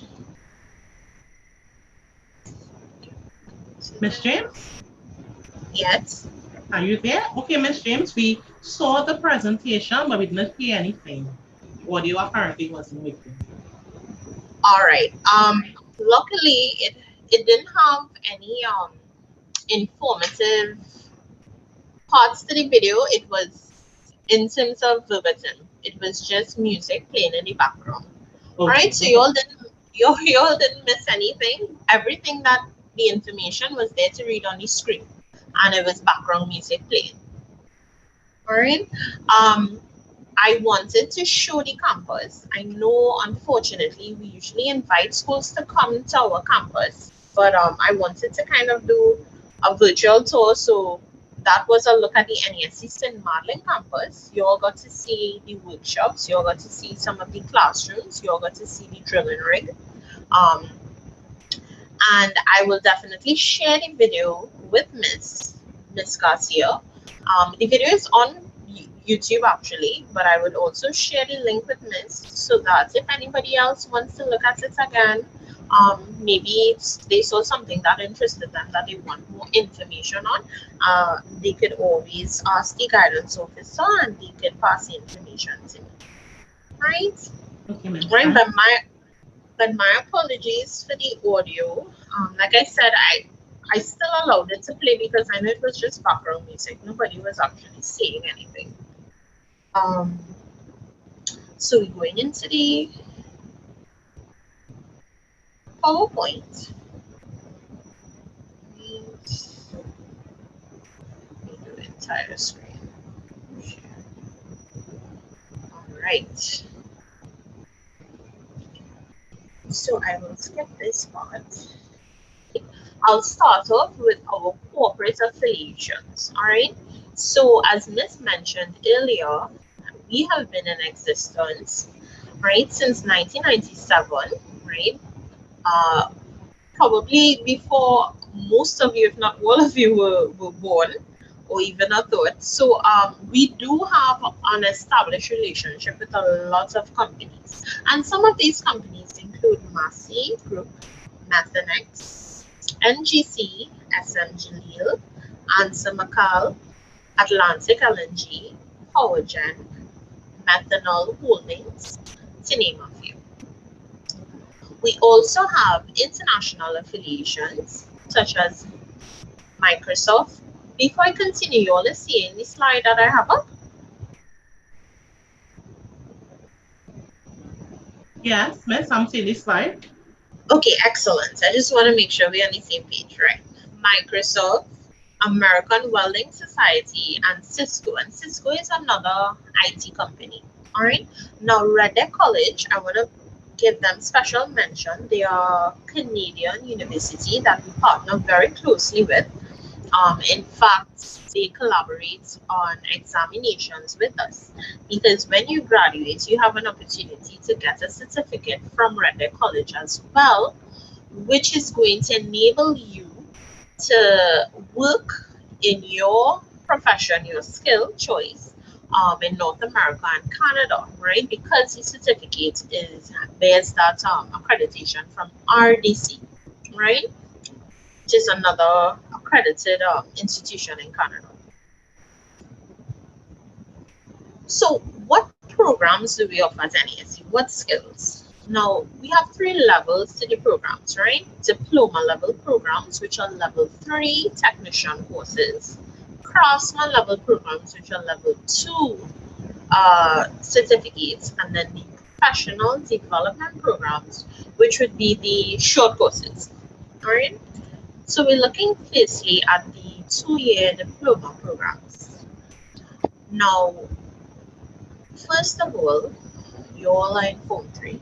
When you're looking at choosing a career, I know that most of you, because it happened to me as well, you know, we think, okay, I want to go into something that I can make a lot of money, right? It so happens that sometimes we get into these careers that, you know, are very lucrative, you earn a high income, and we're not really satisfied. We're not feeling fulfilled. Now, you need to be honest with yourself in terms of, and you're still young, you give it some thought in terms of thinking about what you enjoy doing and what you might be passionate in. So if it is, you know, that you really, really enjoy gaming, that's something that, you know, mommy or daddy has to tell you to stop with your video games, or maybe you are into coding or programming. Maybe IT might be something that you're interested in.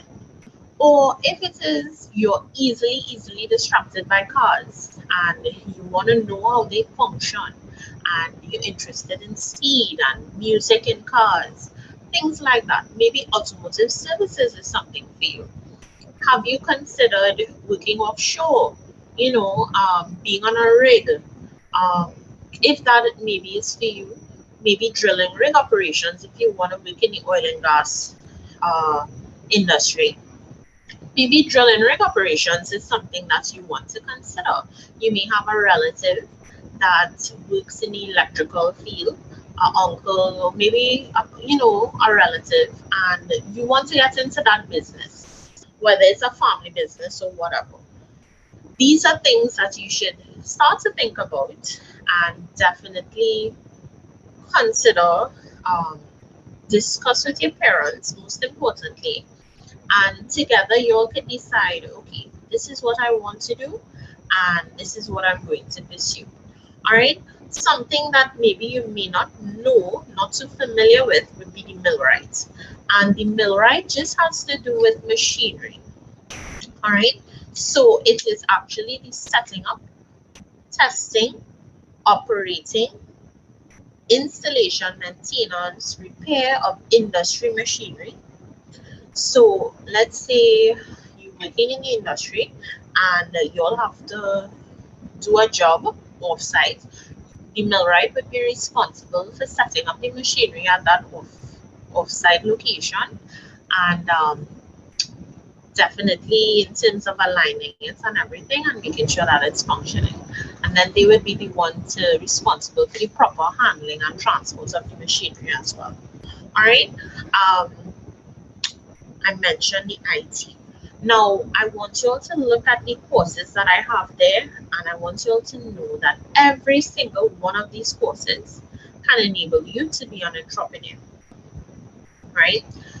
To have a business of your own, and that should sound very exciting to you.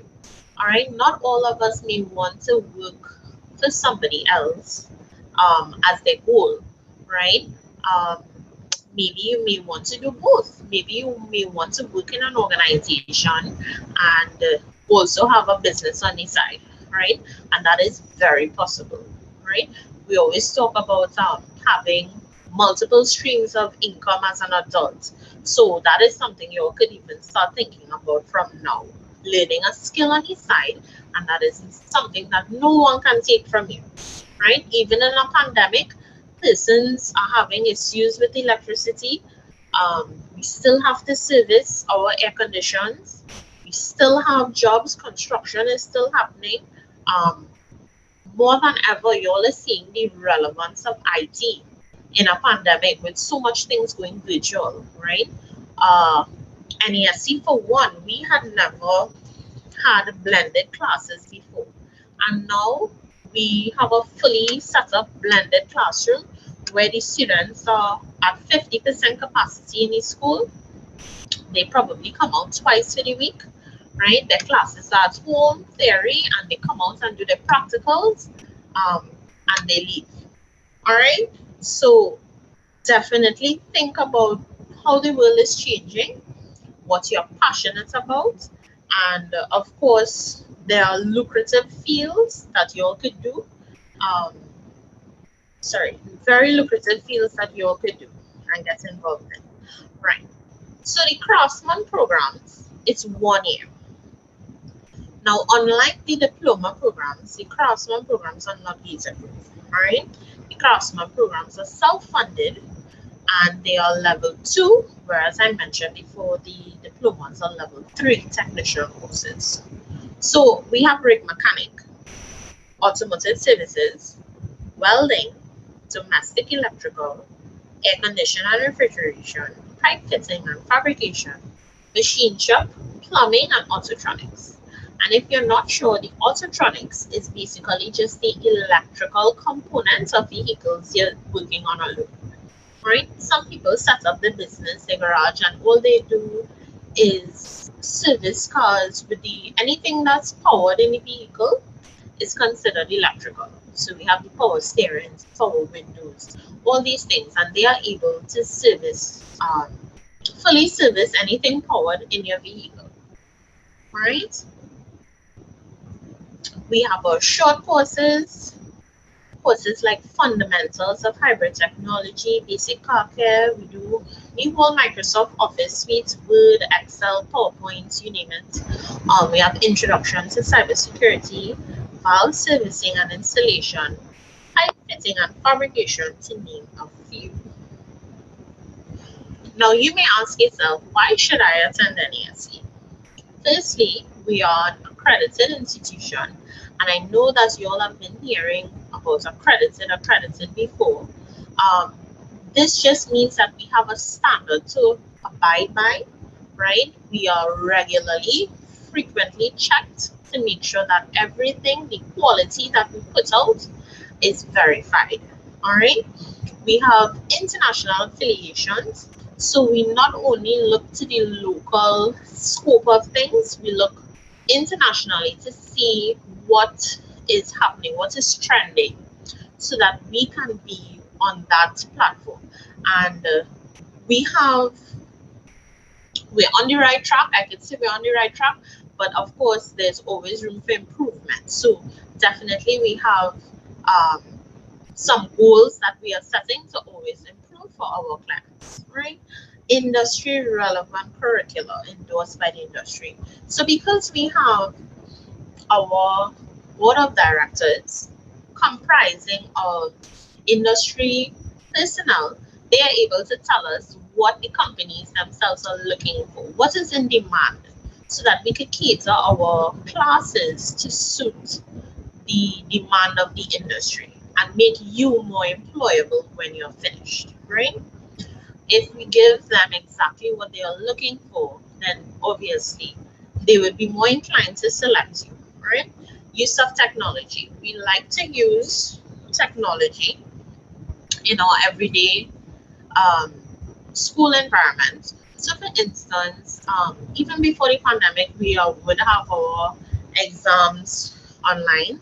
It would be multiple choice, Wi-Fi access throughout the school.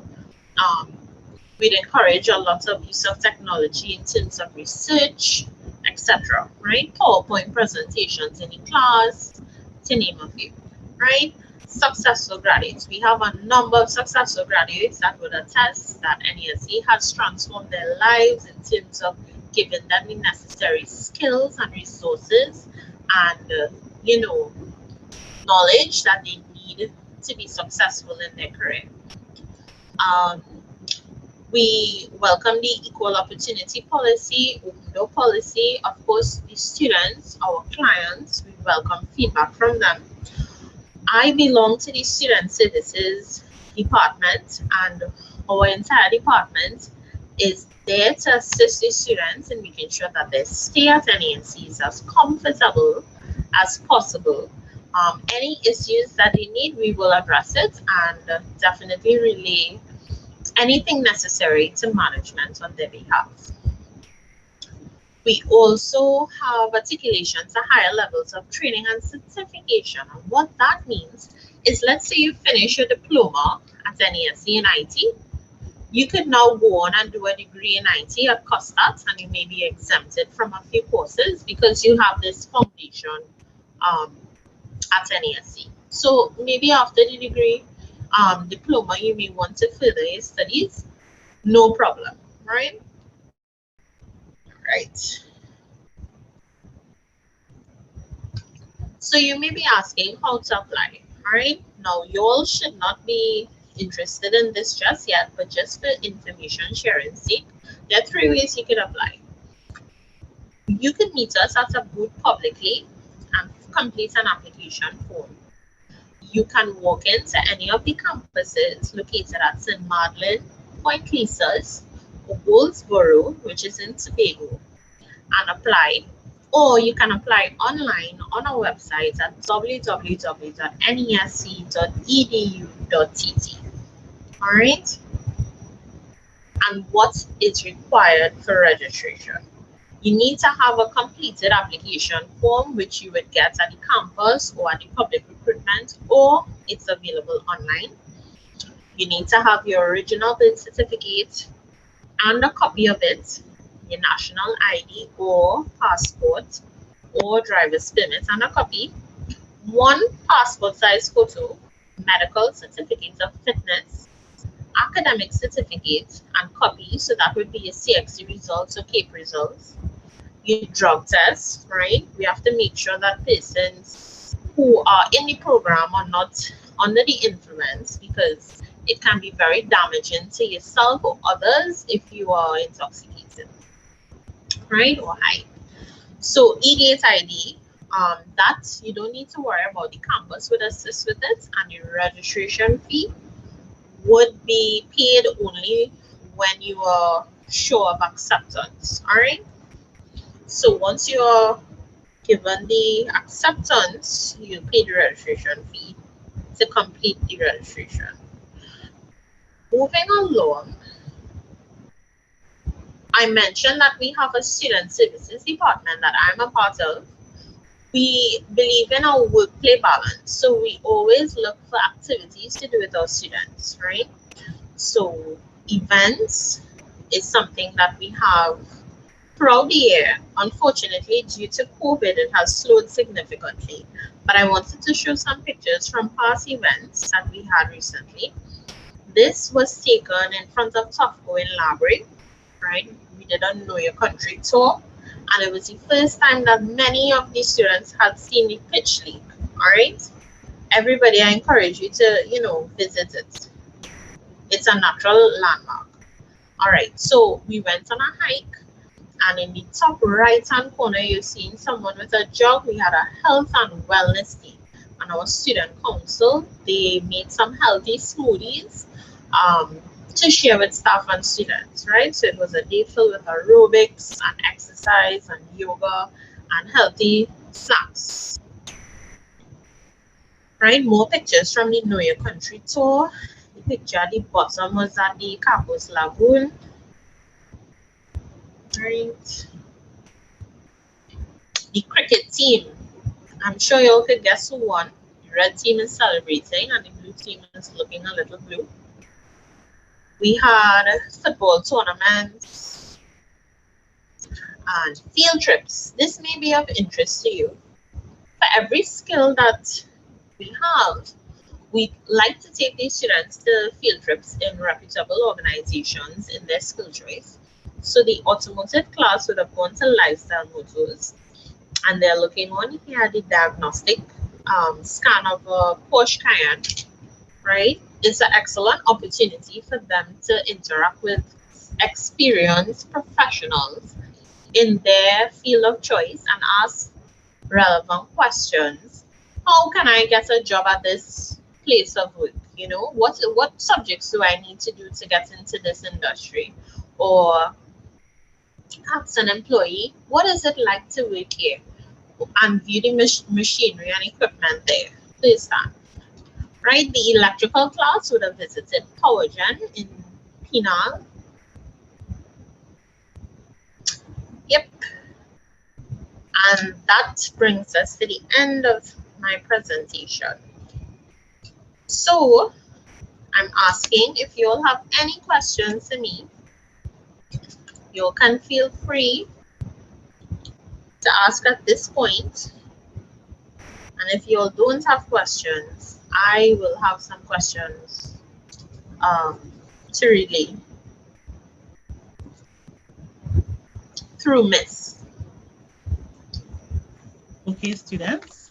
Mrs. asked me if you all have any questions. If you have any questions, this is the right time to ask, right? And Miss, what happened is they can't ask questions. They have to relay the questions onto somebody who will pass that questions on to me. So no problem. I can see, and then I will tell you if you have any, right? No problem, no problem. Give me 1 minute. No problem. Students, are there any questions how to find out how to get into NESC? This is the time to ask.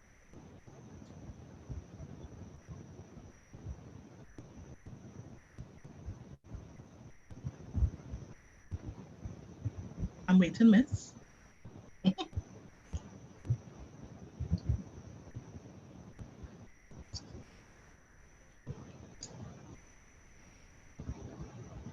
Miss, what are the requirements to get into NSC? How much subjects? How much subjects may I ask? Okay, great question. So the minimum requirements are 3 CXC subjects, math, English, and a science subject preferably. You don't necessarily need to have any prior knowledge, any skill that you choose. So for instance, if you choose IT, you don't necessarily need to do IT for CXC or anything like that. But yes, we stick with math, English, and a science subject. However, if you, let's say you're short on one of these subjects, you don't have a science subject or you don't have English, you would just have to do an interview with the lecturer, and the lecturer will determine whether you'll be accepted into the class, right?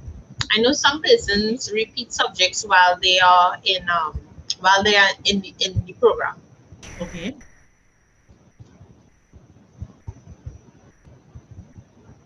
And Miss, is GATE covering any of the costs?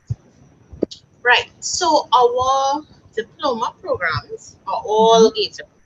Okay. Right. The cost of the program is $30,000 per year, and you all could receive up to 100% funding from GATE. I want to advocate that you all take advantage of this opportunity. We don't know how long GATE is going to be around for, and we should definitely not take this for granted. All right.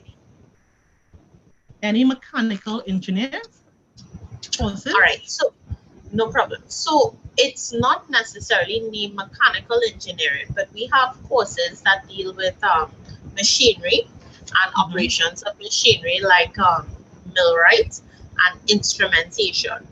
All right.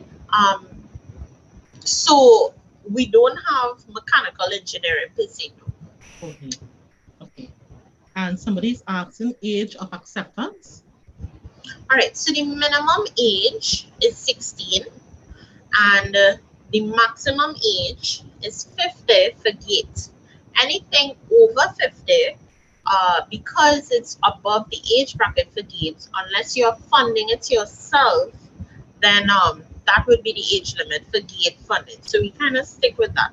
For instance, let's say the short courses though, sometimes we cater short courses for students in Form 4, so it may differ for cases like that.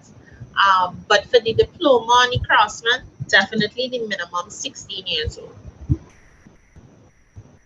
Okay. We'll have 2 more questions. They want to know what's the most challenging aspect of your job. The most challenging aspect of your job. Really and truly, I would be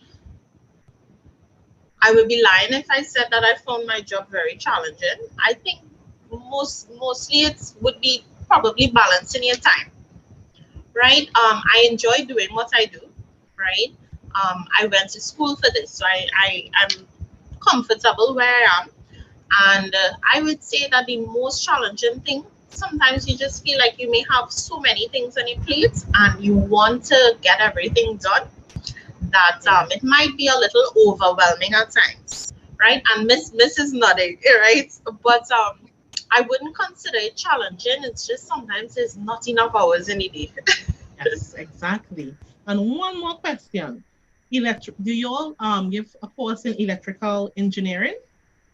Right. So we have electrical, which would it's not electrical engineering, but it's electrical that would involve corporate electrical, domestic electrical, right? So that covers everything, and you'd be able to, if perhaps you see a future in TSTT, TNTech, PowerGen, you'd be able to go into the internship programs with the diploma, right?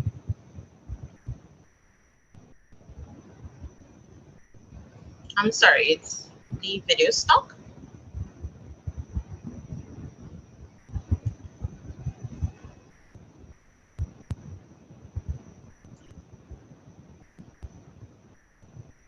Miss, you with us?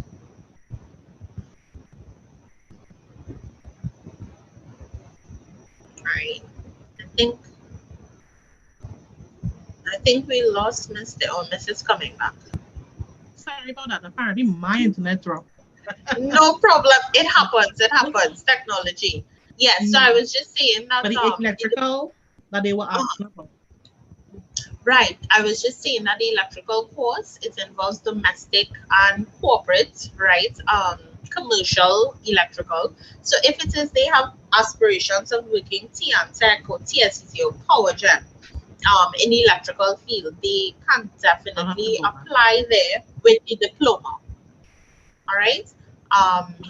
If they want to be a certified electrician though, they would already have the diploma from us. They would just have to go through the inspectorate and there's an examination that they would have to write. Okay, excellent. Yeah. That's it. Okay, Miss, I want to thank you very much for taking the time out to come and sensitize the children on the courses that are available at NESC.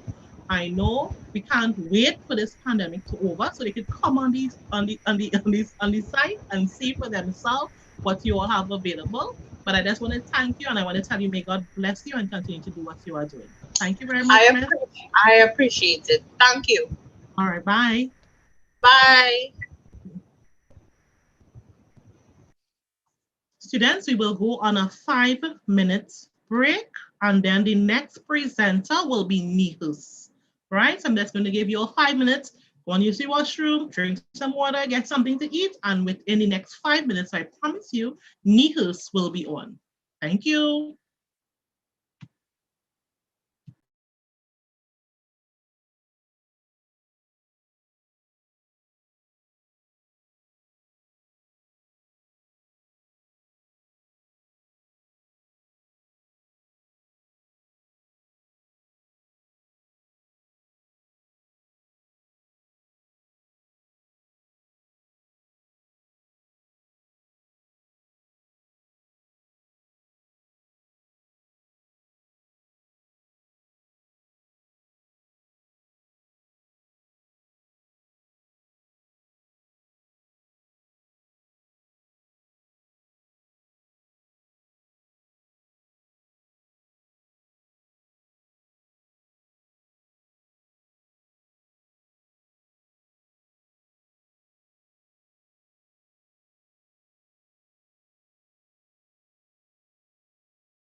Good afternoon, everyone. We are back on live, right? Our next presenter will be Miss Sharon William and Miss Roxanne Lewis, and they are at NIHS National Science Center.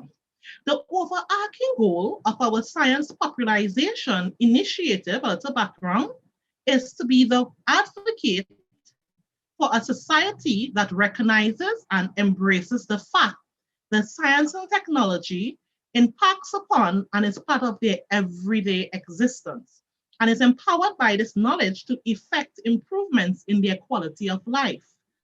The NIHS National Science Center aims to advance the level of scientific and technological literacy in both the children and adults of Trinidad and Tobago and the wider Caribbean by presenting knowledge and experiences of science and technology in their most palatable forms.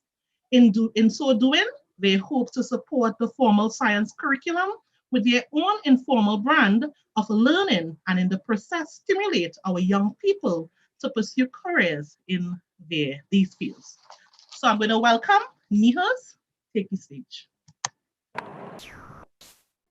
All right, so good afternoon, everyone. Thank you to Ms. Clark and Mrs. Hall, every single person. We just appreciate your presence here. My name is Roxanne the Scientist. With me is Shirley the Scientist. Hi, everyone. And we are from NIHS National Science Center. As you may know, NIHS stands for National Institute of Higher Education, Research, Science, and Technology. Now, our presentation is going to be a bit different today. We are not going to be talking or lecturing to you. We are actually going to be doing some on the spot, in like real science experiments or demonstrations. Definitely. We are going to be testing theories and hypotheses that have been set in stone many years ago. We're just going to use interactive ways to demonstrate it and suggest possible careers that use these different science concepts.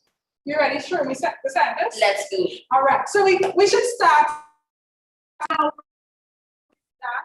Some of our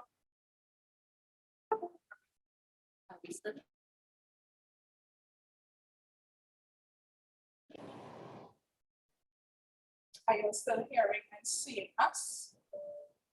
I am not seeing you all, but I'm hearing you all. Something went wrong there.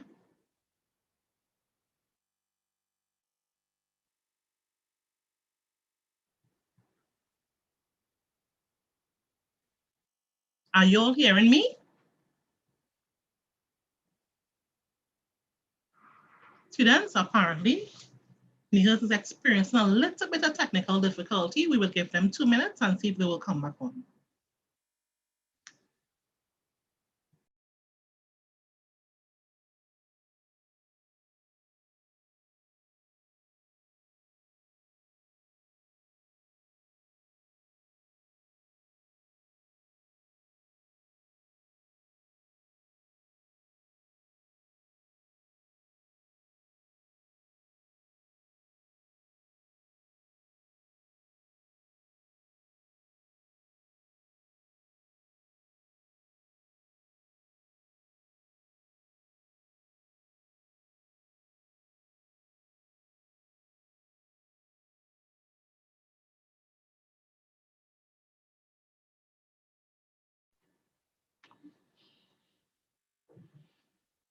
Good afternoon, students. Apparently, NIHS is experiencing a little bit of difficulty. So you give them a little 2 minutes and then we come on, because this presentation is looking very exciting. I can't wait to see it. So let us give them 2 minutes again and we will see if they will come back on. Thank you.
Good day, Mr. Raj. Apparently, we have lost Nehals. They haven't come back on.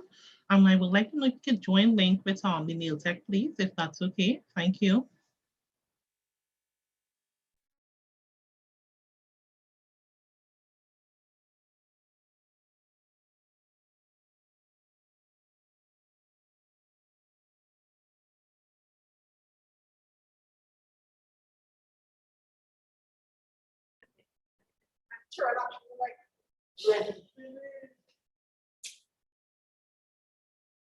Hello. Oh, hi, good day. Hi. Oh, you were just wondering. Bit of technical difficulty there. That is okay. It has been happening. So, but we're glad that you're back with us. Yes, so yeah. We'll just continue with the presentation. Definitely. Thank Yes. you. So we're happy to be back. We apologize for that. Some things are beyond our control, but we're here and we are ready. Show me the scientists. So we're going to start with a bang. We are going to try to launch a rocket. That's safe to do inside? A rocket inside this building. It's safe, don't worry. We have insurance? We have insurance, Okay. everything insured. So, simple materials, we're gonna need a launch pad. In this case, I'm using a saucer, but it's a launch pad. My rocket, and some fuel, which would be today some water and half of an Alka-Seltzer tablet.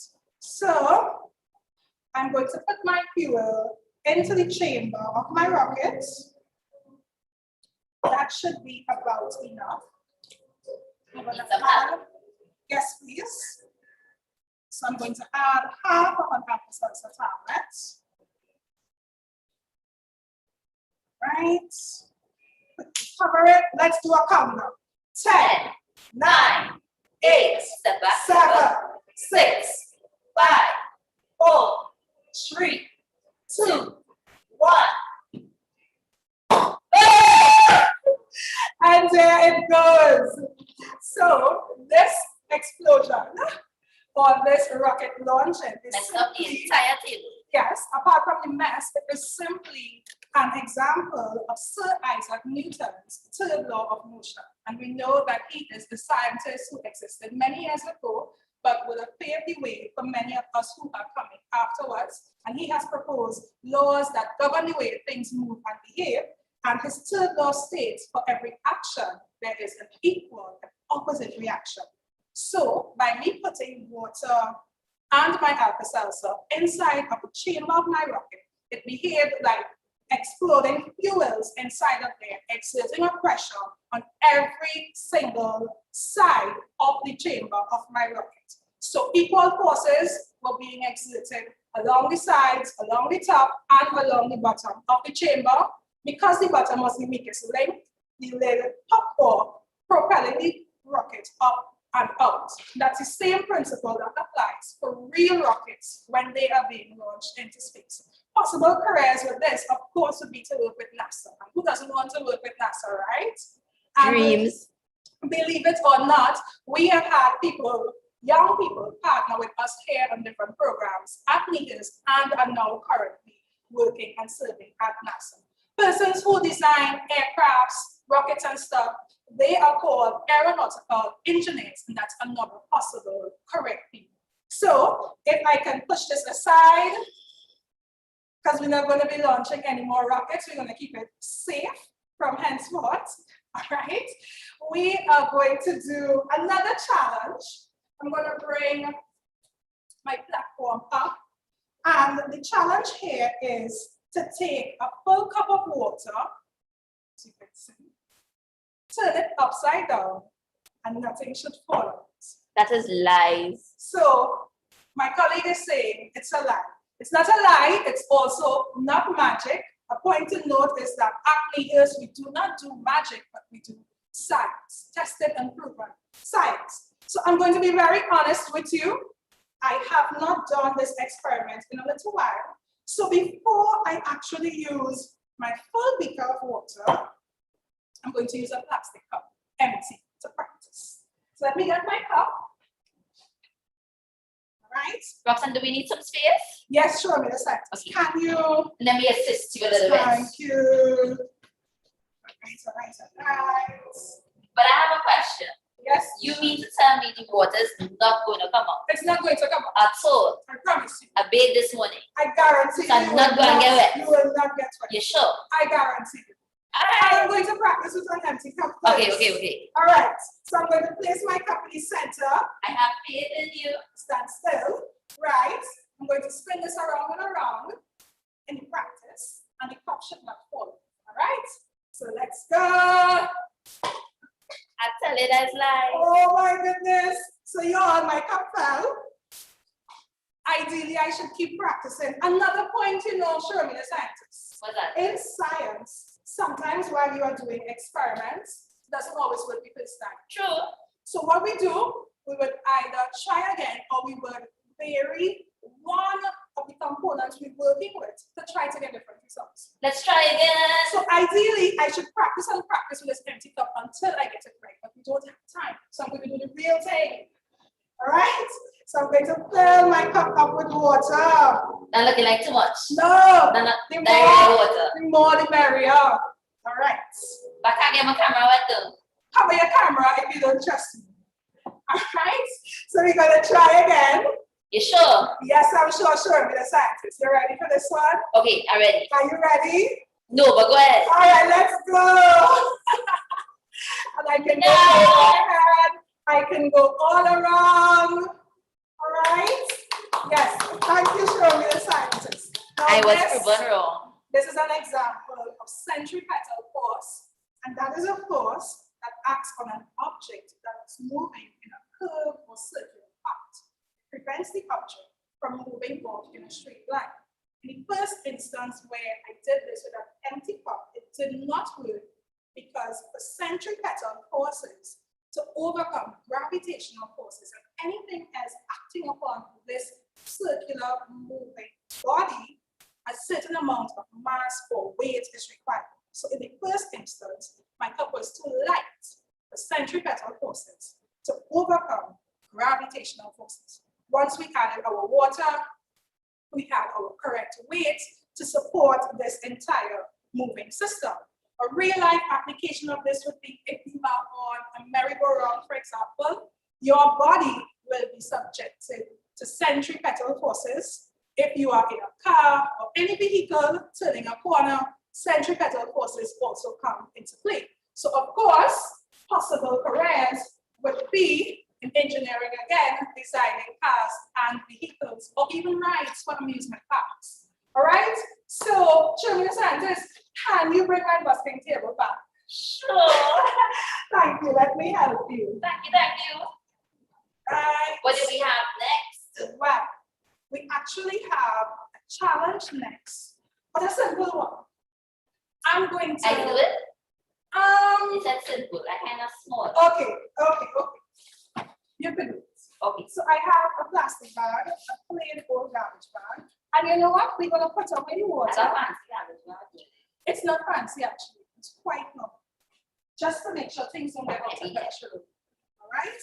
So I have a plain, simple garbage bag, and the challenge is to inflate this bag. It's a long bag. That's not simple, and you'll do that by yourself. It's simple, show me the scientist. And remember, if it doesn't work, what are we going to do? We'll try again. We're going to try again. But you will try first, and then I will try with your She action. doesn't trust me, all right? She doesn't trust me. So, a very important point to note. If it doesn't work, we're going to change a few things out. We're going to keep trying. You don't always get it on the first try. So, the challenge is to inflate this garbage bag. But they watch how long this bag is, no? Fully, using one breath. So this is not a simple breathe in and breathe up. No, you have to involve your entire respiratory system. What is that with that? We're talking your nostrils, we're talking your lungs, we're talking your intercostal muscles. Everything you can think about your diaphragm, you're going to put it in here. All right? You're going to put it in there. So let me stretch out my bag. What a touch of the ground, how you doing that? That's okay. One breath. One breath. One breath. A deep breath. A deep one. You gotta feel it from your soul. From the bottom of your soul. Okay. A deep one. Ready? On 4, 3. Register. Oh. All right, 3, 4, go.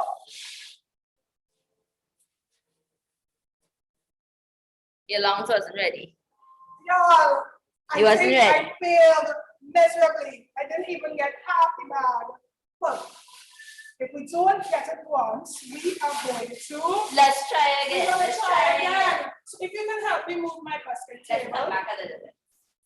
And show me the What do we do? sizes. You can hold this end. Teamwork makes the dream. I can hold things good.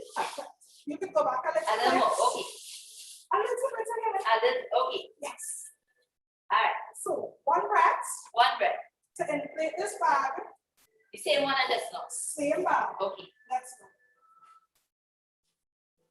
All right, and there we have it. A single breath to inflate this bag.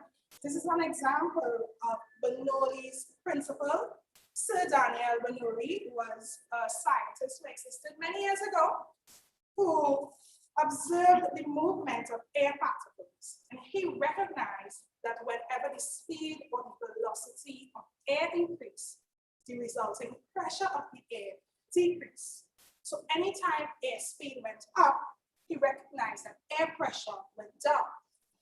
Everything in nature, however, likes to exist in a state of equilibrium or balance. So once air pressure goes down, atmospheric air, which would be the air all around us, rushes in and rushes around to bring that air pressure back up to normal. So by me holding the bag a distance from my mouth, when I started to blow, that was wind speed going up. So air pressure went down, atmospheric air rushed in, filling this bag. So this is not simply my single breath of air. This is air from all around us. Real life application of Bernoulli's principle. Firefighters, we leave it on up. There's a lot of science in fighting fires. Whenever firefighters need to get smoke out of a building, they will set up a large fan in front of a doorway. They're going to leave some space between the fan and the doorway. They're going to turn it on high speed. Once the fan is on, that is wind speed going up. So it means that wind pressure is going to go down. Atmospheric air from all around is going to rush into that building, forcing smoke out of the building. So that's one real life application of Bernoulli's principle. All right? Now, show me the scientist. You're out of breath. I'm out of breath from filling this bag. So you suck it back in, go ahead. No, Shucks. from spinning with centripetal force. Give me some water. I'm a little bit dizzy, and the impact from the rocket blasting off, it kind of shake me up a bit. So I'm a bit tired and I want to go sit down. How about you come here and take my place? Because I'm going to take a rest, and we have visitors, as you can see, and we can't abandon the post. But if they want to go home now? No, they don't want to go home. This is too much fun. So if you can help me bring my busking table back. All right. Teamwork, you Yes, said? the dream work. Teamwork, so let's come up a little bit. And Right. I am going to We're going to I'm going to carry my bag of air over in the corner, and I'm going to catch my breath. You need to tell me where you buy your garbage bags from. I will.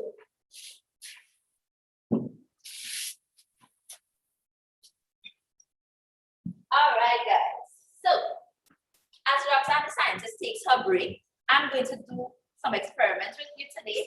And I look a little bit different compared to Roxanne, the scientist, because I like to be colorful and do things differently in life, which you're about to see. So my first experiment I'm going to do with you today is all about the eyes. I want you to watch and see closely what it is I'm doing. I think I should probably come up a little more. That's why I have fancy tables, so I can come up close to you all. And what we're going to do, we're going to make a little bit of an extra special solution today. But to do that, I'm going to need some hot water, so let me grab that.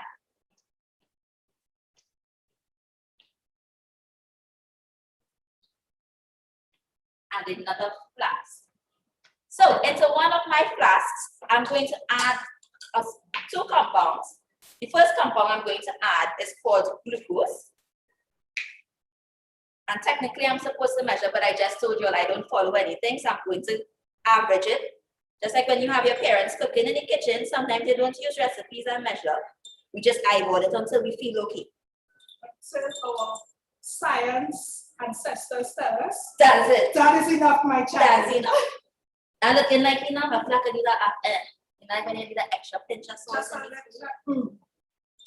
Yeah, we're looking right there. All right. Now to that, I'm going to dissolve that in my hot water.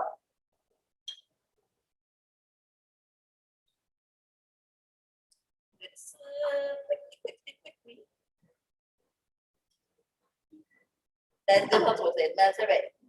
As well as I'm going to add some sodium hydroxide to this solution that I just made. Now I have my sodium hydroxide in pellet form here, so I'm not going to need too much.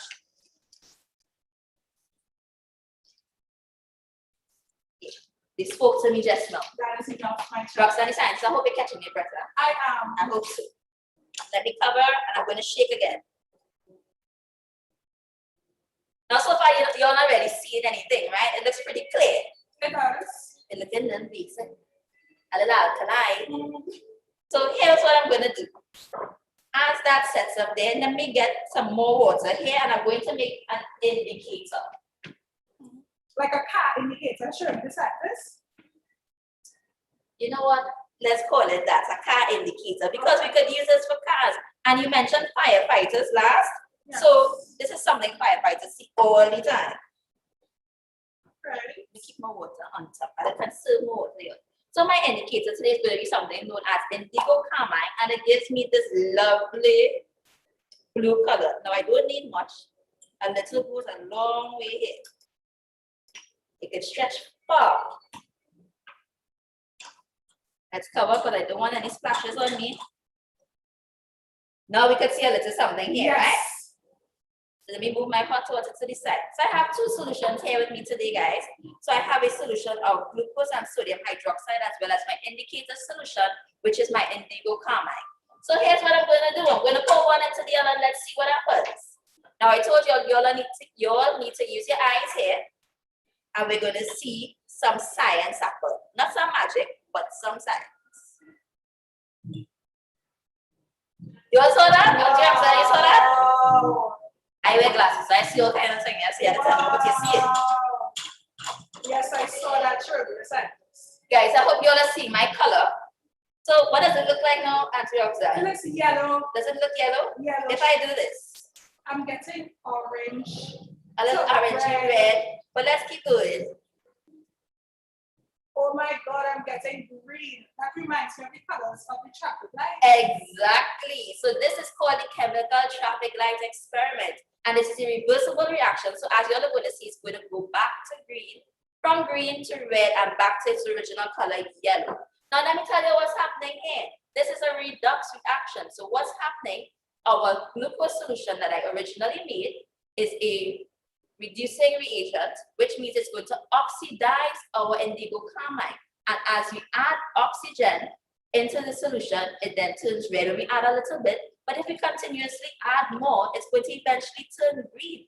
And guys, I know you all may not drive as yet, but just like my outfit, you're going to see various colors. So we have green to go, and if we leave it to go in its opposite reaction, we're going to go red. As some Trinis know, we have to stop. But we probably not too sure about sometimes when it's yellow, right? But sometimes we go, sometimes we know not to go.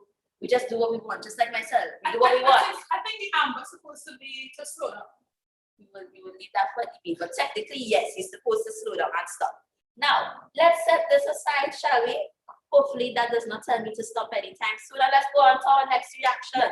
Now, and Roxanne, the scientist, was thirsty just now because she threw all that in. So let's give her a cup of water, shall we? Thank you, thank you. Let me be like this teamwork, so I need to give her some water. I appreciate that. But I don't do things nicely all the time. Oh my. So we have some tricks to it. So you have some tricks up your colorful sleeves. We have some tricks up my colorful sleeve. I love to play games, not video games. I'm horrible at video games, guys. So I have 3 cups of water for you here, Roxanne. I'm coming. I'm going to add a touch of, okay, you just need to wet it through a little bit. You don't need too much. So how about that? That looks like it. You think so? That'll be good. You see? That'll be She good. don't need too much oil. She don't need too much. Now, I'm going to shuffle my cups. Oh my gosh. I need you to choose which cup has your water. Now, if you're feeling, you can't get no water. I have it. That's why I bring closer to you, so you can see. Are we ready? I use lightning fast feeder, guys. Just keep up with me. Let's go. I sure she lost it already. I think I lost my cup. Sure, yes,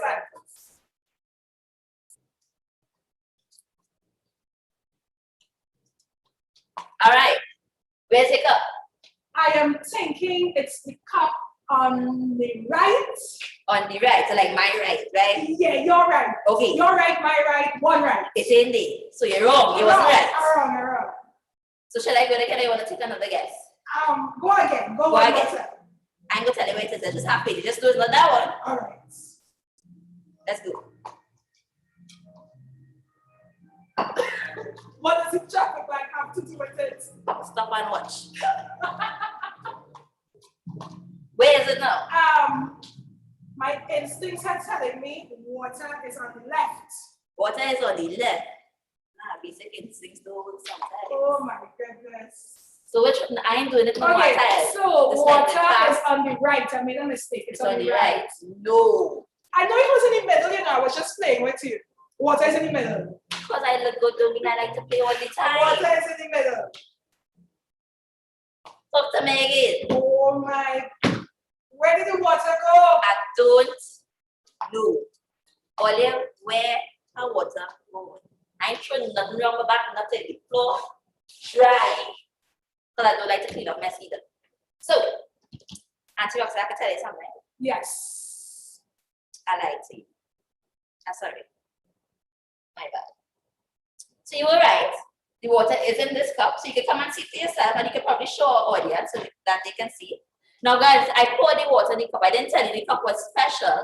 So I actually placed the compound at the bottom of my cup before I showed Auntie Roxanne anything.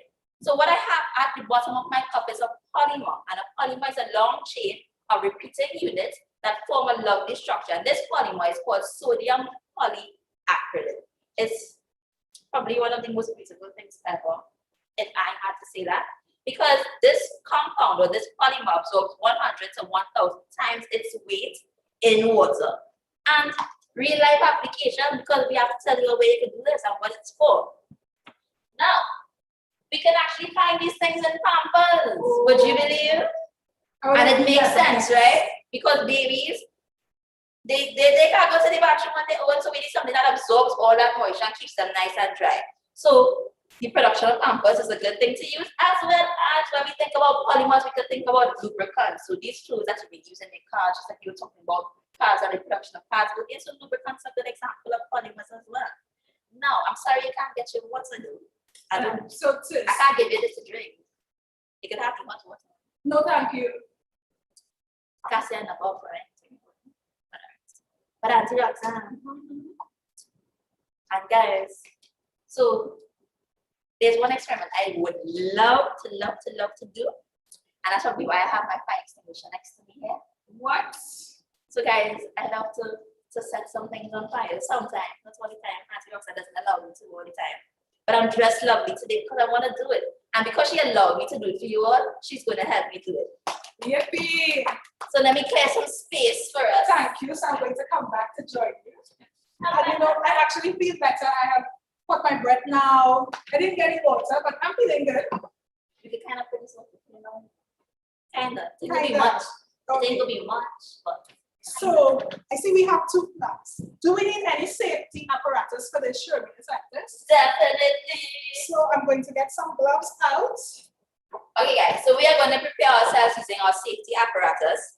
We're going to put on some gloves because what I'm about to do here is a combustion experiment. Wow. And I just absolutely love it.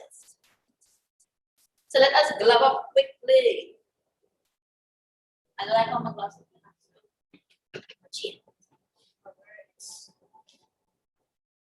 My gloves had to be just as fresh as me. Agreed. Now, when you're working with me, as you see how I'm dressed today, guys, we have to wear safety glasses. Now, yes, I wear glasses, but that does not mean I'm fully protected. We had to do this the right way. So I'm gonna get the safety glasses. Yeah, but you had to rock my kind of style too. Thank you. So let's rock this time. That's what we're talking about. Or little post more on the internet, please. Thank you very much. I think we trend. I will trend right here at the National Science Center. I love the look actually. Makes me look like a fashionable scientist. Oh, you look like we work it. Now, what I'm about to do, I'm going to pour some alcohol into our flasks. And what I would love for you to do is if you can coat your entire flask with this alcohol. Right.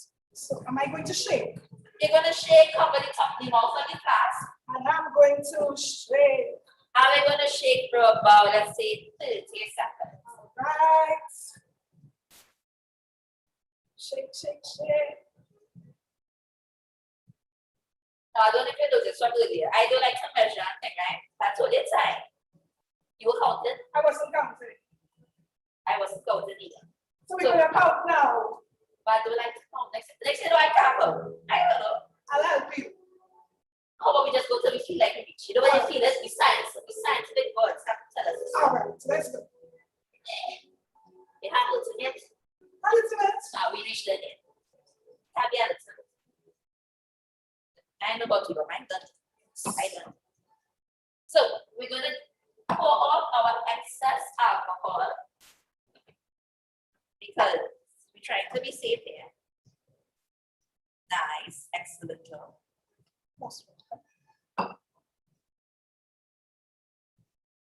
Love. Now guys, I have nothing there, but I want to move this here. Just in case. Just in case, I don't want any excess anyway. And like I told you, it's a combustion experiment and I need some fire. To have a lovely contraptions. Cotton candy? Cotton candy. We're going to make me hungry. Look at that. Because you thirsty, now I go be hungry. What we going to do? Hungry and thirsty. That'll mix. I say we go for lunch after. I always sure. So what we're going to do, I'm going to light our sticks. And then we're going to touch the top of our flask, right? And guys, I want you to hear and look at what is about to happen. Let me do you first.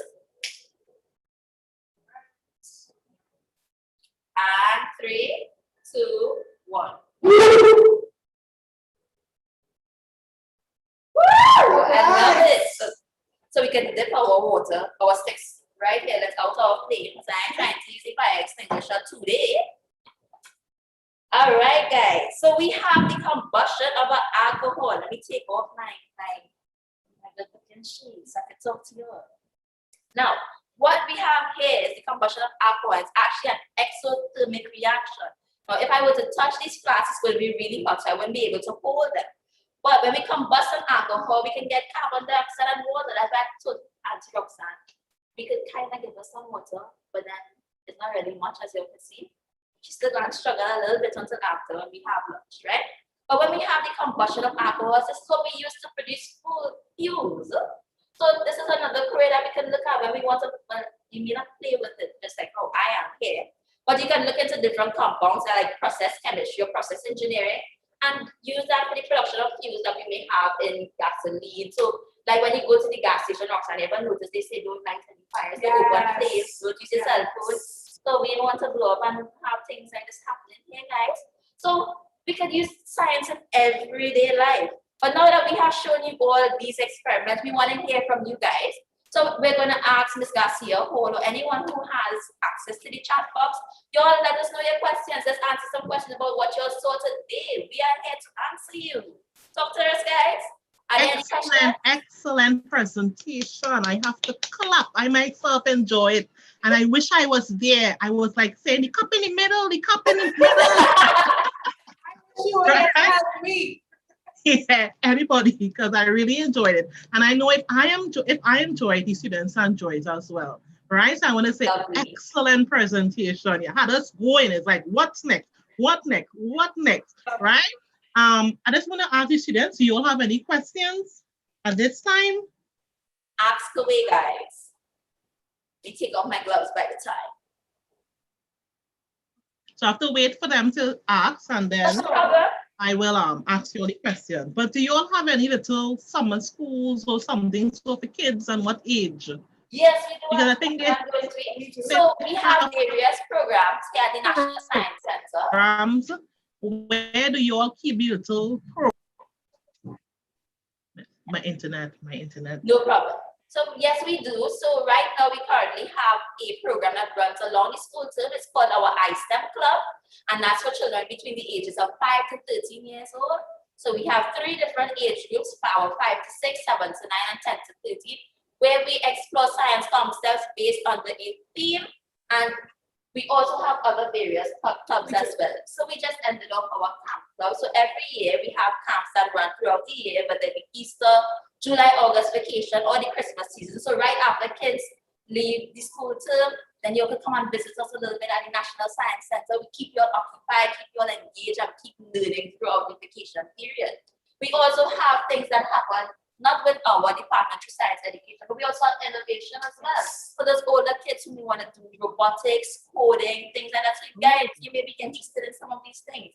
So if you actually want to visit and learn more about our clubs or any of our packages and programs that we offer, feel free to check us out on our social media, or you can email us at marketing@nehus.gov.tt. So I'll say that again, marketing@nehus.gov.tt. And you can get as much information as we need.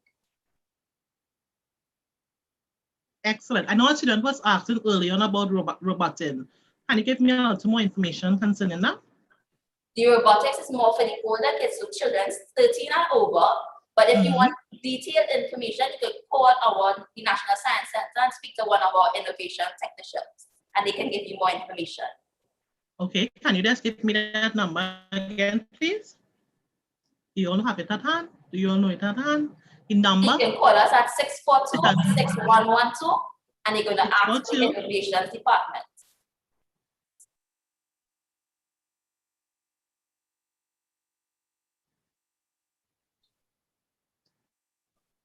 You got the number, Ms. Hall? I think my internet has broken up a little bit, so I don't know. You can get it at 642. I did not hear the number. I heard 642-61. 6112.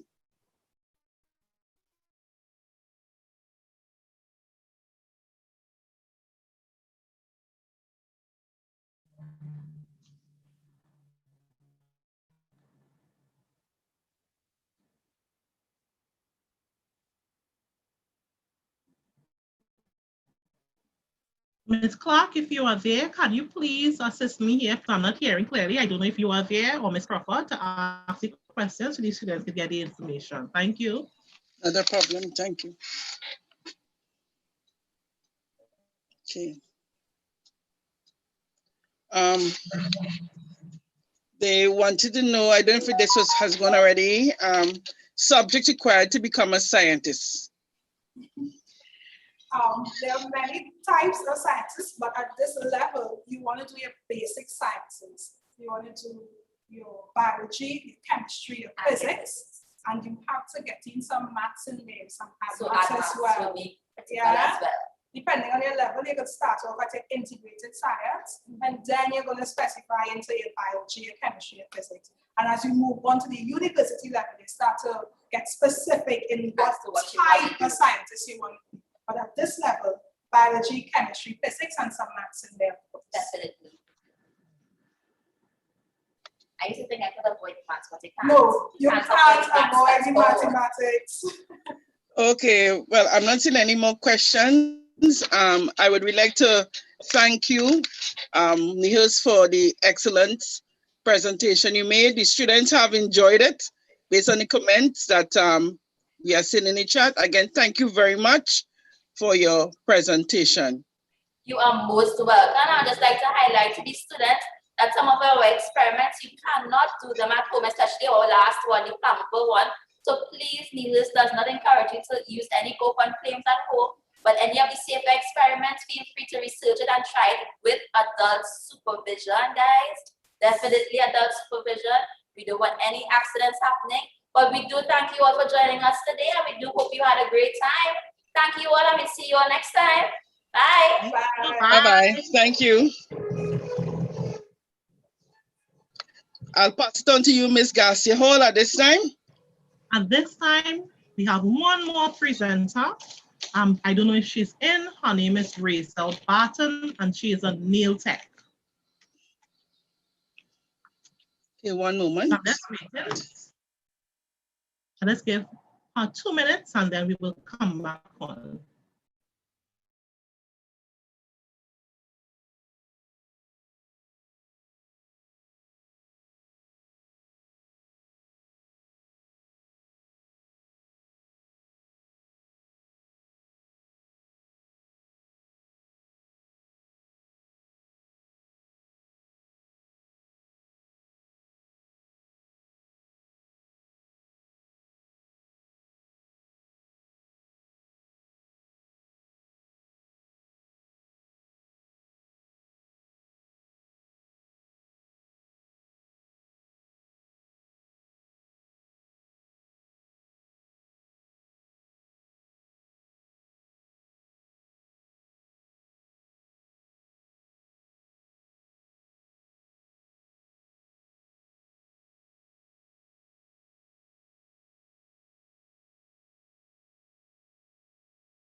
Let us see if Nail Tech is here. This is our last presentation, so I'm just waiting to see if she's here. This will be the last presentation, and that will be it. So let's give them 1 minute again to see if she's here. If she's not here, we will have to wrap up.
By Antonio. Antonio. Right. So Nail Tech is here. I'd like you to introduce her. Her name is Razel Barton. She's an extremely excellent nail tech. Right? I used to do my nail by her, plus we attend the same church. So I want to welcome you right now, Razel Barton. Hello. Hi. Good day. Good day. Hi. How you doing, girl? I'm blessed. And you? Nice. Good, Great. good. Yes, and I'm glad you Form 3s is Form 3s, So you Form 3s out there. Hi, good day, good day. My name is Rizal. Nice to meet you. Janelle, thank you for the introduction. Thank you. I am humbled. I am humbled. Yes, it is. Form 3s. Form 3. Good. Good. So I am here. I am a nail technician. I'm located in Princestown. Hold on, Hold on,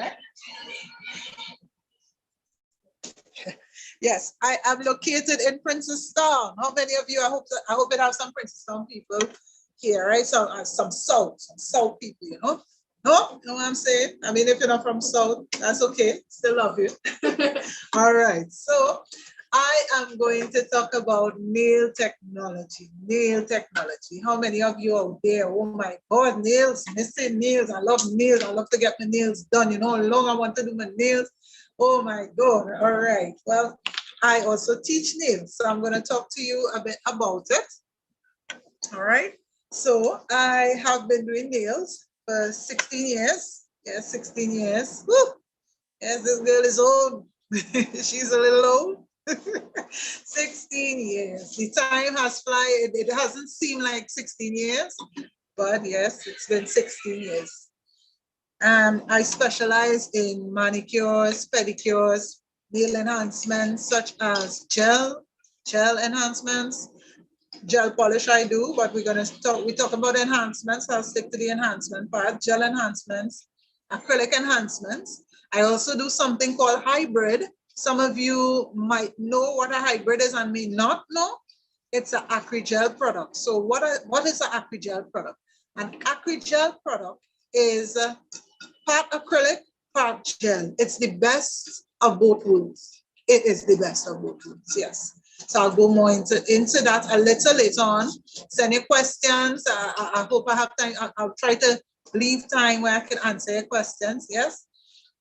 I also do eyelash extensions. I do makeup, waxing, and I teach.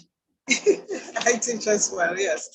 So some of the classes that we offer at Rizal Studio here in Princestown is that we do manicure and pedicure classes. Yes, we do manicure and pedicure classes.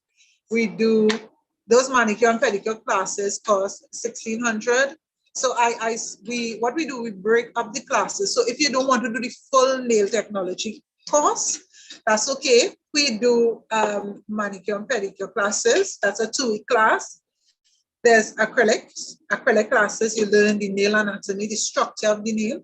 It's important that you learn the structure of the nails so that you know how to care for your customers' nails or how to care for nails, natural nails. Nail sculpting, which is building nails. Nail preparation, very important. Acrylic application, and this classes last 2 months. It's 2 classes per week, the full-time and part-time classes as well. There's gel application classes. Gel application classes, that's $2,500. There are payment plans. We give payment plans. Yes, I say we, my husband and I. This is my business partner. Nail art classes. The nail art classes are for 2 weeks. I charge $1,600 for the nail art classes. Eyelash extensions. These are the eyelash extensions. Is something that lasts from 4 to, it's an extension on your your natural eyelashes that lasts about 4 to 6 weeks. Yes, it's where you have a natural eyelash, and then from your natural eyelash, I would attach a synthetic eyelash onto your natural lash. Now this would last roughly 4 to 6 weeks. Sometimes it lasts a client 8 weeks.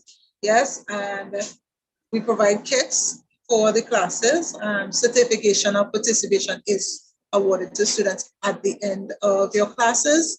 And I don't just leave you there after the class. No, I don't. Yes, you're stuck with me. So we have hands-on.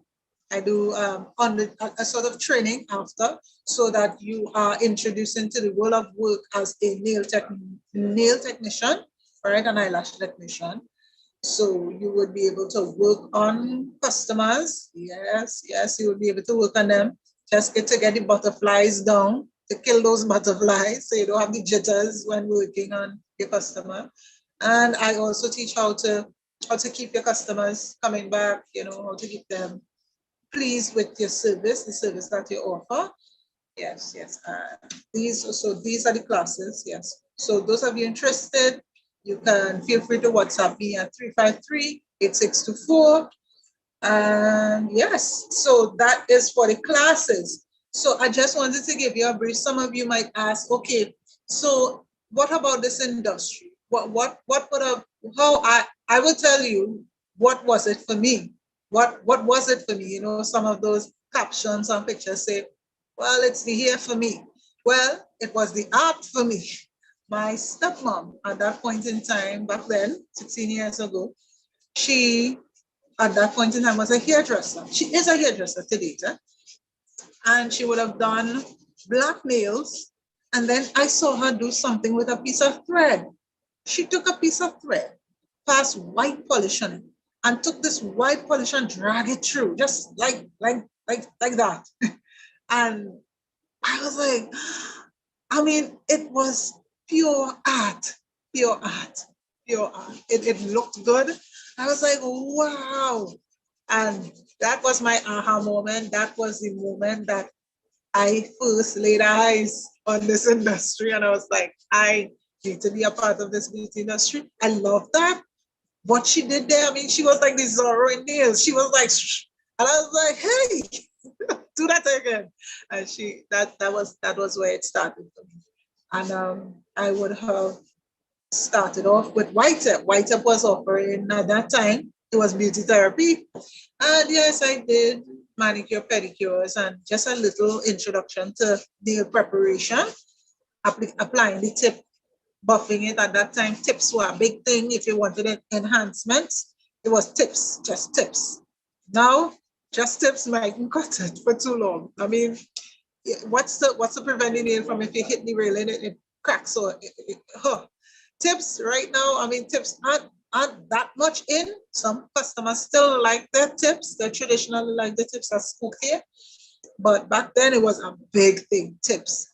So I would have, with Whiteup, I won the nail art competition in the South region. And I would have started my nail career then. Because the night after the competition, someone saw the art that I did on my model's hand. It was an Easter theme. So I did a nice floral nail with floral design, looking absolutely gorgeous and perfect in every way. Yes, just kidding. It was beautiful. And the lady asked me if I would come and work at her establishment, you know, on a commission. I was like, yeah, okay. And that would have started putting money in my pocket. I was able to be a bit independent. You know, that's a dream of a teenager, to be independent. Yes. So I started my independence day. I was able to pay my tuition. Yes, I did environmental engineering, and then I did a degree in occupational health, safety, and environment. And I would have even worked in the oil and gas industry for about 4 years, close to 4 years, yes. And even though I worked there, I never forsake or forsook the nail industry. I always kept my customers. I mean, after work, you see me hustling, going to have an appointment to do. Sometimes I might have had nails there, yes. So I run in to do the nails. So I always kept my side hustle until the side hustle became the full hustle. Yes, and I know this is what I do, and I love it. I enjoy it. Right. So some of you, I mean, you might be saying which career path to take. This did help. I mean, the industry, it grows. I've seen it grow. So from just tips to, I mean, back then people were doing acrylics and then gels. And then now there's a hybrid. There's a hybrid, the AcryGel product, right? I mean, wow, it has been growing. So I mean, even in history, yes, some of you who like history, the Chinese, yes, the Chinese, they would have known your rank in society by your nails. Only royals were allowed to wear gold and silver polish. Yes, now we have gold, chrome. Yes, we have chrome nails. We have that metallic look if you want that iridescent, shiny look. Yes, yes, yes. All these things are here for us to use. Us, the technicians, yes, you the students who will soon become the technicians, yes.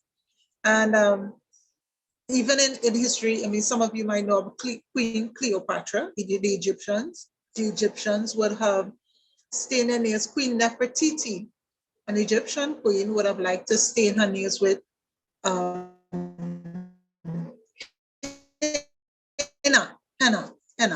Yes, henna. Yeah, so all throughout history, and in the 1970s was where you find that acrylics started to gain a bit of popularity. So you see, acrylics have been out for a long time, and somebody by the name of Jeff Pink, you all could Google him, he would have invented the French manicure nails. Those are the traditional white tip with clear tip, yeah.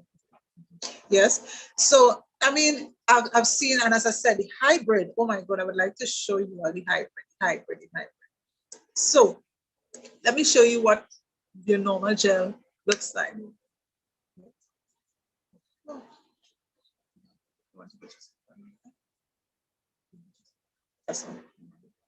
Right. So this is your normal gel. Hope you can see. So it's stringy. Yes, it's sort of stringy. This is gel. This is what you use your builder gel to build structure on your nail that you put over those tips that people love to wear. Yes, to keep it from breaking, causing you pain. All right. And now I have the, let me show you what it looks like. So this is the hybrid product. This is a hybrid part gel, part acrylic. So let me just show you. So it goes onto the nail. You take it, take a bit. You put it onto the nail. Now I have some here already. You put it on there. What you do, you have your slip solution that would help make it pliable or make it easy to move. And let's move that in place. How much have you seen that? You can see it. So it presses, you could press it into place and smooth and smooth. And this is something very easy, very, very easy to do. So this is to show you the evolution of the products of the industry. So the industry, it's around, it has been around for a long time, and it is growing. It is growing. So that's, I mean, it's an option for you if you would like to learn nail technology, and I mean, you gain an income from it. So, I mean, yeah, yes, it is good. It has been profitable. Thank God for that. And yes, you would want to have a passion for it, because you want to do everything with a love. You don't want to do it like, how many nail? Give me a nail. No, you don't want to rough up the clients. You want to build trust with your customers. That's what keeps them coming back, because they grow to trust you because you care for their nails. I mean, you don't cause them pain. So all of these things I teach, so that you will have your customers and keep your customers, you know. So I don't know if we have any questions, Janelle, coming in that I can answer maybe. Yes, I see somebody post here if she did a work for a client that they don't like. Oh, okay. So that's how do you know if the client doesn't like it, or they just tell you they don't like it? What will you do in a situation like that? I believe that's what you're asking, right? So let me answer from that. So if a client comes into you, so what I would usually do, I would have a client show me a picture of what they like, right, or what they would like me to do for them. And if not, sometimes they say, do something nice. So I try to start with something simple. You're trying not to go too bright, too outrageous, too loud because you're getting to know this customer. So you ask them, what are your favorite colors? You know, you have a nice conversation with them. Some of you may not like to talk too much, and I understand, but you're gonna need to come out of that comfort zone and talk because you want to make sure that what you do is what pleases the customer, what they want. Yes. So you speak to them, you find out, okay, what colors you absolutely don't want. Some of them might say, I don't want green. I don't want blue. Don't put nothing. Don't put no diamonds. I never heard that one before. People like diamonds. Yes. So you have a conversation with them while you're prepping the meal and getting ready to do the service for them. So sometimes they're clear on it. Sometimes if you find that a customer is fussy, and when I say fussy, this is what I mean. Like, no, I don't want it too short. No, that too long. No, what you want to do is listen carefully to your customer, because we the technician might try to give them what we think they want. Yes, we might be trying to give them what we think they want, but they are clear on what they want. So if they're specific, hi, evening. So if they're specific, give them exactly what they ask for.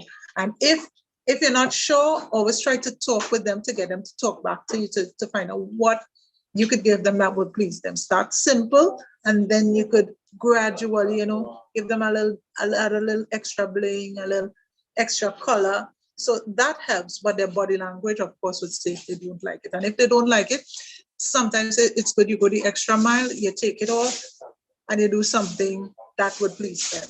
Yes, I mean, you might be like, oh my God, miss, I have to take it off. Yes, to please you. Yes, sometimes you do. Yes. Any other questions, Janelle? Subjects to become a nail tech. Go ahead, repeat the question. Subject to become a nail tech. Subject. Well, I would have had a science background, but you know what I do when I teach, I try to come up closer to me. Yeah. I try to give a bit of chemistry, a bit of everything, just to make sure everybody's up to the same in terms of knowledge. So if you don't have a scientific background, science background, I like science. Yes, I like to understand how things work. Not everybody likes science, and some people, they say science don't like them, right? But I don't like to go with my mind closed, right? So if the science would help, but if, you want to do business and you want to do your business studies, that's okay. Provided that I'm a teacher, I shouldn't be so biased. I shouldn't be so biased, but I try to bring everybody up to the same level in terms of chemistry or science. So the thing is, if you want to do this as a side hustle, as I should say, that's a word we say, side hustle, you can pursue your business studies, your modern studies. You can do all of that and still, right, get the little science in there. Because the scientific part about it is just understanding how your products work, how they react, what they do's and don'ts, and you can get that from reading the label. So you don't really have to do the science, but if you want to do the science and you have a passion for science, go ahead. Okay, so it doesn't have a subject, but you need to know how to read and write. That to me is the basic. Read and write. And if you don't know that, maybe I could teach you that too. Oh, I need to get a charger. Janelle, just give me 2 minutes. I need to get a charger. Yeah.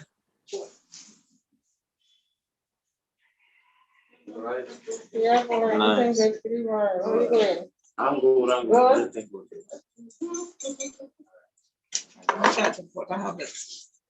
All right. So let me try and get this on. Hold on, Janelle. Yeah. All right. Got it. Okay, we're on. What's your business place location? Something happened here.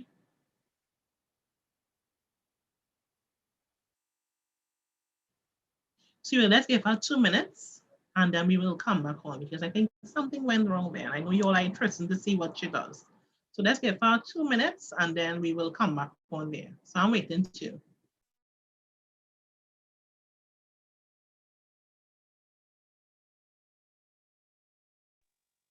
Rizal, are you here?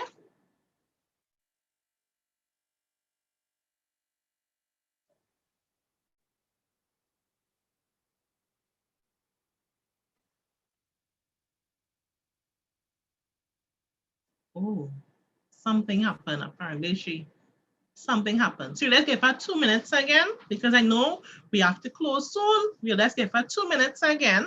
And then if it don't happen, then we'll have to close off, right? Let's see.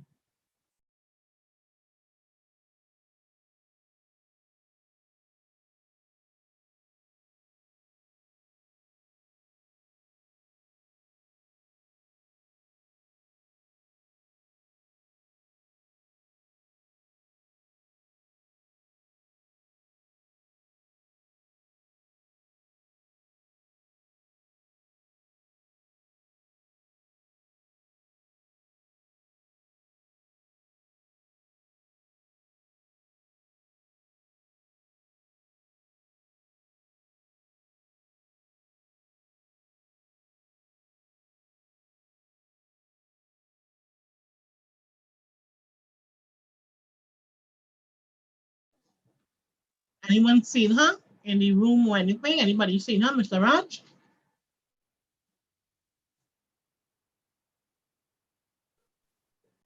Hi, good evening. She's now entering the room. Thank you.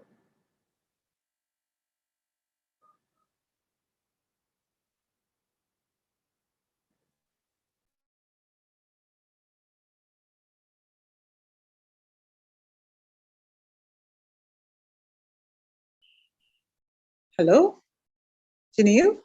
Yes, I'm Yeah, right. we here. Hi, honestly, sorry about that. What we call it, the charge. You see me okay at this angle, Yes. right? Yes. All right. Yeah. So we were answering questions. So, Yeah. Somebody was asking Rizal, what's her business place location? okay, we are located in Princestown, opposite Republic Bank, just opposite the Maxi stand. Upstairs where if you know where Burger King used to be, they're no longer in Princestown, folks. We are upstairs, the first shop on your right hand side, on the right. Right. Right. And also, if you want to look at some of my work, you could go on Instagram. I am on at PNK underscore pineapple underscore salon. Pink pineapple salon, PNK underscore pineapple underscore salon. All right. And you could also WhatsApp me at 353-8624, just so that I don't get cut off. Repeat one more time. Repeat your contact number one more time, because I'm sure I'm asking. Sorry, my WhatsApp is 353-8624. That's 353-8624. And the Instagram, well, you got the Instagram. Also, I'm on Facebook. You could search for Rizal Salon, no space, RAEZELLE Salon, SALON, right? No space in the, right? Okay, thank you. Thank you, thank you. So, did I answer everyone's question? Yes, you did. All right, all right. Oh, thank you for having me, guys. I thank you very, very, very, very much. So I look forward to hearing from you, Form 3s. I mean, God bless you. All the best in your exams. I mean, shalom. God bless you. Love you guys. Take it. Janelle, thank you for having me. That's okay, hon. All right. Thank you for being part. Yes. We Oh, thank you. appreciate it. We are grateful. Well, so am I, and I am humbled. Thank you. All right. So do take care.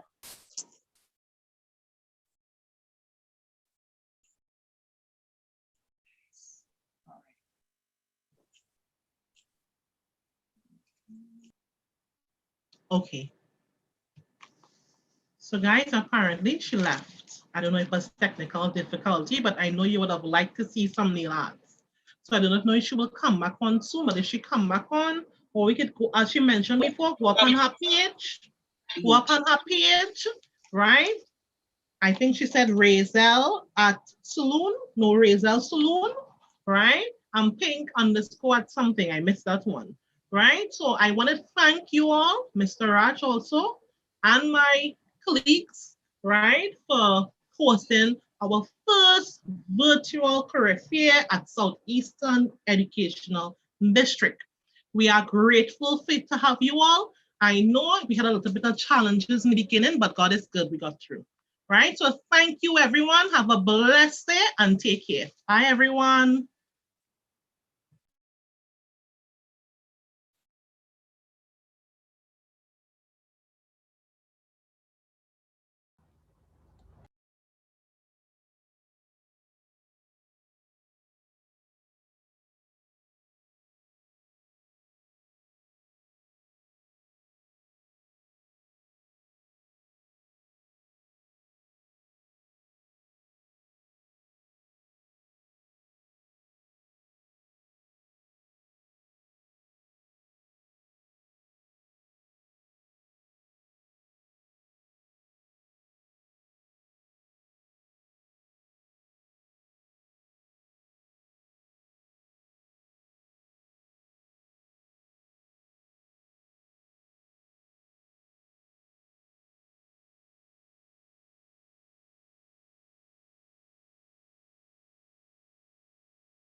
So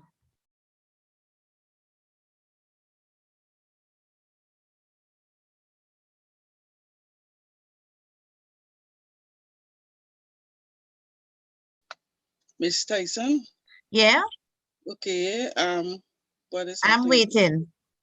You're waiting, okay. Yeah, Miss Clark, you want to close off? It's okay. No, close off now because we sharing everything. You let me know when it is. All right, so let me tell him that you are ready, right? Denise? Yeah. Tyson, sorry. It's just to close off and okay. And encourage them for tomorrow, please, God. Okay. Thank you, darling. Stella, hold on. Let's type it. Stella Clark. Denise, we're live, huh? Huh? We are live still. Oh, okay. Go ahead. Do I go ahead?